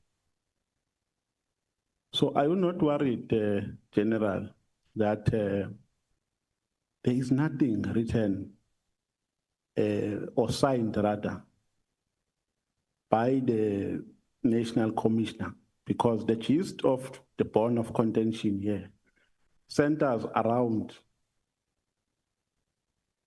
a question of acceptance and a question of whether the minister consulted before he took the decision. And the position of the National Commissioner is that he did not accept the decision. That is why I'm saying, when you say the National Commissioner, be specific that at that time the National Commissioner was not in office. So if you received a letter, you did not receive it from Masemula, the current National Commissioner. You received it from a person who was acting at that time. Now, are you not worried that even after the minister came back to work, you gave him a plan and he did not sign it? Can I return back to the page that I just read, Chair, where the National Commissioner says, I instructed Brigadier Letoko of my office to forward the letter from the minister to all deputy national commissioners. This comes now from the National Commissioner. So the fact that he's on leave forced away. Which letter is that? May you please refer me to a letter? Which annex person? Now it's Madlanga Commission statement on Masamula, page 34. I don't have a Madlanga document. Maybe the evidence leader can assist. But the National Commissioner does accede. He says, I instructed Brigadier Letoko of my office to forward the letters from the minister to all deputy national commissioners, including Lt Gen Sibiya crime detection, to instruct them to prepare the necessary reports. My intention was to discuss the matter with the minister to understand his reasons and attempt to dissuade him. However, the letter contained an instruction to prepare a report that were due by 20th January. If I had refused to carry out instructions, I would have been accused of insubordination. So, in other words, the National Commissioner agreed, because he says if he had refused, he was going to be accused of insubordination. Yeah, unfortunately, I'm not in possession of that letter. I have an interest of putting my version of my perspective of how I understand it. Unfortunately, I did not make any preparation for such because it is not part of our bundles, Chairperson. Now, do you agree with General Lt Gen Mkhwanazi when he says the disbandment was a missed target? No. Can I give you context? Yes. He says, in his understanding, the dockets were taken from KZN for the purposes of influencing them for matters of Gauteng. When they arrived in Gauteng, the people who wanted to influence them realized that these are dockets that are only related to matters of KZN, to political killings. So he says the intention to return them back to KZN was as a consequence of the fact that people who took them lost interest out of making a realization that they are not related to Gauteng matters. Do you agree with that? No, I don't agree. And I must add that the people of South Africa must begin to realize that this is someone playing with people's mind. He's playing the people of South Africa. This has got nothing to do with the people of Gauteng or KZN. Political killing testing from the onset, it is clear it is KZN related. Now, when the matter has been disbanded, it was disbanded and the process started long before than the 6th of March or when they came to Gauteng. Now, as much as he is trying very hard to bring this political killing task team and throw it into the spanner and saying that we have been disbanded because of this is far-fetched. It's not true, and there's nothing like it is a missed target. He's just trying to bring this thing to look for a motive that he can connect to the criminal underworld. But when you look at all of these case dockets, none of them involve Big Five Katiso Molefe, Ket Matala, Brown Mohosi, or whoever at all. So all I'm saying, Chair, with respect, is that it is not a missed target, and it shouldn't be accepted that everything that General Mkhwanazi says is true. And these are the statements that are to be put before us as if we must accept that it is true, it is not true. Are you the one who gave an order for dockets to be removed from KZN to Pretoria? I gave an instruction that the dockets, the two divisional commissioners must exchange the dockets, and then the divisional commissioner of crime intelligence must hand over the dockets to the one of crime of detectives, and the one of detectives must take them to their stations, murder and robbery unit where they belong, same time, without taking them to head office. But where did you get the mandate to do that? From the National Commissioner's instruction that says, communicate, carry on. Is there any part in his instruction that says take dockets from KZN to where the dockets were taken? Yes. May we read it? Let's go to the meeting of the 6th January. Starting from the one in Parliament. Which annexure? Let's start, in fact, in Parliament on the 20th, on the 5th of March, where General Khumalo said these dockets, the ministers have given a directive that the political task team be disbanded. And then there's been several meetings since then or subsequently. And then as a result, the dockets will be taken from PKTT to murder and robbery units. This is General Khumalo saying that. And then the following day, in a meeting with the minister, they produce an action plan. General, the question is, where did you get that mandate? Is General not your junior, General Khumalo? He is. So you got a mandate from your junior? No. It doesn't mean, I don't know, Chair. What I'm saying is simple and straightforward. It's simple and straightforward, and it doesn't confuse. It's straight. There is an instruction, a directive to disband. The National Commissioner says, act on it. They go to Parliament, they say, no, we agree, and we are doing it. And the next thing, they come up with an action plan themselves that disband, and they disband. They say, we will bring the docket on the 17th of March, even though they are handing over on the 28th of March, which happened not under my directive, under the directive of the National Commissioner. Remember, the National Commissioner said, I approved this plan, number one.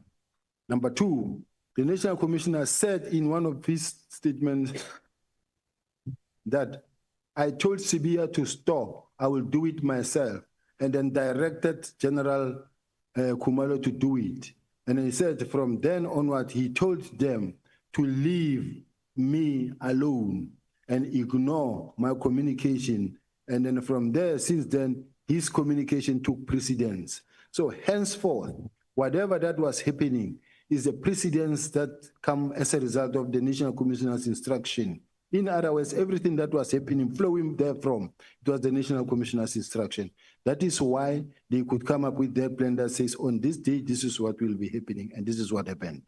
Yeah, but you were pointing me to a letter with an instruction to take dockets. We were still perusing. Firstly, let's still start again on the document that I read that says, Minister Mkhwanazi which document, General? This one is the minutes of the meeting on the 27th of 4th, meeting with the minister and the executive annexure.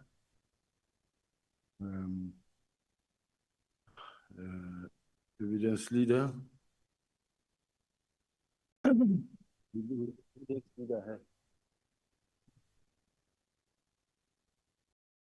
I'm told. Can I give this man? whilst he's coming, the minister expressed his concern regarding the political killing task team. He suggested that instead of establishing separate units to focus on different types of matters, the organization should consider establishing a single integrated unit under the umbrella of murder and robbery unit. This unit will operate nationally, ensuring a more streamlined and coordinated approach to address such crimes across the country. And General Masemola responds by saying he clarified to the minister that the political killing task team is not a formal unit, but rather a task team. He explained that the primary objective of this task team was to evolve into a dedicated murder and robbery unit. As such, it does not appear on the organizational structure, given that it is temporary structure designated for a specific purpose and not a permanent operational unit. Now, we then followed by a work study officer that was approved by the National Commissioner, establishing the specialized unit such as the murder and robbery unit. Now, establishing the murder and robbery unit. So now, the murder and robbery units were established to also take care of cases like political killing task team, which was signed now on the 5th of June. And the National Commissioner's comment says, the National Commissioner says it must be expedited by the Deputy National Commissioner Crime Detection. So all I'm saying is that there's no resistance whatsoever in implementing the specialized unit that must investigate the political killing task team. Yeah, no, General, I've just read the letter and there's nothing that says General Sibiya take dockets or give an instruction for dockets to be removed from point A to point B.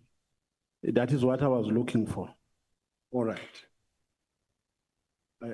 I want a document, the action plan of the meeting of the 6th of March with the minister, because it says themselves there that the dockets will be meeting between who and who? The minister, National Commissioner, General Musigidi, myself, and the Chief of Staff.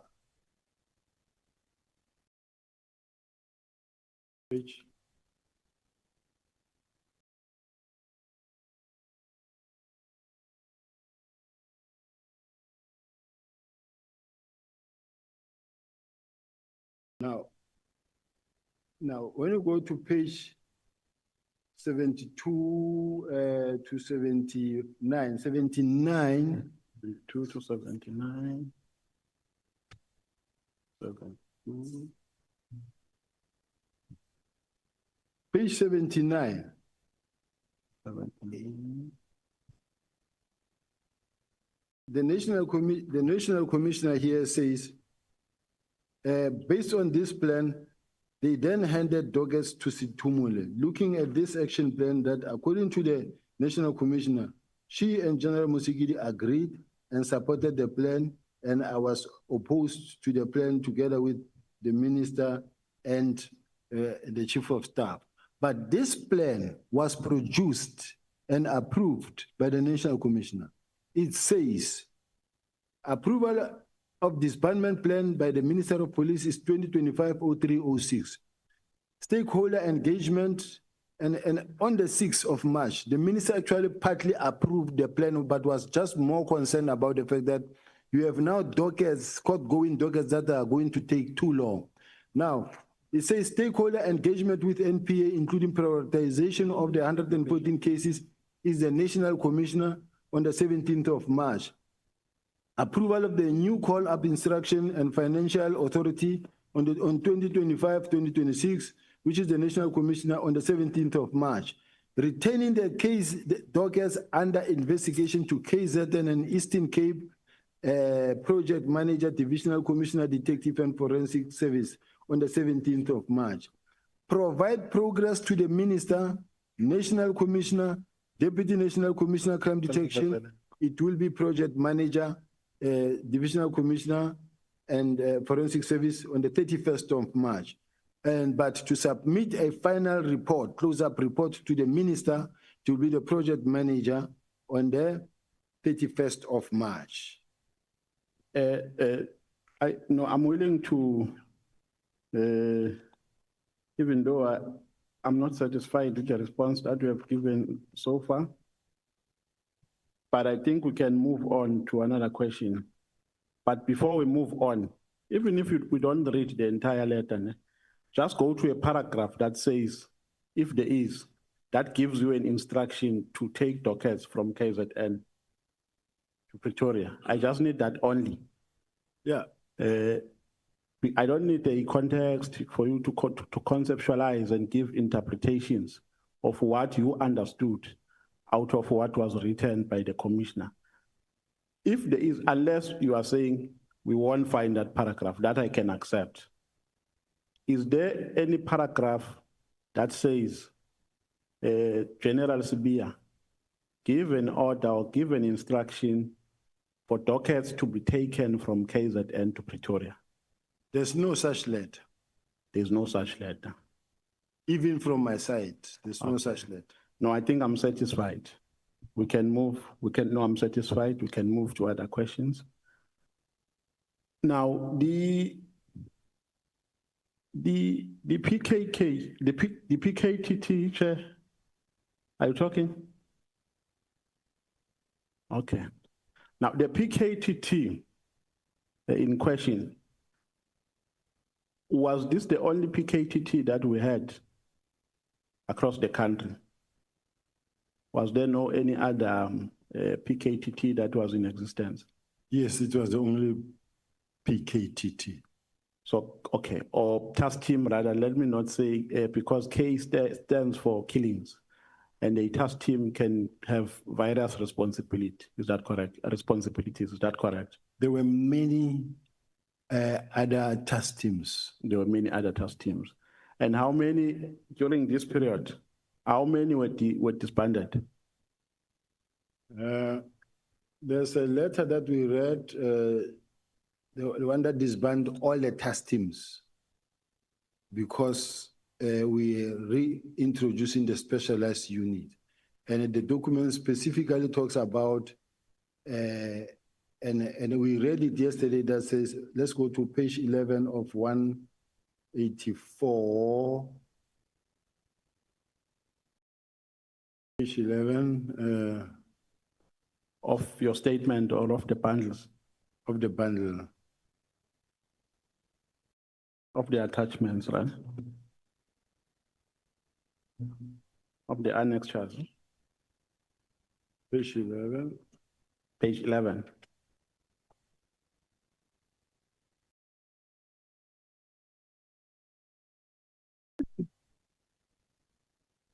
Can I proceed? Page 11? Yeah, page 11. Yes, I'm on page 11.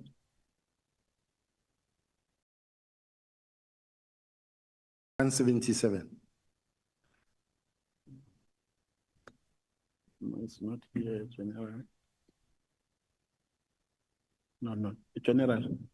Which document are we talking about? My bundle, I don't know what you call it, Chair, but it is page 177 that talks about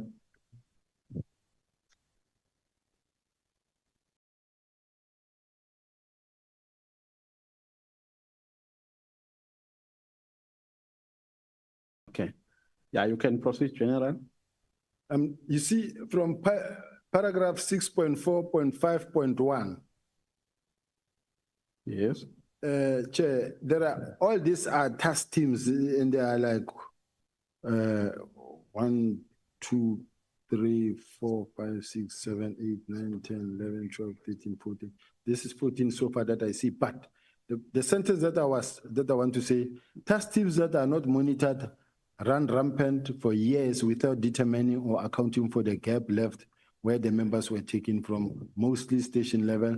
Task team found operating in provinces are as follows.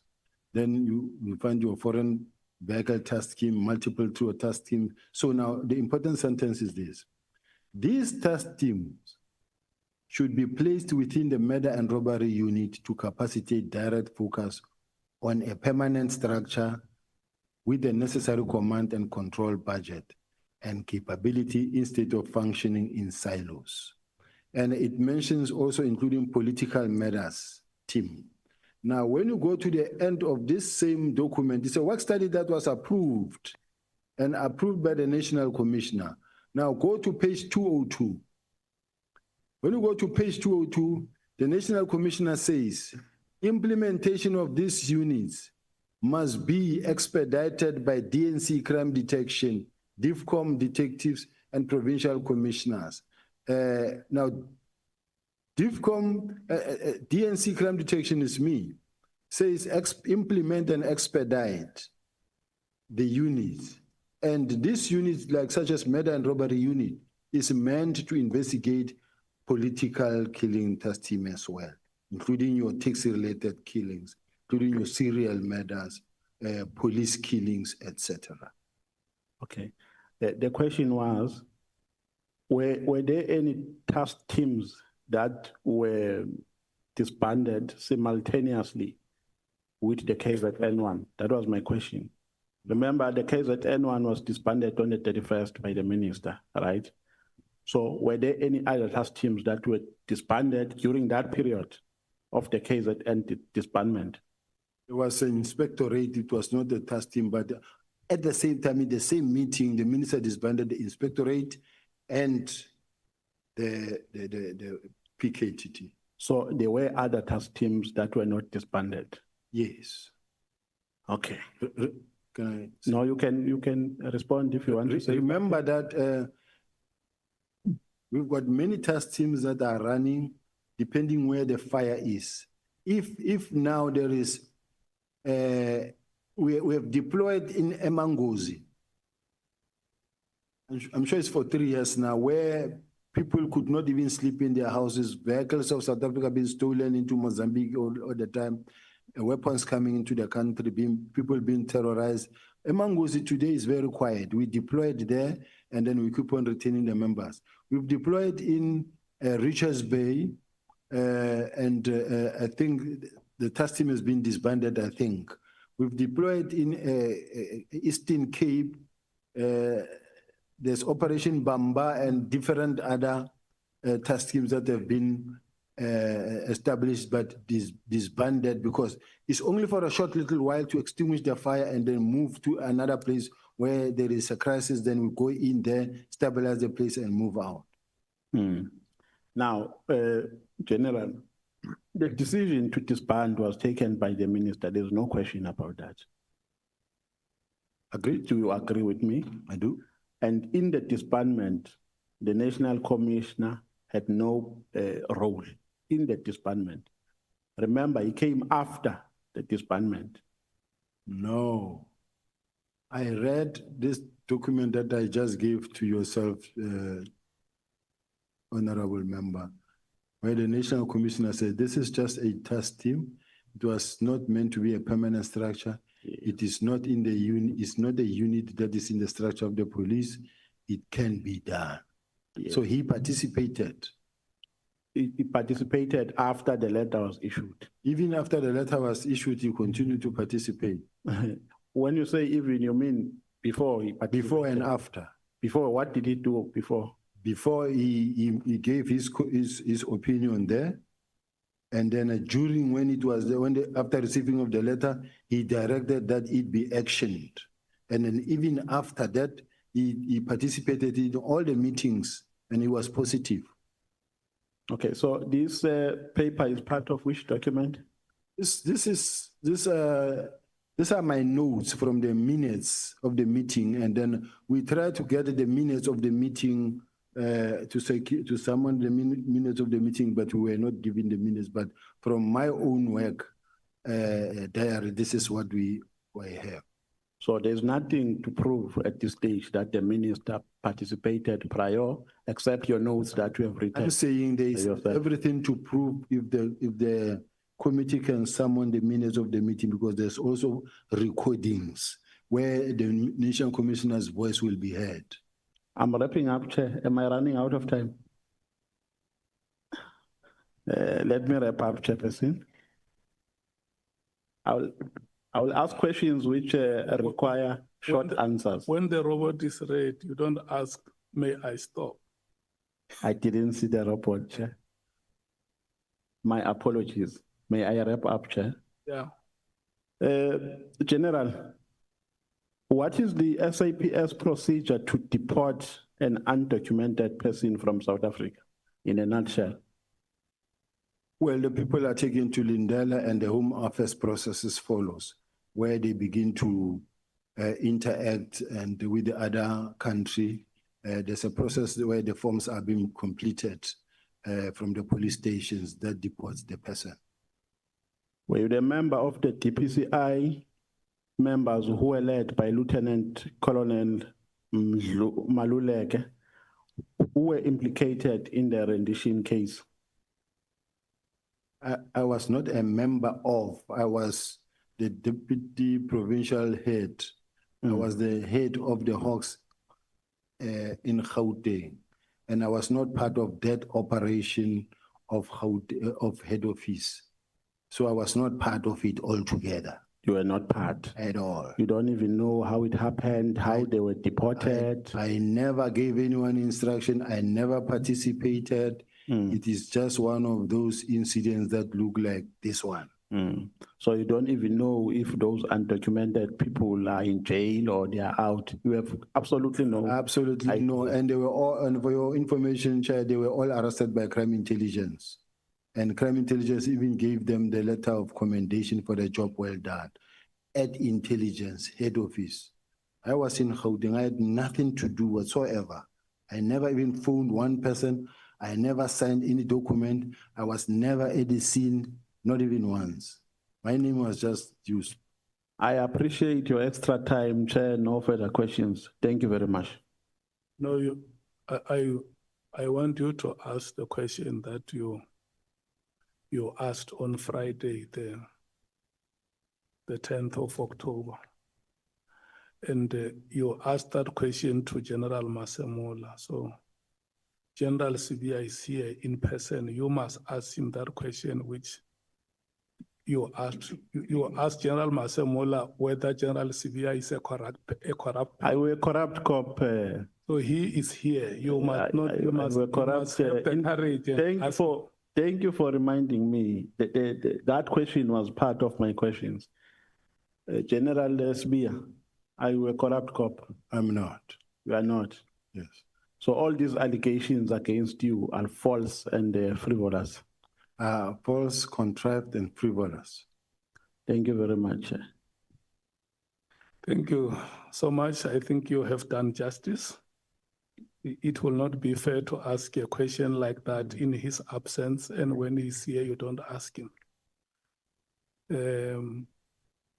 Honorable Breytenbach, Honorable Nomvalo, in case you feel you may want to be released, you are allowed. Honorable Breytenbach. Thank you, Chair. Good afternoon, General Sibiya. Good afternoon, Honorable Member. So, General, I'm a little confused. I can't. It's too long and too big and too ugly, too everything. I'm a little confused. So, there's all this fuss about this press conference of General Mkhwanazi. We have a Malanga Commission, we have this ad hoc committee, and everybody wants to get to the truth. If what he says is true, it's a big problem, but it's not information that hasn't been around for years. Unless you've been living under a rock in this country, you had to know most of this, maybe not in this kind of detail, but everybody knew about all of these things. So do you know why now? Do you know if his press conference, General Mkhwanazi's press conference, was whether what he says is true or not, constitutes a genuine desire to expose corruption and criminality within the police, or is this the manifestation of a battle for power in the police? Is this a battle for the top job when Masemola retires? Personally, quite honestly speaking, Honorable Chair, this has got nothing to do with the 121 dockets and the disbandment of the political killing task team. This, according to me, it's about the succession battle. within the police. And why I'm saying this is about a succession battle within the police. I know that in this case, in my case, this whole thing is actually meant to block me from, they know, I had an interview where I was interviewed by one of the radio stations or TV stations and saying, General Sibiya, now that the General Lebeya will be going, are you interested? Are you available? And I said, well, given that opportunity, I will go. And then from there, the media were running saying that General Sibiya has thrown his head in the gauntlet as well, he's ready. And as a result of that, you will see newspaper article that says Sibiya versus Musigidi versus Mkhwanazi. And then the next thing, what happened is that General Khumalo got arrested. That angered General Mkhwanazi to an extent that he sent a message to one of his friends, colleague, that says, can I proceed there? He sent a message of a song of Tupac that says, I'll kill them at night when they're sleeping. Now, he was so furious. And then even General Masemola, to an extent that I began to hear that they feel that I have something to do with that arrest. I ended up calling the National Commission and saying, NASCOM, I don't know about this arrest. Nobody knew. I didn't even expect it because this thing is something that happened within CI. The National Commissioner then said to me, no, you wouldn't have known about this arrest because it's something that happened within CI.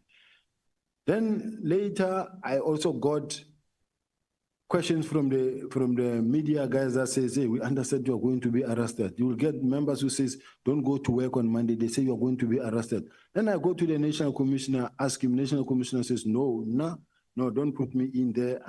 You are not about to be arrested. Then we start working together. We run until the 4th of July, on the eve of the 6th. I get a call from General Mkhwanazi talking to me, asking me whether I'm coming to KZN or not. Then I said, no, I'll be coming, General. But the next thing, Sunday, this is a press conference about me. So as far as I'm concerned, and in one of these meetings, I think General Mkhwanazi said it in this house, where he said, the National Commissioner was on the doorstep of being arrested. That's why we had to do something. It's a direct admission that this was just a preemptive strike. So the people of South Africa have just been taken for a ride that, no, this is about the disbandment and the docket. Because this docket, we're not gathering dust in my office. I have demonstrated and I still have it, and this committee has got the benefit of being able to call for the dockets. They were last seen since some of them 2018, 2019, 2020, 2023, 2024. So I'm just saying, for us to be sitting here today talking about the issue of the docket, it's a non-issue. Those dockets were dead a long time ago. They are still dead now. Even if they can be called now, tomorrow, you will see that they are still far. So, how much of what General Mkhwanazi told us in his press conference is fact, and how much of it is semi-fact, and how much of it is conjecture?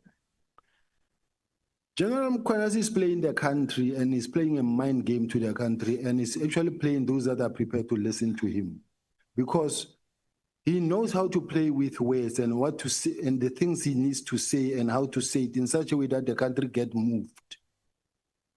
He will say, we are doing this thing for the country and to protect the people of South Africa.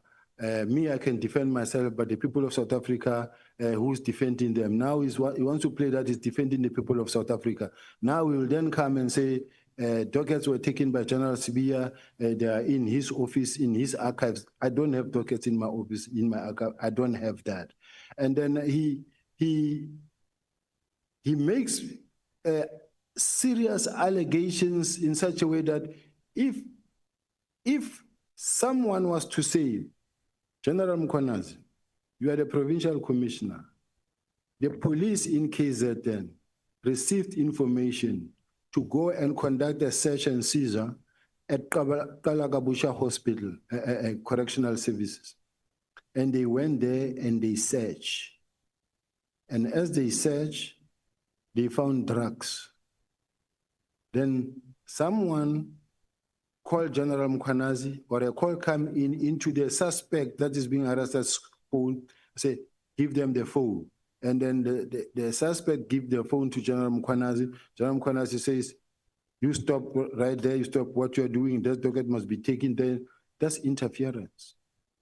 And that's defeating. If it was done by someone else, that person would have been suspended. Just let's compare the fact that he says, when they went to arrest Katiso Molefe, a team was sent from head office to there. He did the same. But there's no crime there, because as far as I'm concerned, what he does, there's no wrong. If he sent his team to go and kidnap a ballistic expert, seize the laptop, take the laptops, the files, and add ballistic expert, that is obstruction of justice, interfering. And then he comes here and he says, no. The members were doing their work and they didn't intimidate, and they were even bought lunch. Why are they interfering with the investigative system? Because there's a chain of possession. The integrity needs to be preserved at all material times of the evidence that has been collected.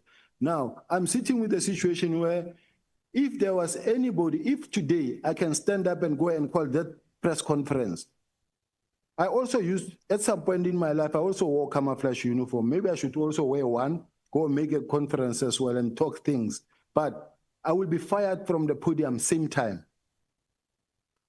That day on stage doing that, I'll be gone. But some people, because they've got a very powerful social media that they have invested in, every TikTok that you open, no police official is allowed to do what General Mkhwanazi is doing. No provincial commissioner you will see on TikTok. He's the only one that campaign on and funded on TikTok.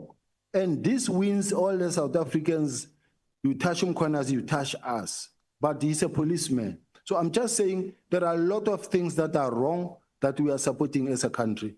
And we're creating a monster that no one is able to control. That is why he's able to come here in this house and threaten members of this house and say, you don't touch the members of intelligence, and because you will force them to respond. And once they respond, they will talk. And once they talk, many of you, I don't know what said, many of you will do what, but that is wrong. We can't allow such a situation as a country to continue. So all I'm saying is that if the purpose for which he wants crime intelligence to continue and the political testing to continue, and then the next thing, nobody can touch them because they use this political killing testing to conduct their investigations. They also controlling intelligence. They've got intelligence on everyone. Whoever wants to come closer to them, then that person gets threatened, say that we will talk. Can't be allowed. General, the political killings task team, by all accounts, was initially quite successful. In the recent past, less successful. So what is all the fuss about? I really don't know, Honorable Member, because we are saying we're building a capable state. Building a capable state, we're saying let the whole country be equipped, be well-resourced with technology, in such a way that they are capable and able, to an extent that they are all able to carry their own respective environments. Now, we cannot really be fighting so hard to keep and maintain a very expensive political killing task team that is meant to actually take care of a very small number or pool of excellence within KZN only. The whole country is not really taken care of, and the whole country is suffering. Once you have one provincial commissioner fighting so hard for the political task team to continue for years, spending millions and millions and millions on a yearly basis, that shouldn't be allowed. Tell me, General, when you were reinstated into the South African Police, Did you know anything about Matlala, Mahoti, these people? Not at all. I found them here, these people in the police, especially Matlala. I found them working with the police very close to the generals and other police officials. I mean, it is unfortunate. He's a well-known person in my case, I didn't know him. I didn't know him only at the time when his name began to pop up.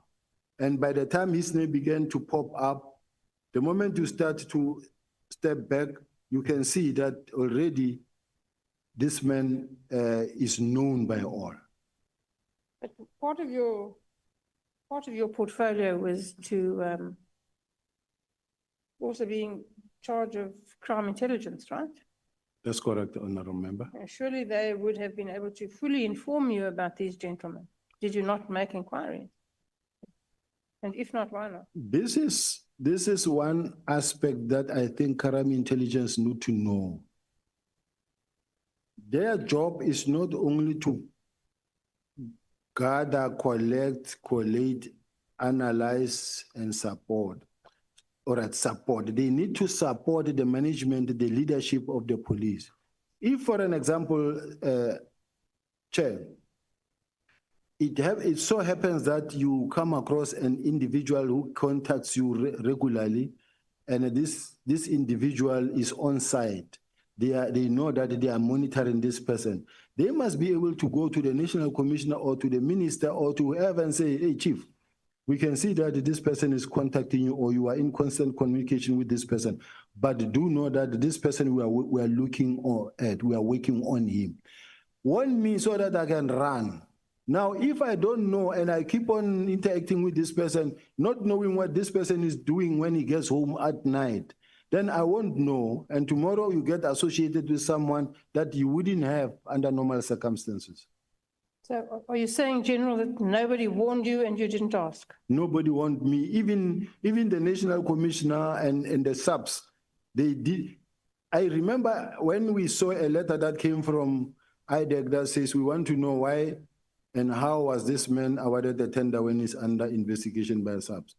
But at the time the man was awarded a tender up to the highest level, everybody saw it. It never happened under the mattress.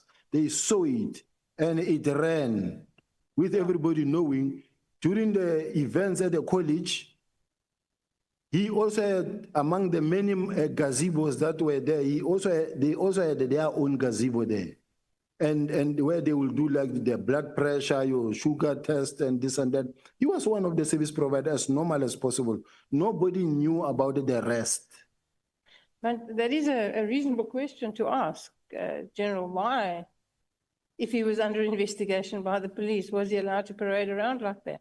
To do business with the police, to contract with the police? How does that happen? How does the left hand not know what the right hand is doing? And what does that say about the police? Maybe it is the vetting that is lacking or something that needs to really be corrected. Or all such tenders needs to be vetted and checked properly to say who is this one and how did he get here. But at this present moment, that part of the tenders and the service providers is something that I'm far from. It's supply chain. It's another division completely. I don't even know the role players that side. So are you suggesting that that doesn't happen? That people are not properly vetted? That the police enter into tenders with millions of taxpayers' money and they don't vet because that appears to be the position? Had it happened, I don't think anybody would have been in trouble by now. If it happened, because from the onset, it wouldn't have happened. So there are these persistent rumors, I'm sure you've heard them too, about the imminent arrest of General Masemola and General Nqola by IDEC. Is this true? Do you know if this is true? I really don't know if it is true, Chair. I don't have that information. But they don't go away?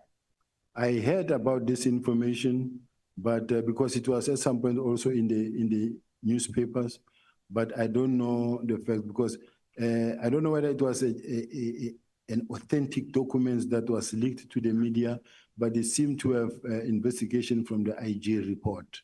So that part, I don't know. I see it from a distance.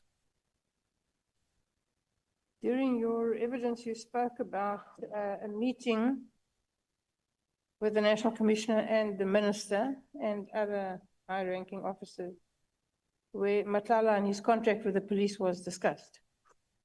Is that correct? That's correct. The Minister asked what was known about the tender, and he asked that Mqola be investigated. That's correct.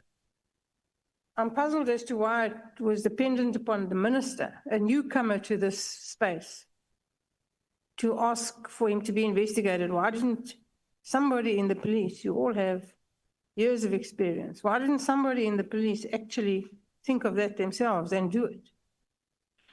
This is when the stories of Mr. Mqola were gaining momentum and about the tender.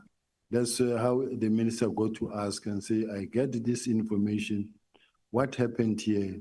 Can the auditors, internal audit and others, please investigate this thing as to how did this man get this tender? Were there any irregularities and that? And a response came and the minister gave an order that it be cancelled. Okay, but that only answers half the question. The other part of the question is, why did nobody in the police take the initiative to do this investigation? If the minister could read about it in the press, so could everybody in the South African police. Why didn't somebody do something? Why didn't you do something? I could only do something about it if I knew about it. But up until we saw a letter from IDEC questioning that part and say, why is this thing happening? Because we are investigating this thing. So there's not much anymore I can do when already IDEC is saying they are working on it. And as far as I'm concerned, Chair, many a times I like it when there is an investigation, even if it includes me or it involves me or where I could be closer to it. If it is investigated from outside, be it IDEC, DPCI, or IPIT, to me, I feel comfortable if it's a neutral body investigating. Not these things that we see in the subs now, where you find that they let very junior officials are chasing after a deputy national commissioner every day, saying that, no, we are investigating the deputy national commissioner. They've got this excitement of using very junior member to chase after a senior member. I don't know if we were to turn the tide and do the same to some senior top official members, and you set some constables and sergeants to run after him and investigate him and embarrass him. This is not right. So General, is there political interference in the police? Are there attempts to influence the direction of investigations, particularly with regards to corruption and politically connected people? Does that happen? The first part of the question I didn't hear. Is there political interference in the police? Are there attempts to influence the direction of investigations, particularly with regard to corruption and politically connected individuals? So far, I've never been interfered with from any minister or deputy minister. I don't know of any political interference. And in relation to this disbandment of the task team, I received a directive from the National Commissioner. It is between the National Commissioner and the minister to decide whether there's political interference or not. I'm not talking about the political killings task team general. I'm talking about in general. In general, are you aware of political interference in the South African police? I don't know of any.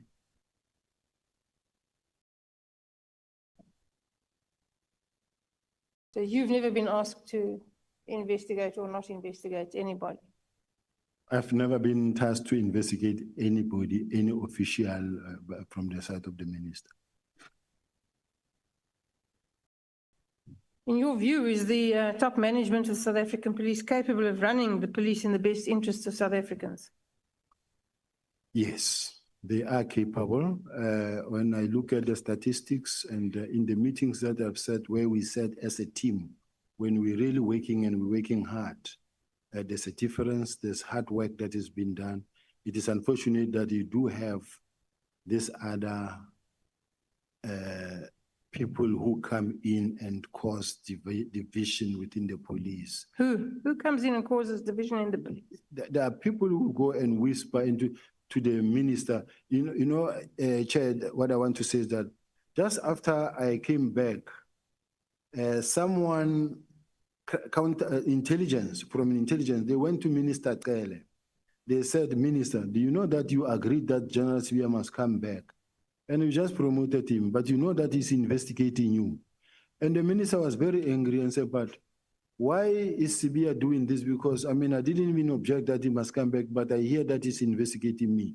At that time, I don't even have a team. I know nothing. And the minister he was not angry, but when I saw the minister, I could see that he's looking at me in a dim view. Then I went to the National Commission and said, hey, NASCOM, what is going on? I hear 1, 2, 3, 4. He said, yeah, it did happen, but I told him that, no, it's not true. I told the minister, no, it can't be true. Then they go to the National Commissioner, they say to the National Commissioner, are you aware that Sibiya wants your job, is mobilizing for your job?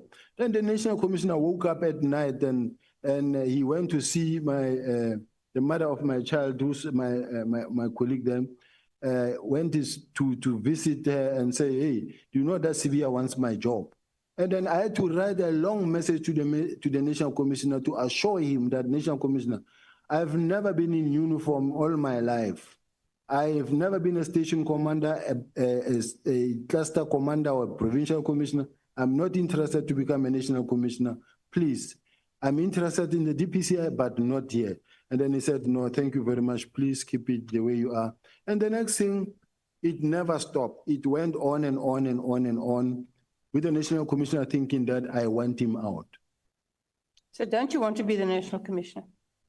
I don't think that is where I want to be, but if I'm approached, I would go for the opportunity. My role is that they've worked hard to try and speak to, when you look at artificial intelligence and all the negative stories are said about me, whether it's Senzo Meyiwa, what they do is they just throw my name and then it will replicate into 1,000 that talks about negative things about you. Everything that you say, it just turned into artificial intelligence.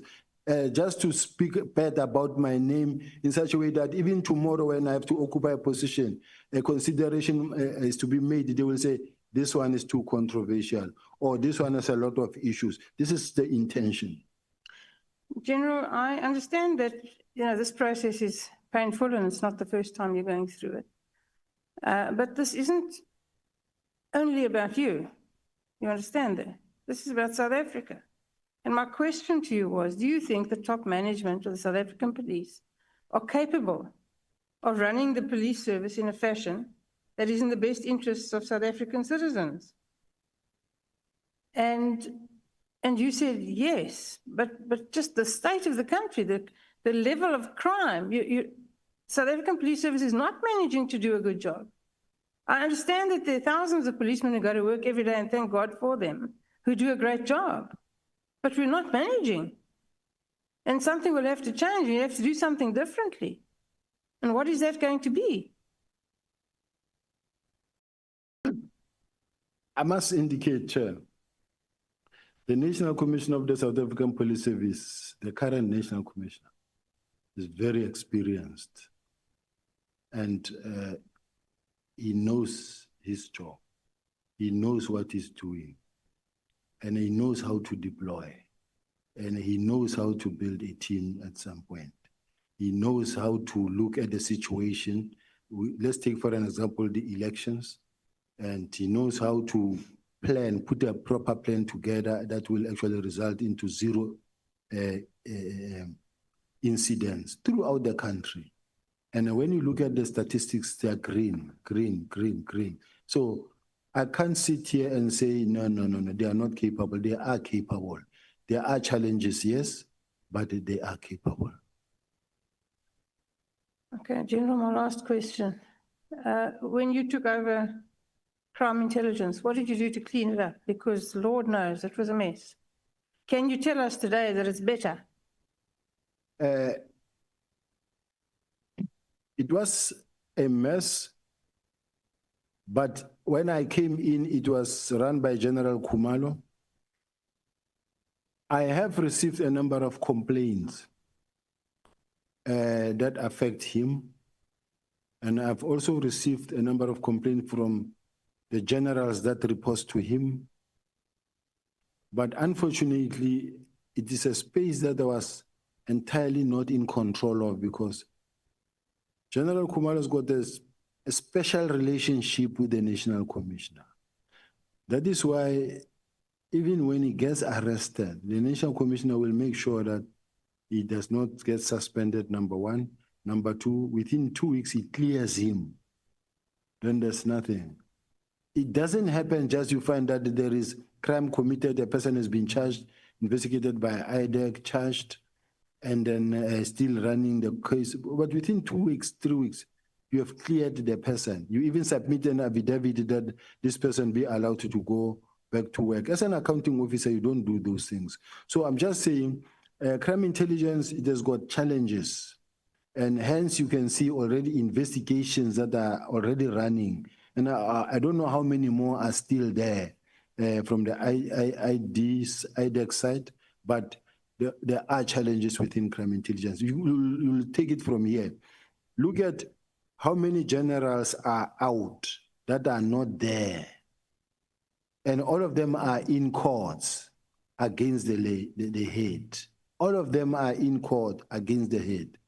You go to Western Cape, you go to head office, you go to other provinces. It's here and there where you find that a general is not in court, but there's a big fight. Where there's a brigadier, even internally, there's just... I heard the National Commission saying, I'm fighting with everybody. No, it's not the case. I am a Deputy National Commissioner of Crime Intelligence. When I get undermined by someone who is not in this space, it is my job to stand up and say, but no, you can't do this.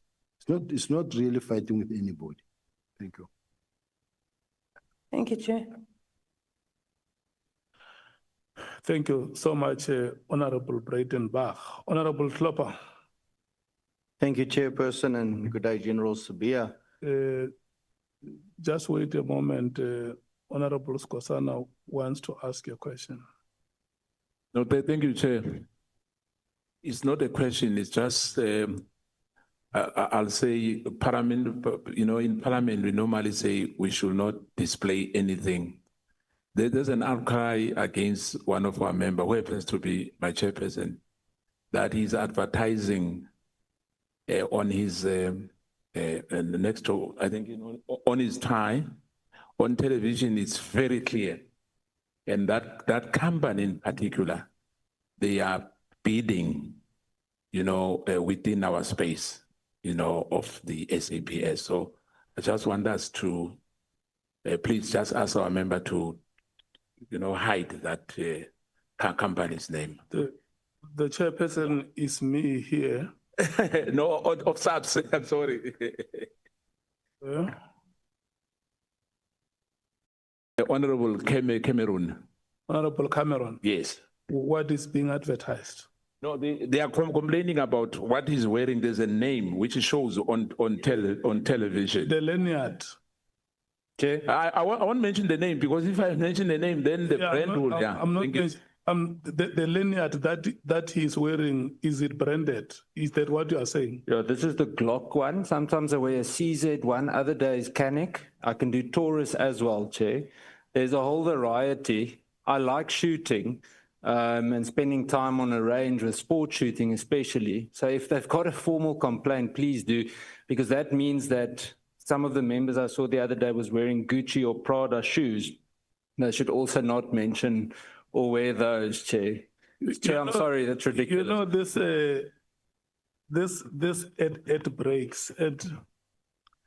I have been trying to avoid them, and I thought honorable members have listened when you remember when we spoke about the vehicle. I kept on using the word vehicle without trying to go to the details.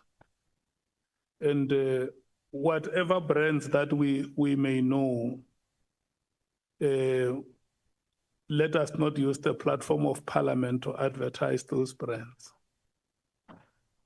including Skhosana, Honorable Skhosana, including that one that is before you. Is it an empty can or an empty bottle?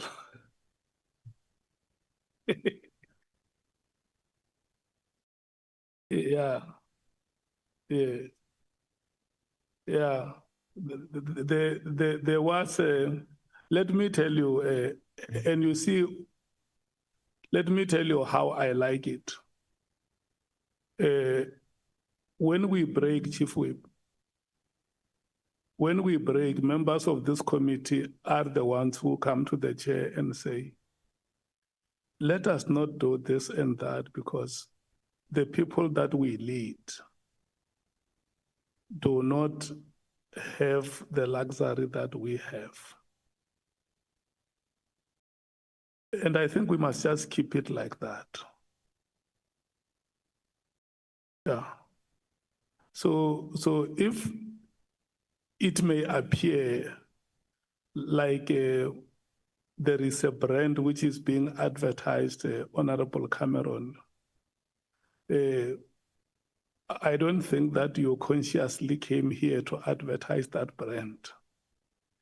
And you can still try your best not to be seen advertising it. Thank you so much. Honorable Klopper. Thank you, Chair, and we'll get back to the matters of national importance. Good day, General Sibiya. Lieutenant General, I would like to revisit a point that you made during the evidence leaders' questioning about the alleged messages that could be on your phone, which was allegedly connected to the so-called spyware communication. When you were asked what would happen if you landed and your phone was seized, you said you would confidently be able to deny that messages existed, and even if they showed you, you would be able to confidently deny them. Is that accurate? Yes, Chair. Then you added something very important, General Sibiya. You said it's crime intelligence. Anything is possible. What exactly did you mean by that? What I mean is that, Chair, having listened to the bail application in Mr. Matlala's bail application, where a mention was made that the phone was seized, and the next thing there was some tampering and messages inserted or deleted. So I'm not sure of the situation, whether it's true or not. But what I can just simply say and repeat in this House, Chair, is that I don't know who Comrade or Keda Matebula is, and then it's not my language. I don't have Kedas. So there are just some of the statements that you outrightly deny, reject from the start, because it's not you. Whether they are there or not, this one I'll blatantly just reject. It's not like there's anything dangerous on that message. It's just a message that was sent. But looking at the way it is, it's just a kind of a message that you just outright reject. General, you said you made no hints at possible insertions and deletions of messages. Are you suggesting that crime intelligence could plant or manipulate data on your device? That's doable. Sorry? That's doable. It's doable. Do you really believe that the members of Crime Intelligence Division are capable of this type of conduct? Falsifying or fabricating evidence on a senior officer's phone? With what I've seen when they seized the laptop of the ballistic expert, and I was told that it was tampered with, to me is evident enough. So, General, are you saying that you believe that this could be done to any civilians' devices and gadgets as well? Possible. General, if this is your belief and they are in fact capable of this, have you reported these concerns formally to the Inspector General of Intelligence or to the National Commissioner? Have you raised these concerns with him about this? What I did in my case, on more than 4, 5, 6 occasions, my phone, I could not access my phone because there was a SIM swap done on my phone. And then I would write an SMS. Since 2022, I would write an SMS to MTN, Vodacom, and tell them that I don't have access to my phone. Someone has done a SIM swap on my phone, and I will fight for. They will, in fact, even reverse it, and it will take 24 hours. But it happened a couple of times, and I have attached the documentation. Also, I do have it with me, where I reported even to the National Commission and to the national head, and say someone has actually took my number to date, and then you find that I will only get it somewhere on Monday. Now, when someone has done a SIM swap on your number, that number is his. Whatever they do with that number, you'll only get to know much at the later stage that there is this message that went from here or to there. But it was a genuine thing that can be investigated. I reported even to the DPCI, I reported to MTN head office, they know. They even suggested that, or recommended that, why don't you contract this? At some point, I had to migrate it from SLC to MTN, because actually they were stealing it every now and then. And then I realized that it's not safe. So I'm just saying, each time it happened, I had to report. That's what I did. So you, General Sibiya, do I understand you correctly that you're saying that you think this was the crime intelligence that was doing this? Because I'm talking under the banner of your remark of crime intelligence, anything is possible. In my case, Chair, I must indicate that I've had a lot where I'm really surrounded by crime intelligence officials, men marking me, following me day to day, listening to my devices, and also following me all over. Sometimes we'll be sitting even here in a meeting in Cape Town, you will see a team from Bloemfontein coming to have a meeting with the National Commissioner. I'm the head of intelligence, but you find that they're sitting with the National Commissioner in a room and they're talking to him, and then I don't know. Or like the National Commissioner said, General Khumalo reports to me, but the National Commissioner said to General Khumalo, investigate him. And we expect the man to report to me, yet he's investigating me. It's not a healthy situation. It's not a healthy situation, and it can't be tolerated or allowed to go on like that. Now, the man, that, even when you call him, he knows he's working with you, he's working on you, and he's putting all the resources around you. And then he's man marking you, he's investigating you, he's giving reports about you to the National Commissioner. How can there be peace between you and the National Commissioner when your colleague, your subordinate who's supposed to report to you is also working on you? This is an undesirable state of affairs. This should not be allowed to happen. We need a clean administration where you find that once you are the boss of the police, everybody else under you will work with you and will respect you. And in such a way that you don't have cliques or certain people that you have a good relationship with against those that you don't have a relationship with. Thank you, General. I just think it's very worrisome that such a allegation, it's a serious allegation that such criminal tampering can be taking place, even to yourself as a high-ranking official as you are. But I will just be moving on. Lieutenant General, you made an interesting point just there about how appointments are handled at senior levels. You mentioned being promoted in 2023, and you made specific reference to the process, saying that you don't apply and you get identified. What I do want to understand a little better is when you say you get identified, who exactly does the identifying? Is it the National Commission or the Minister, or both? Are they acting in consultation? The National Commissioner will identify, sometimes in consultation with the Minister, or you can apply to be promoted in terms of Section 45, or then, but they do identify a person they want to employ. And many, at this level, you will never see that much where there's a position of Deputy National Commissioner advertised. You will never see a position of National Commissioner advertised. You get identified, or headhunted, but you get identified. In general, you further confirm that the minister must approve this identification. So if there's no open application process, would you agree that this could potentially create risk, even unintentionally, or favoritism? I don't know about that part because I think they also apply an objective approach in doing so. It's possible, but I don't think, remember, these are people who's got the best interest of the organization at heart because they want, if they don't apply their mind, it affects performance of the organization as well. So you will never appoint someone because you want to shoot yourself on the foot. You will employ someone because you want someone who will be able to assist you to fight crime. Lieutenant General, you yourself, nearing the end of yesterday's proceedings, criticized a system where people who can't even investigate and some who are just drivers are suddenly in top posts. Kind of contradicts your statement that you just made now. Doesn't that suggest that the same identification system that you benefited from might also be enabling appointments based on relationships rather than merit?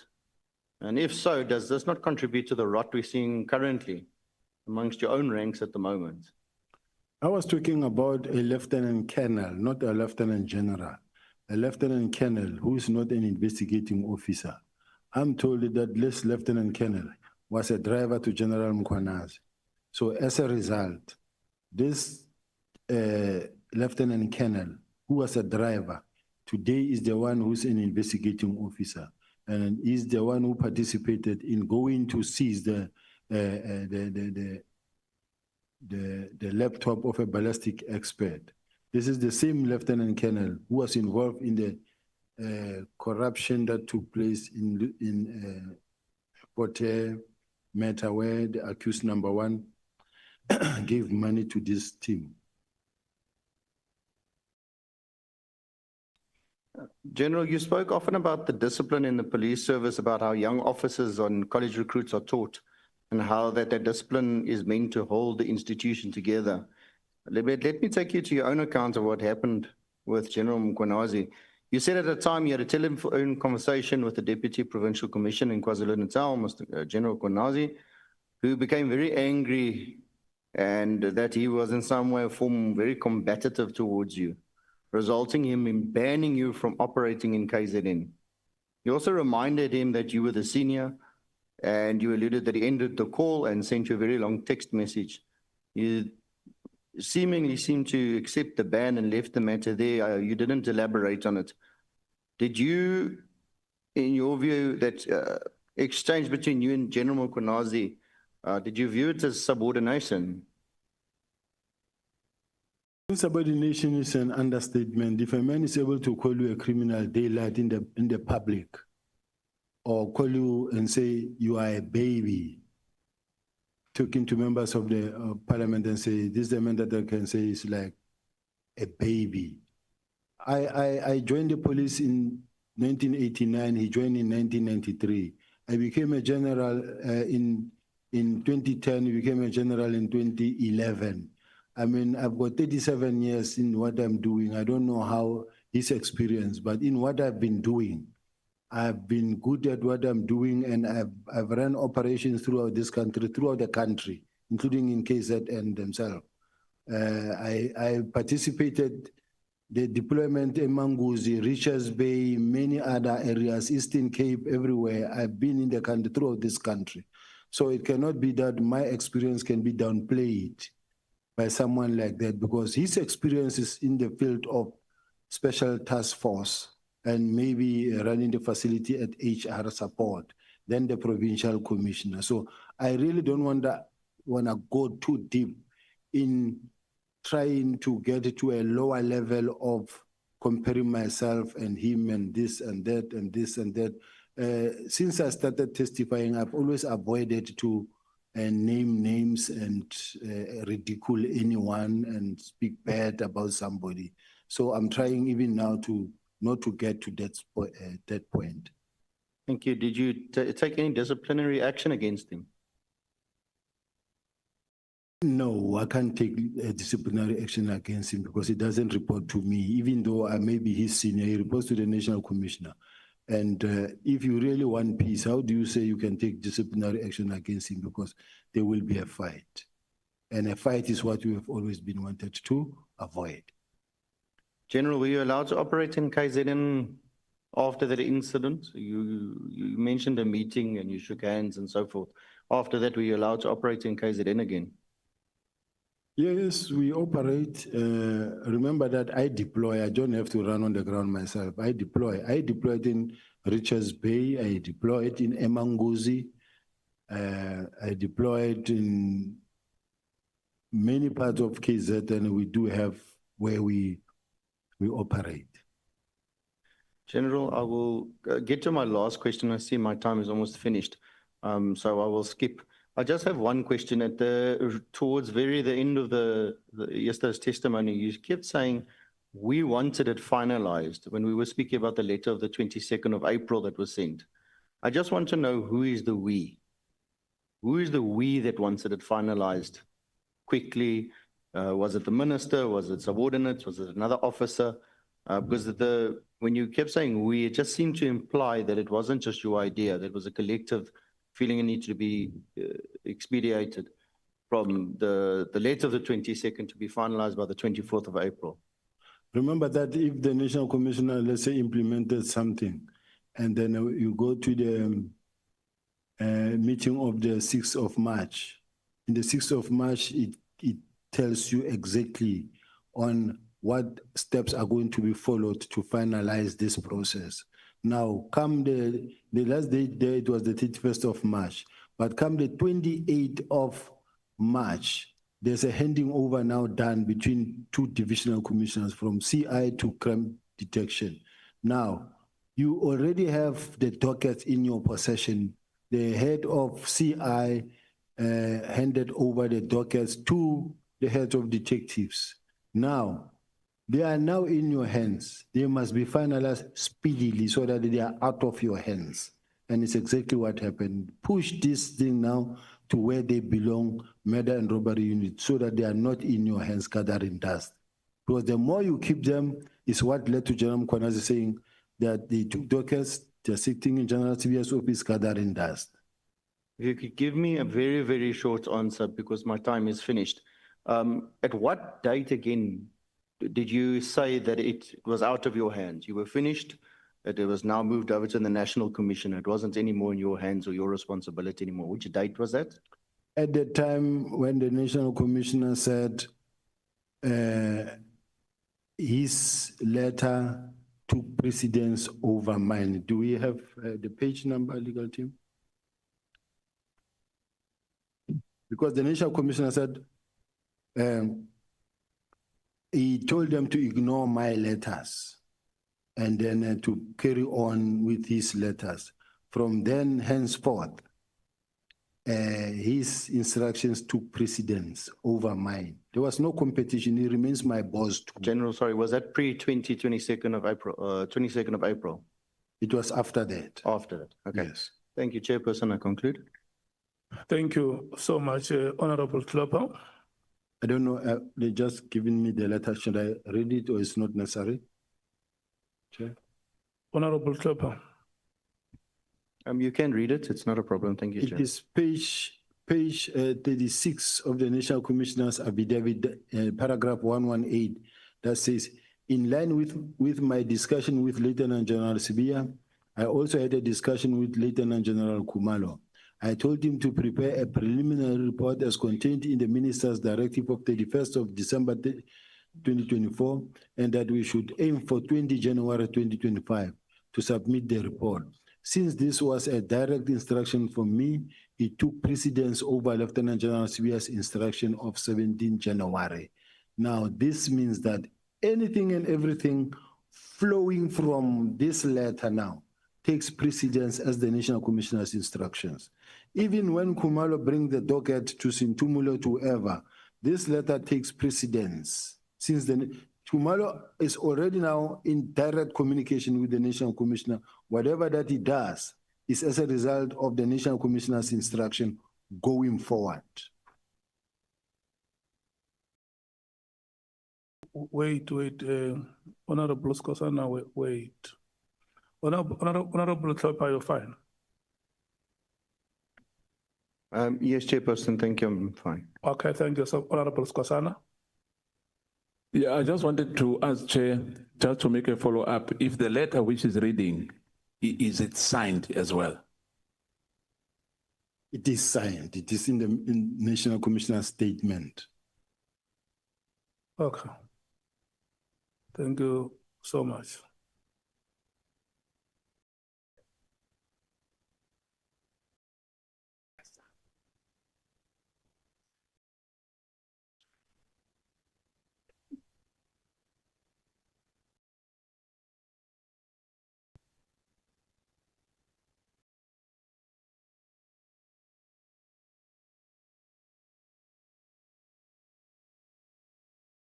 I'm looking at the gentleman who was taking pictures. Okay. Honorable Matthys, once you are done, we break. Eh? Thank you. I might not be done then, Chair. I don't think we deserve a break. Thank you, Chair, and good afternoon to the members of Parliament and to the General. General, yesterday you gave testimony that as the Deputy National Commissioner who's responsible for crime detection in the country, there's a lot of things you said you don't know. You didn't know about the arrest of, oh, my thing is doing things. You said you didn't know about the arrest of General Khumalo. I didn't know about? About the arrest of General Khumalo. Yes, I didn't. Right?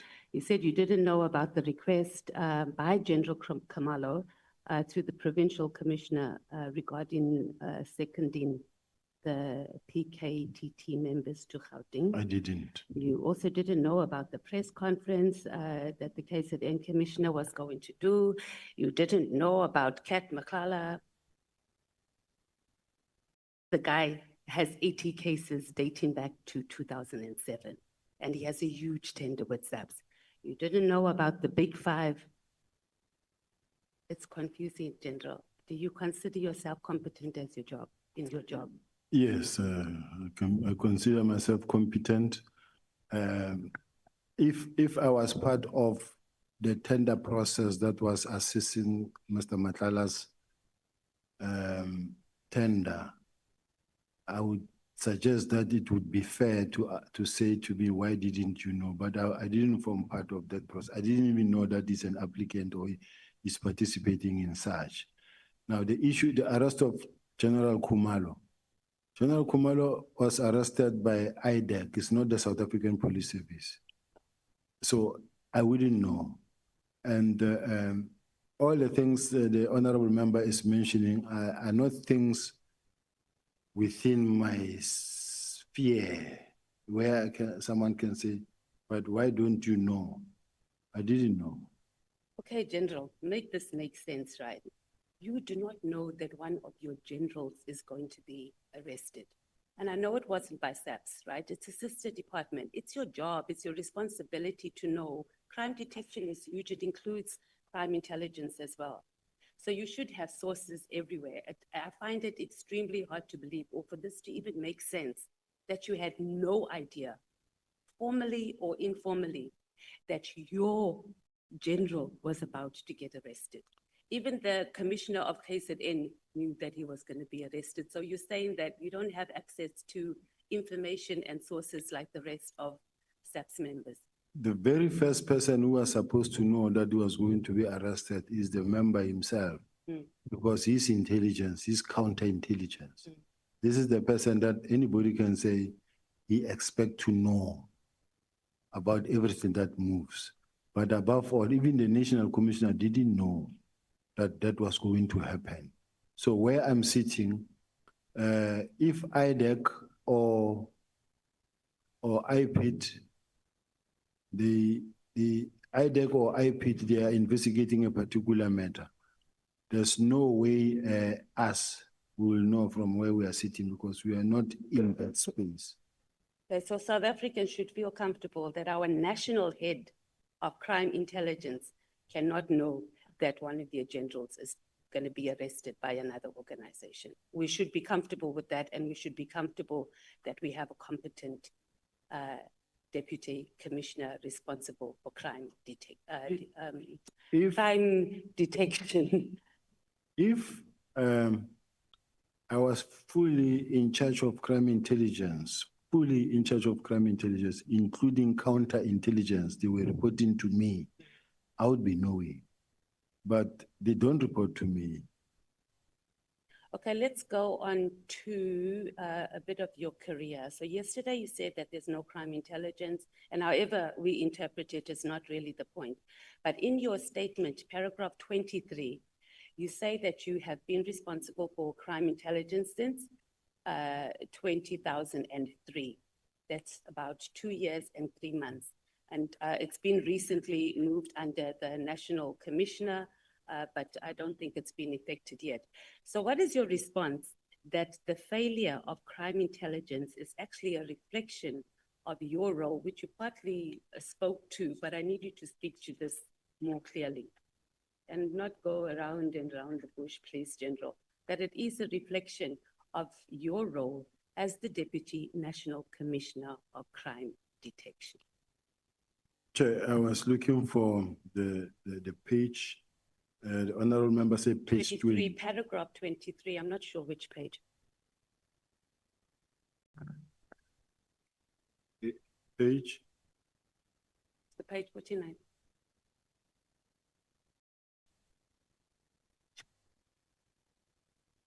When you talk about your career, that section, it's page 9, paragraph 23. But I'm right, that is paragraph 23. Yes. Thank you for the page number, ANC Chief Whip.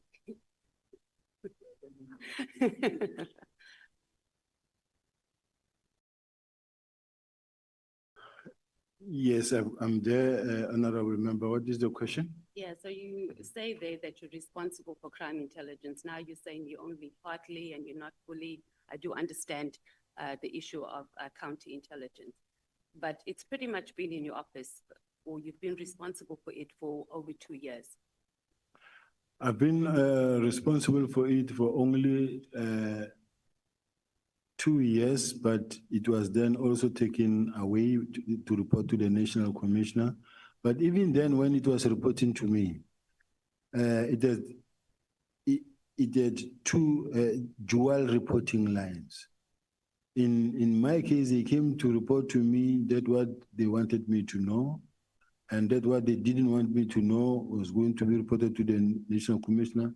It's not like I never complained about such. I complained many times about that, and that the lines of the reporting lines have been blurred, and this is creating problem for myself. And I challenged it many a times, but the bottom line is that everybody knows he was not reporting to me entirely.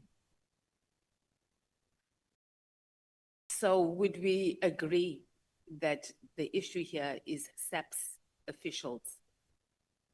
Yes, ma'am. You and the National Commissioner and also the head of crime intelligence. And the issue of having blurred lines is an issue because you, as the senior officials that the country relies on to make sure our children are not raped, and if they are, they're getting justice, to make sure our children are not trafficked. A simple process of just understanding, reporting, or having those basic processes in place is what is costing the country, and our children are in the state that they're in now. Right now, children are being raped and they've been trafficked. And we have adults that have been appointed in these strategic positions and that are busy with their egos and are busy fighting with each other and are unable to do the jobs that we've put them in there to do. Can we concede on that? It's a long question, and I'm trying to understand the essence of the question. Can it be repeated in short, Councillor? Okay, I guess it is a bit of Honorable Chair, Honorable Member. Yeah, I guess it is a bit of a political statement, but what I'm saying ultimately that we are in this mess is because they are the National Commissioner, yourself as head of crime detection, and then the head of crime intelligence cannot sit down and have a clear process to ensure that there are systems in place to make sure that we are detecting crime and that our children are getting justice when they've been raped and trafficked in the country? I think we are in this mess because of the press briefing, unfortunate press briefing that was done. That was not supposed to happen. That's why how we find ourselves in this mess, because everyone has been doing their best to try to do what they can under the circumstances. And if that is the best, I don't know what's going to be good. Let's move on to your suspension and your dismissal related to the Zimbabwe matter. And this lasted about 7 years, according to your statement. You said that the prosecutor put it on record that he or she was instructed to put your case on the roll. Who gave that? Did you ask who gave the prosecutor that instruction? And if you didn't, why not?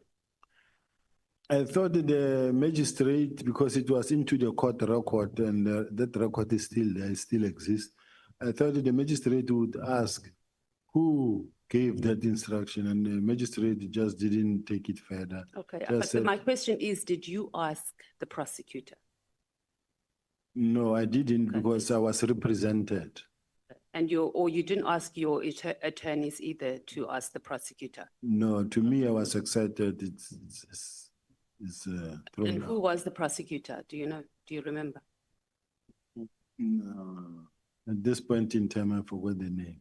Okay, would your legal team be able to access that information and give it to the committee? Because I think that is important, that we don't speak and we don't have names and people that we are able to follow up. Why is crime intelligence not efficiently capacitated to vet SAPS officials? It has been always the case. It's a challenge. I don't know why, but there are so many members that needs to be vetted that have not been vetted, and it could be because of the manpower or the budget. Yeah, I'm not sure. But why is it not done? General, it can't be that, and we've been hearing this. I've just joined the police portfolio committee, and we've been hearing this issue of vetting since I've landed. And when I look back at previous annual reports, etc., it's the same thing. We don't. Why is it not being capacitated? And this falls under your division as well. It can't be that we have 7 members that are required to vet over 1,000 SAPS officials, and we expect this country and we expect SAPS to function when the very core, its foundation, is not working. Is it intentional? Is it intentional that just vetting, if you fail at just vetting, it's a problem? So make us understand, make the nation understand, how is it that you are even failing to vet 1,000 officials every 5 years? I think crime intelligence is working very hard to recruit members. There is a process in place. They are recruiting. I may not have the statistics and the information where I'm sitting, but there is a drive to capacitate crime intelligence. This is what also the minister said, that they need to capacitate crime intelligence in such a way that they will improve even their collection and counterintelligence. But why has it not been done? Do you not see? General, I need you to explain to us, because it can't be that the highest office of our security, like South African Police Service, cannot have capacity to vet 1,000 officials. You're telling us what is going to happen, and we've heard that many times. It's not happening, and we're having people, you are placing people in positions who do not have security clearance, and it is costing us being able to do our work efficiently in those departments. Why is it not done? Is it intentional because you want to appoint people who we know are not going to get clearance, or we're weaponizing it for people who would get clearance, but we don't want them to access information? Is this what officials in SAPS are doing instead of protecting us as citizens in the country? No, Chair, that is not the case. the employment or recruitment drive, there is a plan. Since I think in the past 2 years, there's been a drive in terms of capacitating the detectives and intelligence. I think the person who can actually better respond to that question can be the support head, the acting National Commissioner of Support, acting Deputy National Commissioner of Support, who can come and testify here in terms of the recruitment of crime intelligence officials and the numbers, because that's a separate process. No, we have the numbers. It was just, we're just trying to understand how is it that the highest level of SAPS cannot bet? That was pretty much the question. And is it intentional or not? You haven't really answered the question. I don't think we're going to get an answer, but we'll move on. Let's talk about your employment at the city of Joburg. You testified yesterday that you were employed properly at the CLJ, and your words were during daylight with everybody watching. Where did you see the ad, the advertisement for the job? I think it was in a newspaper, Chair. I can't remember now, but. Okay, will you be able to get that? Because I'm sure the CLJ would have. Yeah, I think they would have. And what was the title of the position that was advertised? It was unit head, forensic and investigation. It was a new unit that was established. Yes. Was it already existing and they were looking for a position? It was new. So you'll get, your legal team will submit, or maybe our evidence leaders can also get that. Who was on the interview panel for the position? Who interviewed you? If I remember, I know Michael Blument. I also know Christo Mare.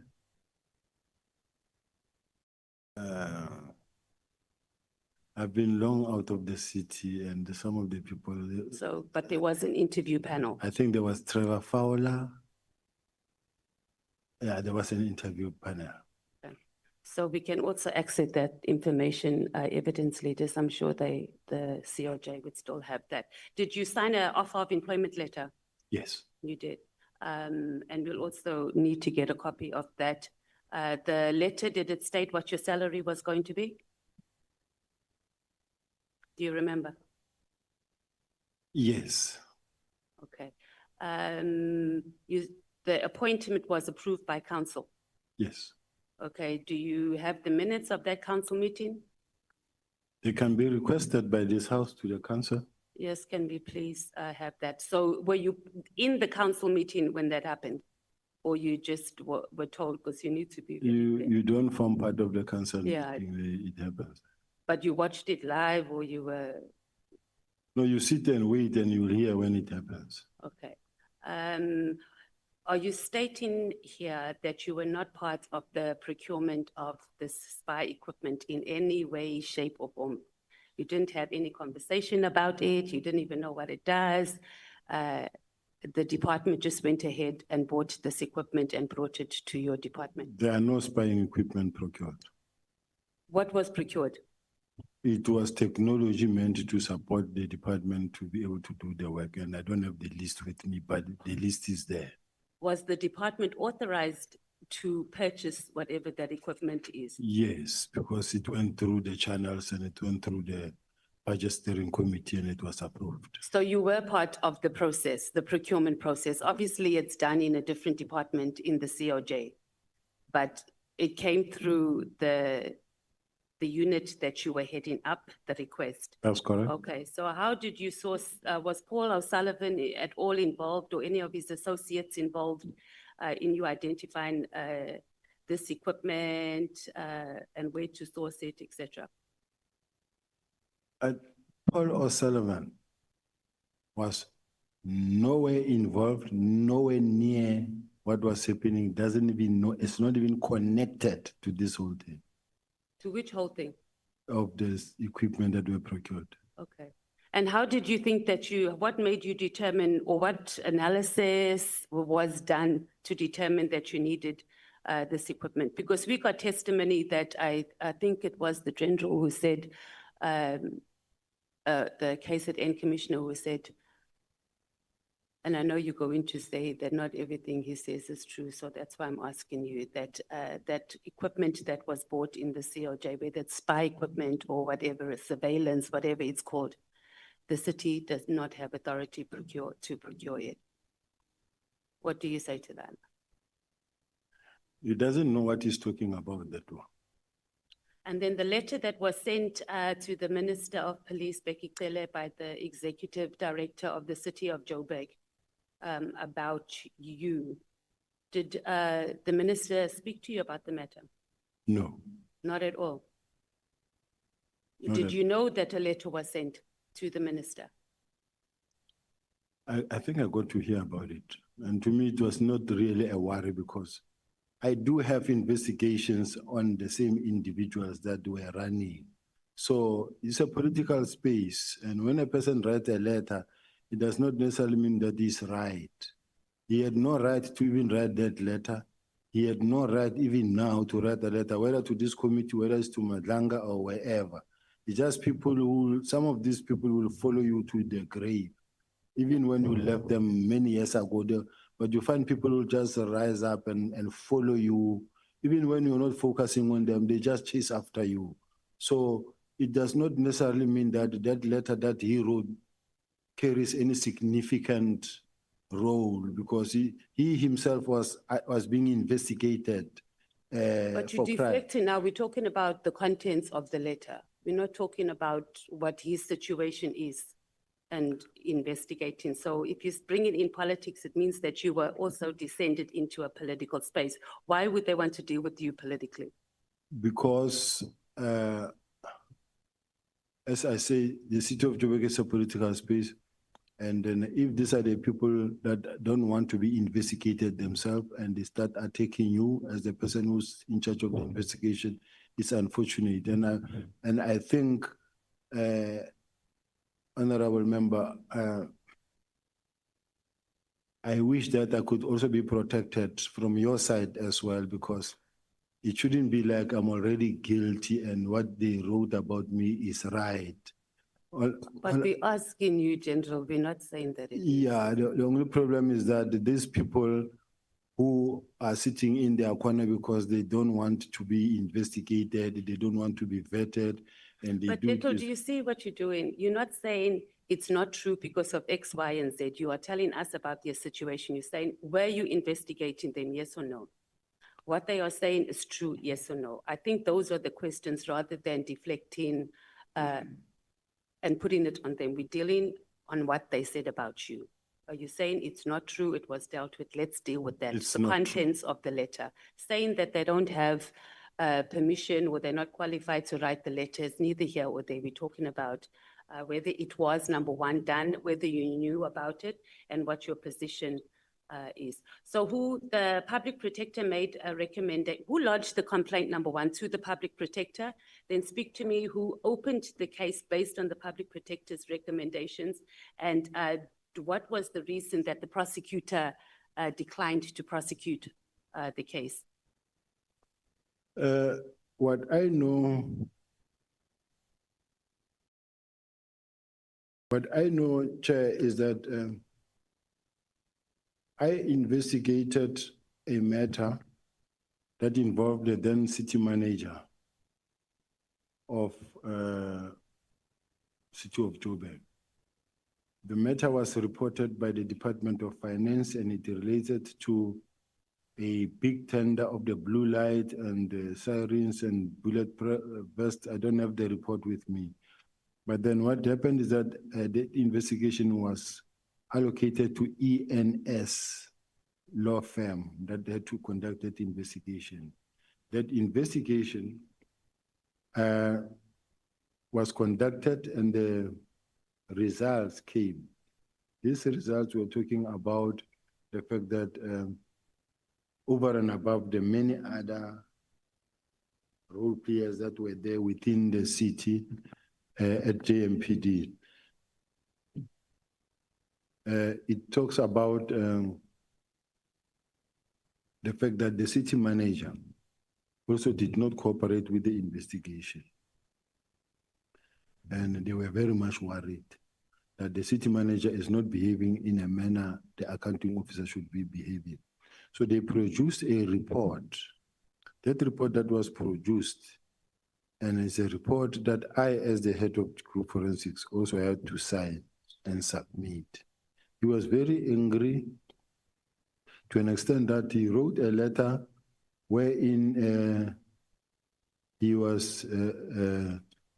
this letter that says, if I can read, that says a directive in terms of section 55 subsection 1 of the MSA of 200 in respect of notice to withdraw the delegation of the head of GFIS and public communication of matters that have not been tabled before the council.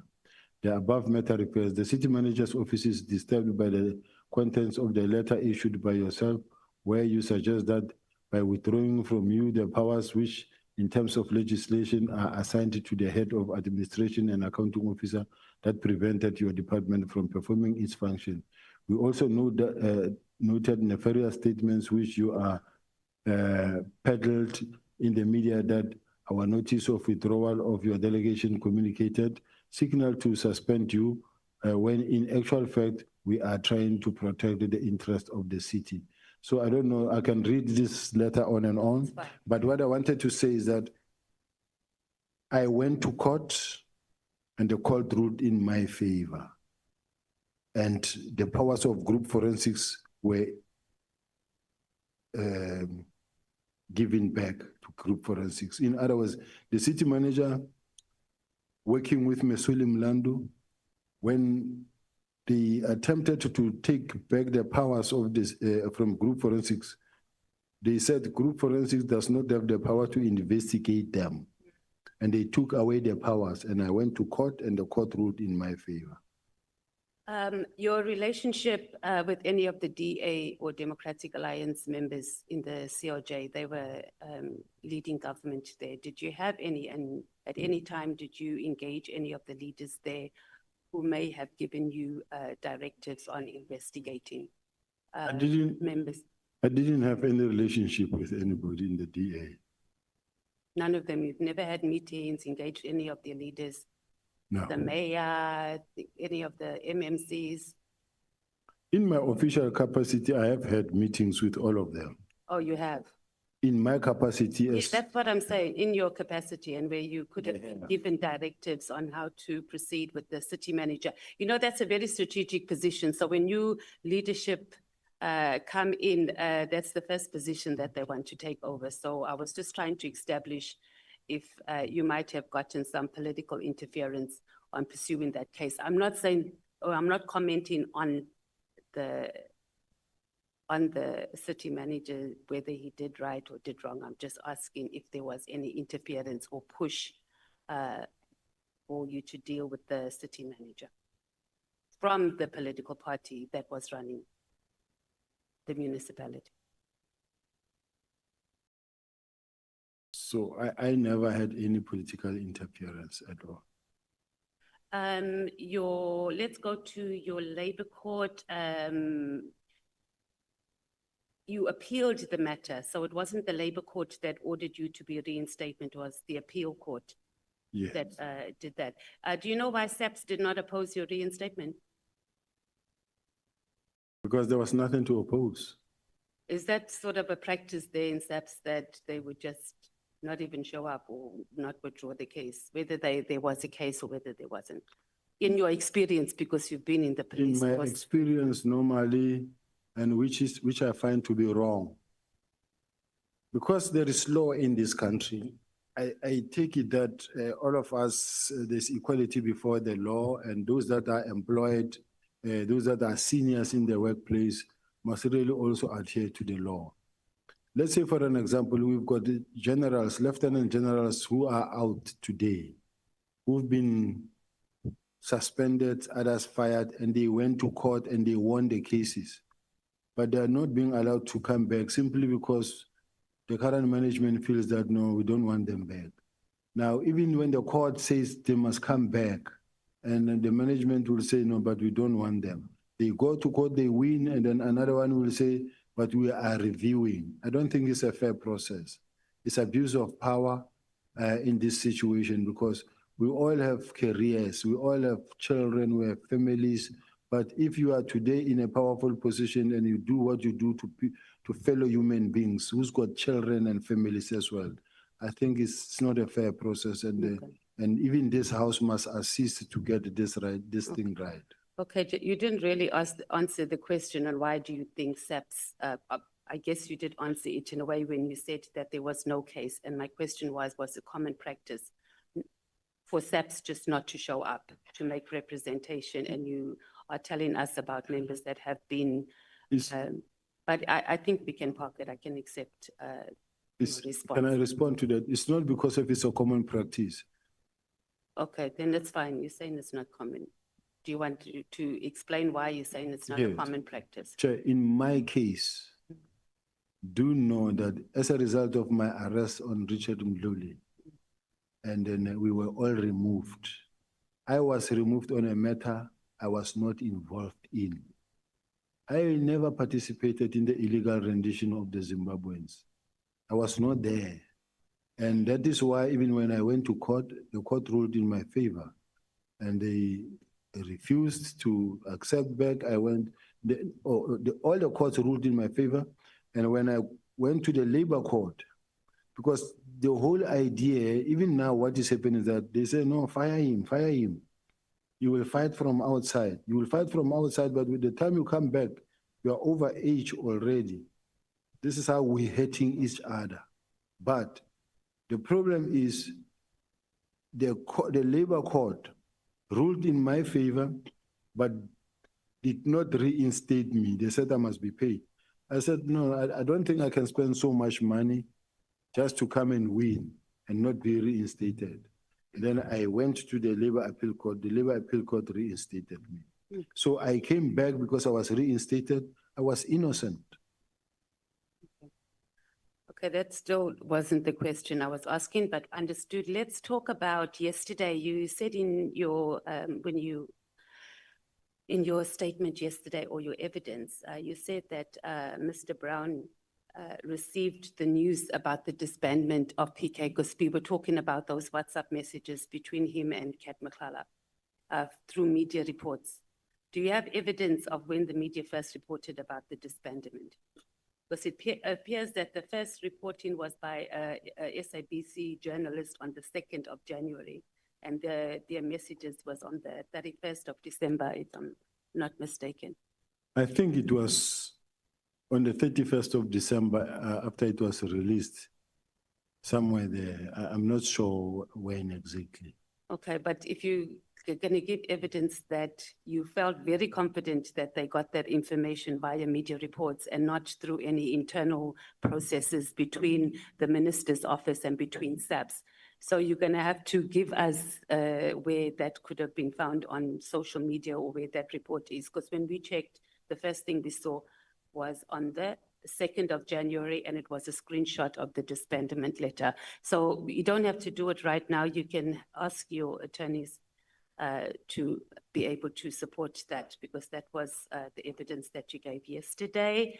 You also said that Brown Mkhwanazi, not Mkhwanazi, was like an informer to you. So if this was the case, are you at liberty to disclose what sort of information he would supply to you, Brown Mkhwanazi? I did say that he informed me more of information around the fact that he knows that there are people who are planning to really push me out of the police. This is what I said. But he also, the General Mkhwanazi also said that he said the same thing to him. Yes. So you didn't, so at your level, General, someone just comes and they says that and you just believe it.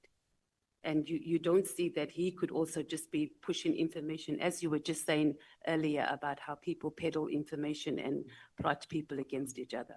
I do listen, and as to what I do with it, is for me now to see how I deal with the information.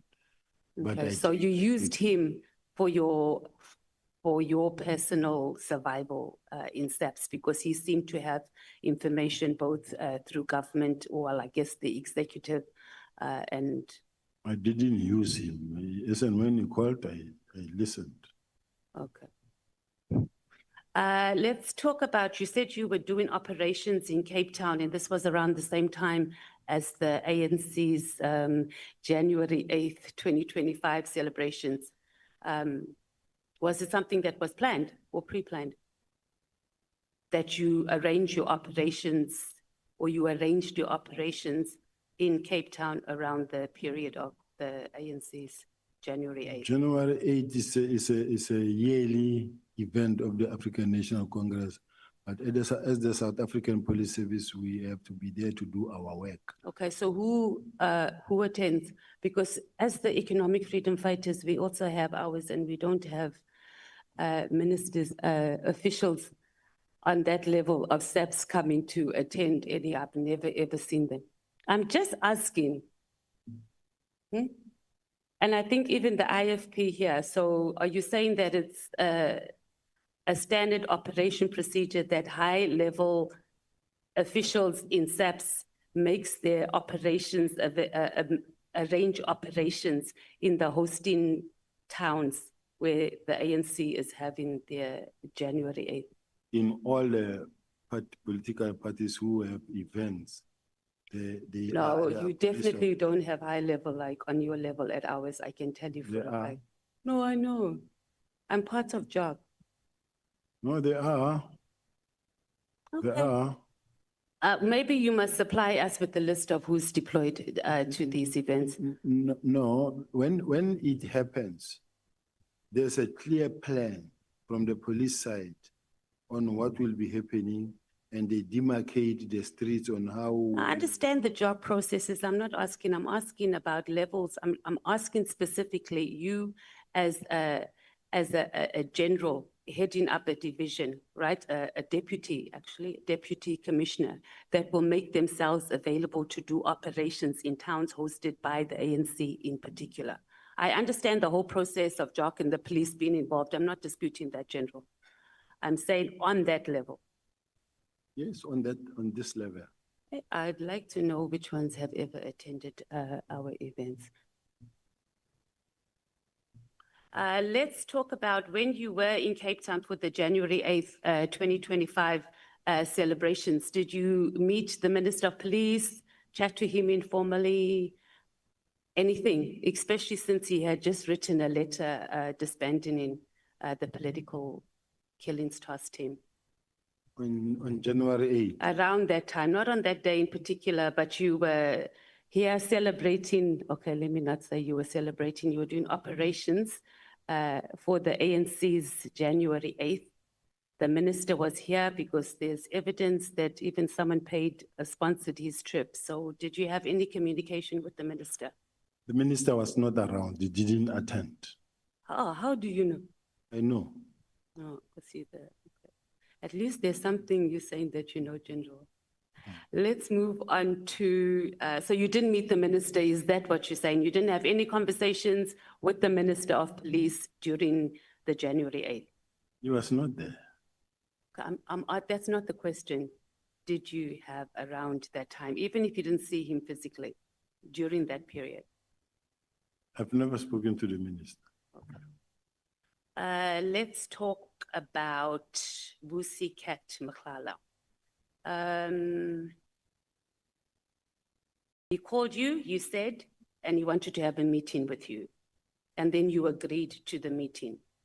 So at your level, did you not even say, hey, let me just check this guy out before I just meet with him? Like, obviously you knew as a service provider, you're saying that you didn't get involved in the procurement process and that sort of thing. This guy has 80 active cases with SAPS. You are the head of crimes detection. You just went ahead and met with him without even just doing some background checks.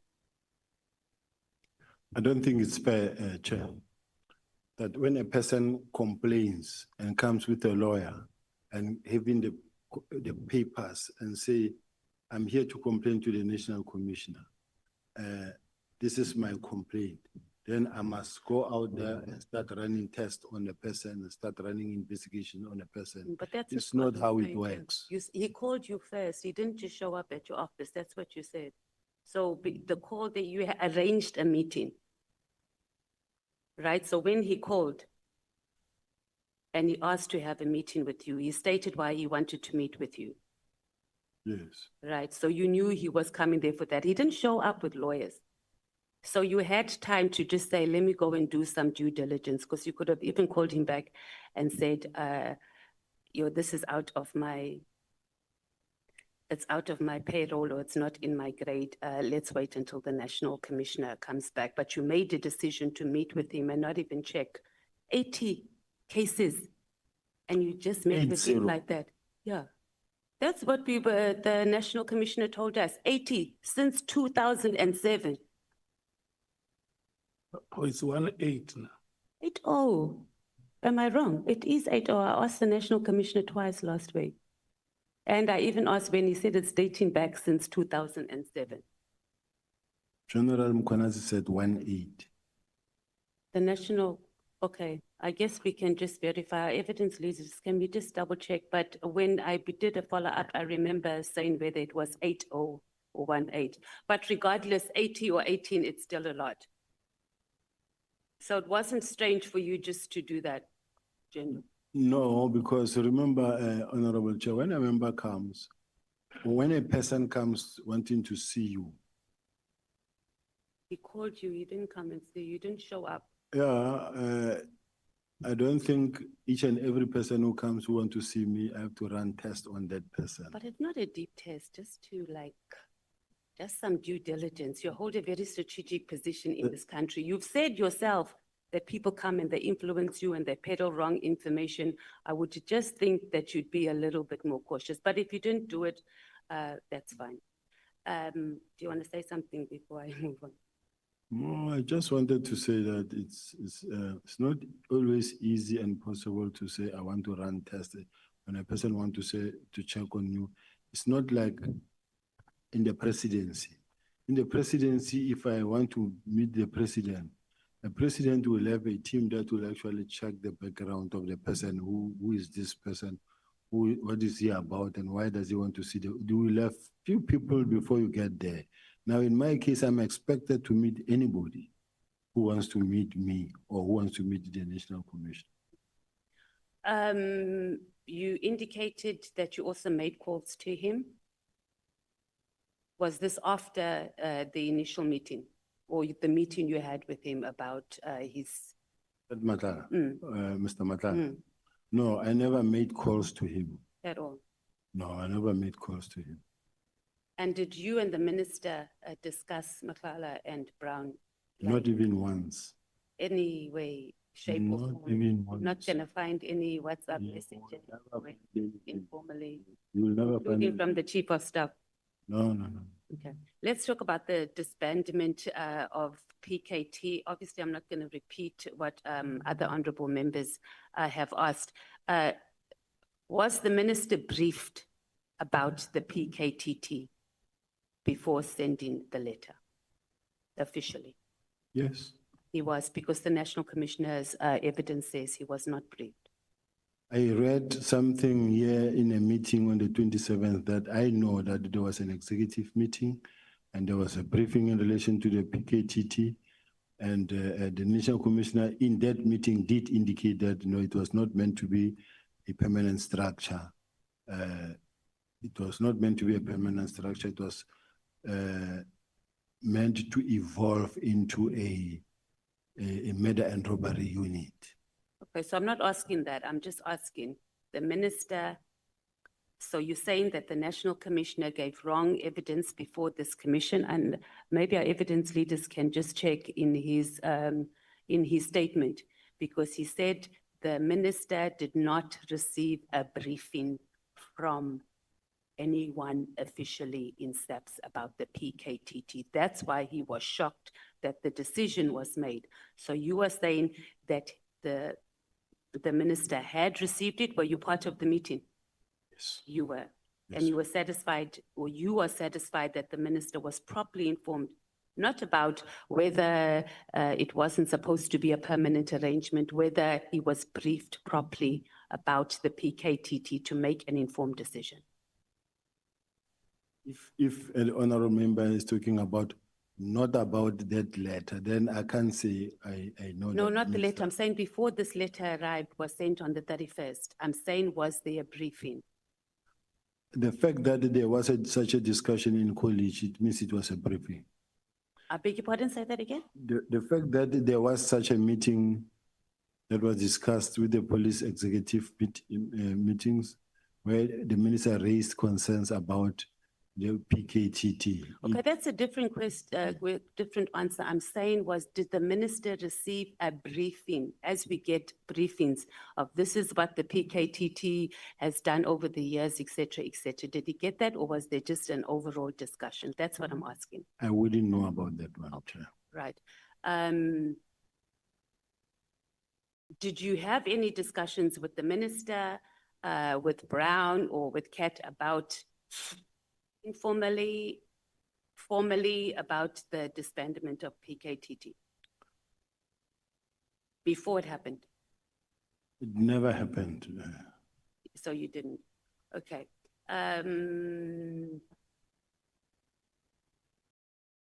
Okay. So this is something that is baffling, General. On the 31st of December, in the afternoon, the minister decides he must send an email about issues that are not of national importance during a festive season. Were you not shocked when you saw this? Like, I would be like, what is he doing? So when you saw this letter on the day that you saw it, did you not think, okay, this thing is on the 31st?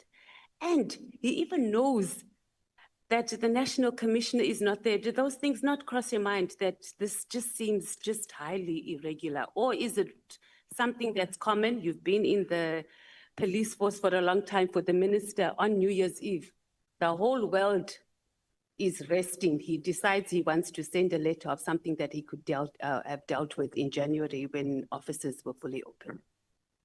I wasn't shocked, and there's nothing shocking about it. Why?